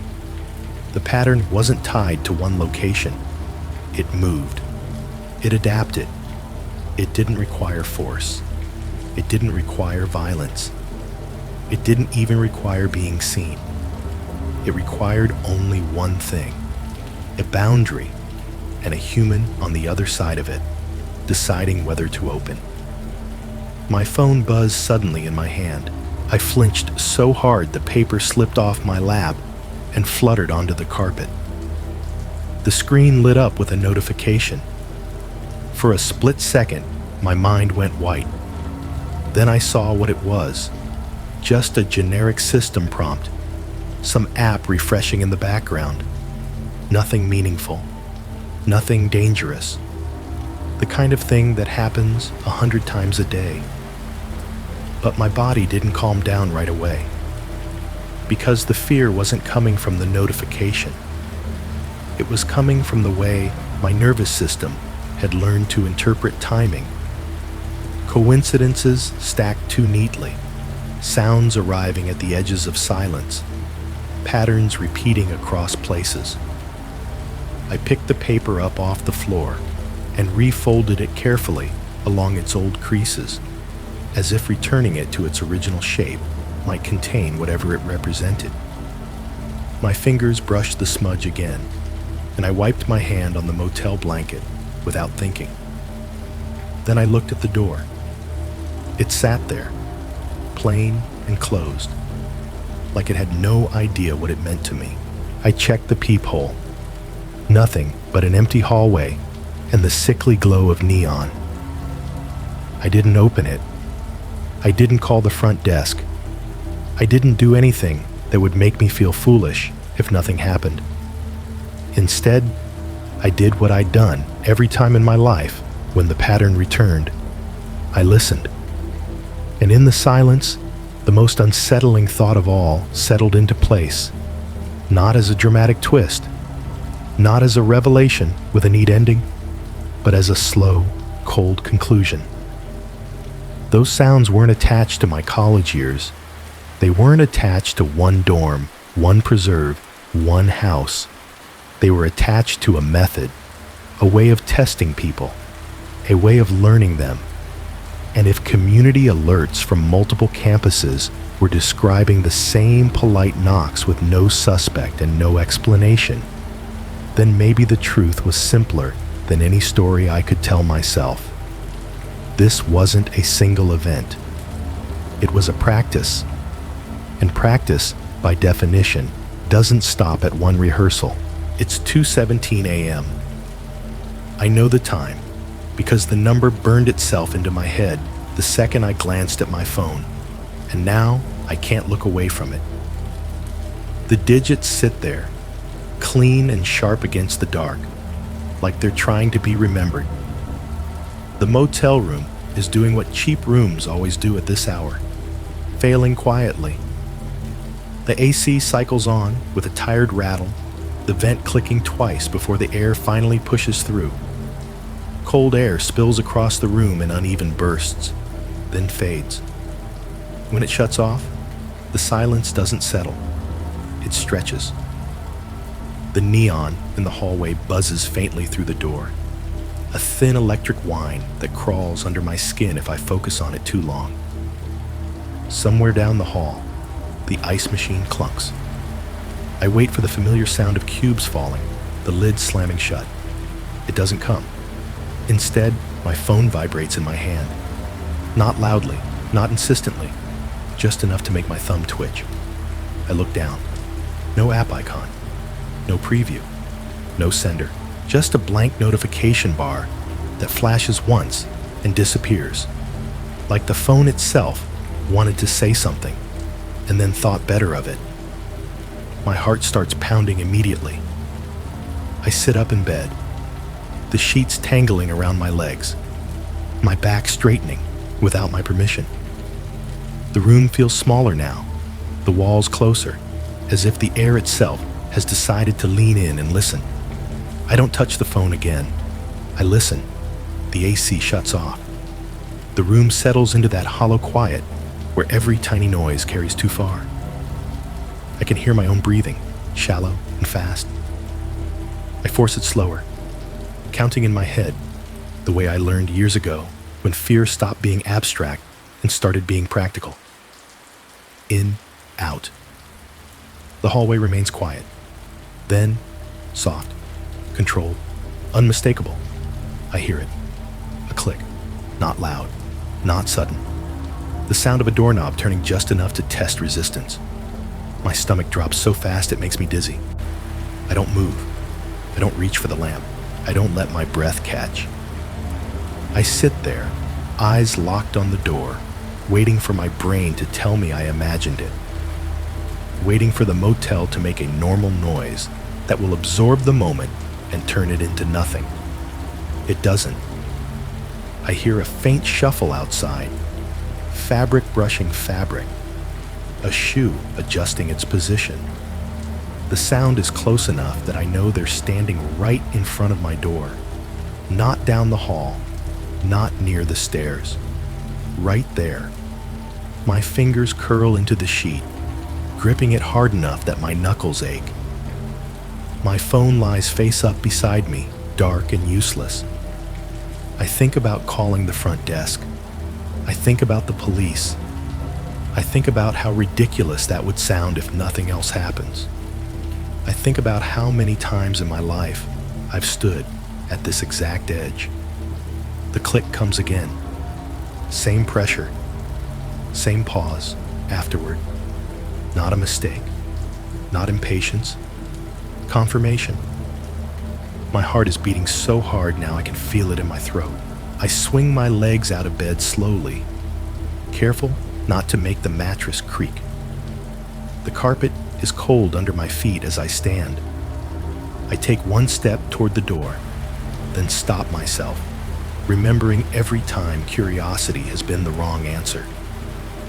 Instead, I lean forward and press my eye to the peephole. The hallway outside is lit by that same sickly neon glow, casting everything in dull orange. For a moment, I see nothing, just empty carpet and the far wall. Then something shifts into view. Not a face, not eyes, just the top of a head, a scalp, a hairline, too close to the door to belong to someone standing upright. They're leaning in. I pull back instantly, my heart slamming against my ribs like it's trying to escape. The image lingers anyway, skin catching the light, hairline curved and ordinary, horrifying in its ordinariness. I know that angle. I've seen it before. In a dorm hallway, years ago, when I looked through a peephole and saw someone positioned exactly wrong, exactly too close, like they knew how to stand where they couldn't be identified. My hands start to shake. I press my back against the wall beside the door, not wanting my shadow to give anything away. The neon buzz continues. The motel feels impossibly quiet, like the building itself is holding its breath. Then the doorknob moves again. Click, click. A pause long enough for hope to flicker. Maybe they're leaving. And then the sound that tightens something deep in my chest. Knock, knock, knock. Polite, evenly spaced. Not loud enough to wake other guests. Not soft enough to be missed. I don't answer. I don't speak. I don't make a sound. The knocks don't repeat right away. Silence stretches out, thin and fragile. My muscles ache from holding so still. My breathing feels too loud in my ears, like I'm afraid the sound of it might travel under the door. Seconds pass, 10, 20. I wait for footsteps retreating down the hall. They don't come. Instead, there's a faint shift outside the door. Someone adjusting their stance, redistributing weight. A soft sound follows, barely audible, but familiar enough that my stomach turns. A subtle crunch. Not leaves, not gravel, plastic. The same quiet compression of material under pressure that has followed me from place to place, year to year. The sound of someone stepping carefully, making a small mistake, correcting themselves without panic. I squeeze my eyes shut. My mind flashes through images I don't want. Dark rooms, half-open closets, branches balanced on windshield wipers, folded blank paper tucked into hinges, smudges that look like fingerprints when you tilt them toward the light. The pattern feels complete now. Click, crunch, polite knock. I understand something in this moment that no amount of research or memory ever fully explained. This isn't about breaking in. This isn't about forcing anything. It's about learning what you do when tested. I stay where I am, my back against the wall, my phone in my hand, my finger hovering over the emergency call button without pressing it. I don't know how long passes. Time feels wrong in that quiet, stretched, and unreliable. Eventually, the pressure on the plastic outside the door lifts. The hallway remains silent. I wait longer than I think I need to, then longer still. I don't rush to the peephole again. I don't unlock the door. I don't move. When I finally dare to listen for footsteps, there are none. The neon buzz continues. The ice machine down the hall clunks at last, followed by the dull thud of the lid closing. Somewhere, a car passes outside, its tires whispering against wet pavement. The world resumes, but the space outside my door feels different now, emptied but not safe. I don't sleep after that. I sit on the bed with the lamp on, watching the door like it might breathe. When dawn finally arrives, it does so quietly, washing the room in a pale gray light that feels undeserved. I check the lock 3 times. It's secure. It always was. That's the part people don't understand when I try to explain this. The locks aren't failing. The doors aren't weak. The boundaries are intact. The question is what you do when you notice them being tested. That's why I'm ending this here. Not with an explanation. Not with a warning that sounds like advice. Just with this. If you heard this story and felt the urge to check your lock, if you paused for a second and wondered whether your door was really secure, if you listened a little harder to the sounds around you than you normally would, that's how it starts. It only takes one night where your door is already awake. Below is a reflective, personal perspective essay in English, written in a clear, calm, and meaningful tone, focused on insight rather than fear, and ending with gentle questions for the audience. It is designed to feel like the narrator stepping back after everything, speaking honestly and thoughtfully to the listener. Reflection. What stayed with me? After the door went quiet, after everything that happened, the part that stayed with me wasn't the fear itself. Fear fades. It dulls over time, loses its sharp edges, becomes something you can talk about without your voice shaking. What stayed with me was something quieter and harder to name. The awareness that ordinary life contains moments where safety is not broken, but tested. That distinction matters. Nothing in this story ends with a clear villain, a dramatic confrontation, or a neatly tied explanation. There is no single face to blame, no event that can be isolated and labeled as the worst moment. Instead, what lingers is the realization that danger does not always announce itself with violence. Sometimes it arrives politely. Sometimes it waits to see what you do. Looking back, each story followed the same structure, even though they happened in different places and at different times. There was always a moment of normalcy first. Routine, comfort, distraction. Then there was a sound, or a detail, or a feeling that didn't quite fit. And finally, there was a choice. Ignore it, rationalize it, or listen to it. Most of us are trained to choose rationalization. We tell ourselves that being cautious is the same as being afraid, and that fear is something to overcome rather than something to understand. We're taught that maturity means pushing through discomfort, staying polite, not overreacting. In many situations, that's true. But these experiences taught me something else. Sometimes, intuition isn't panic. It's recognition. What scared me most wasn't that something bad almost happened. It was how easy it would have been to miss the warning signs entirely. The sounds were small. The details were subtle. Nothing forced my hand. And that's what made them effective. In the dorm, the door wasn't broken into. It was already unlocked.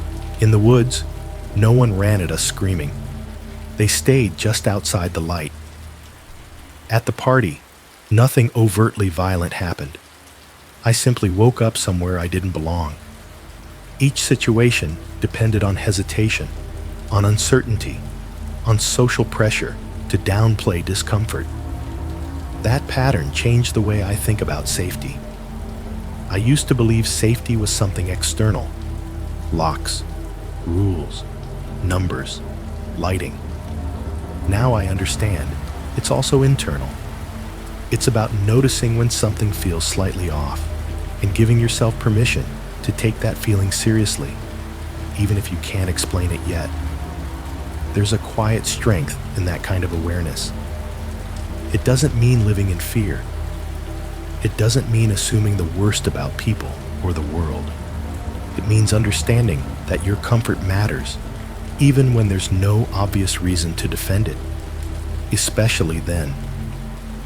One positive thing these experiences gave me, if I can call it that, is clarity. I became more attentive, more grounded in my own boundaries. I learned to trust my reactions without needing validation first. I learned that leaving early, locking the door, saying no, or simply staying silent can be acts of self-respect, not weakness. And perhaps most importantly, I learned that stories like this are rarely about a single moment.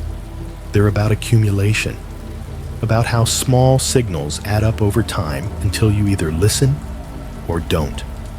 Sharing this story isn't about making people afraid of the dark, or strangers, or unfamiliar places. It's about reminding people that awareness is not paranoia, and intuition is not irrational. It's about encouraging a relationship with your surroundings that is observant rather than anxious. Life will always involve risk. We can't control that. But we can control how much attention we give to ourselves when something feels wrong. If there's any comfort to take from this, it's that listening to your environment, to patterns, to your own instincts, often happens quietly. It doesn't require bravery in the dramatic sense. It only requires honesty with yourself. And maybe that's the most important takeaway: the ability to pause, notice, and choose yourself without needing a dramatic reason. Before you move on from this story, I'd like to leave you with a few questions, not to unsettle you, but to invite reflection. Have you ever dismissed a small feeling because you couldn't explain it logically? Have you ever stayed in a situation longer than you wanted to, just to avoid seeming rude or dramatic? When something feels slightly off, do you listen, or do you wait for proof first?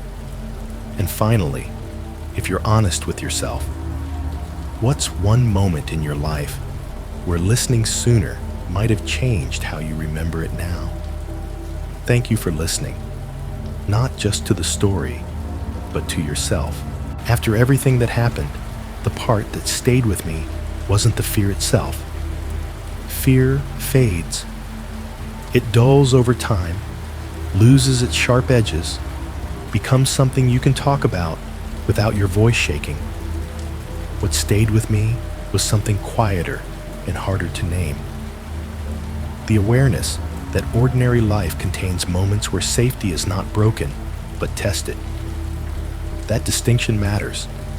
Nothing in this story ends with a clear villain, a dramatic confrontation, or a neatly tied explanation. There is no single face to blame, no event that can be isolated and labeled as the worst moment. Instead, what lingers is the realization that danger does not always announce itself with violence. Sometimes it arrives politely. Sometimes it waits to see what you do. Looking back, each story followed the same structure, even though they happened in different places and at different times. There was always a moment of normalcy first. Routine, comfort, distraction. Then there was a sound, or a detail, or a feeling that didn't quite fit. And finally, there was a choice. Ignore it, rationalize it, or listen to it. Most of us are trained to choose rationalization. We tell ourselves that being cautious is the same as being afraid, and that fear is something to overcome rather than something to understand. We're taught that maturity means pushing through discomfort, staying polite, not overreacting. In many situations, That's true. But these experiences taught me something else. Sometimes, intuition isn't panic, it's recognition. What scared me most wasn't that something bad almost happened. It was how easy it would have been to miss the warning signs entirely. The sounds were small, the details were subtle. Nothing forced my hand, and that's what made them effective. In the dorm, the door wasn't broken into, it was already unlocked. In the woods, no one ran at us screaming. They stayed just outside the light. At the party, nothing overtly violent happened. I simply woke up somewhere I didn't belong. Each situation depended on hesitation, on uncertainty, on social pressure to downplay discomfort. That pattern changed the way I think about safety. I used to believe safety was something external. Locks, rules, numbers, lighting. Now I understand it's also internal. It's about noticing when something feels slightly off and giving yourself permission to take that feeling seriously, even if you can't explain it yet. There's a quiet strength in that kind of awareness. It doesn't mean living in fear. It doesn't mean assuming the worst about people or the world. It means understanding that your comfort matters, even when there's no obvious reason to defend it, especially then. One positive thing these experiences gave me, if I can call it that, is clarity. I became more attentive, more grounded in my own boundaries. I learned to trust my reactions without needing validation first. I learned that leaving early, locking the door, saying no, or simply staying silent can be acts of self-respect, not weakness. And perhaps most importantly, I learned that stories like this are rarely about a single moment. They're about accumulation, about how small signals add up over time until you either listen or don't. Sharing this story isn't about making people afraid of the dark, or strangers, or unfamiliar places. It's about reminding people that awareness is not paranoia, and intuition is not irrational. It's about encouraging a relationship with your surroundings that is observant rather than anxious. Life will always involve risk. We can't control that. But we can control how much attention we give to ourselves when something feels wrong. If there's any comfort to take from this, it's that listening to your environment, to patterns, to your own instincts, often happens quietly. It doesn't require bravery in the dramatic sense. It only requires honesty with yourself. And maybe that's the most important takeaway. The ability to pause, notice, and choose yourself without needing a dramatic reason. Before you move on from this story, I'd like to leave you with a few questions, not to unsettle you, but to invite reflection. Have you ever dismissed a small feeling because you couldn't explain it logically? Have you ever stayed in a situation longer than you wanted to, just to avoid seeming rude or dramatic? When something feels slightly off, do you listen? Or do you wait for proof first?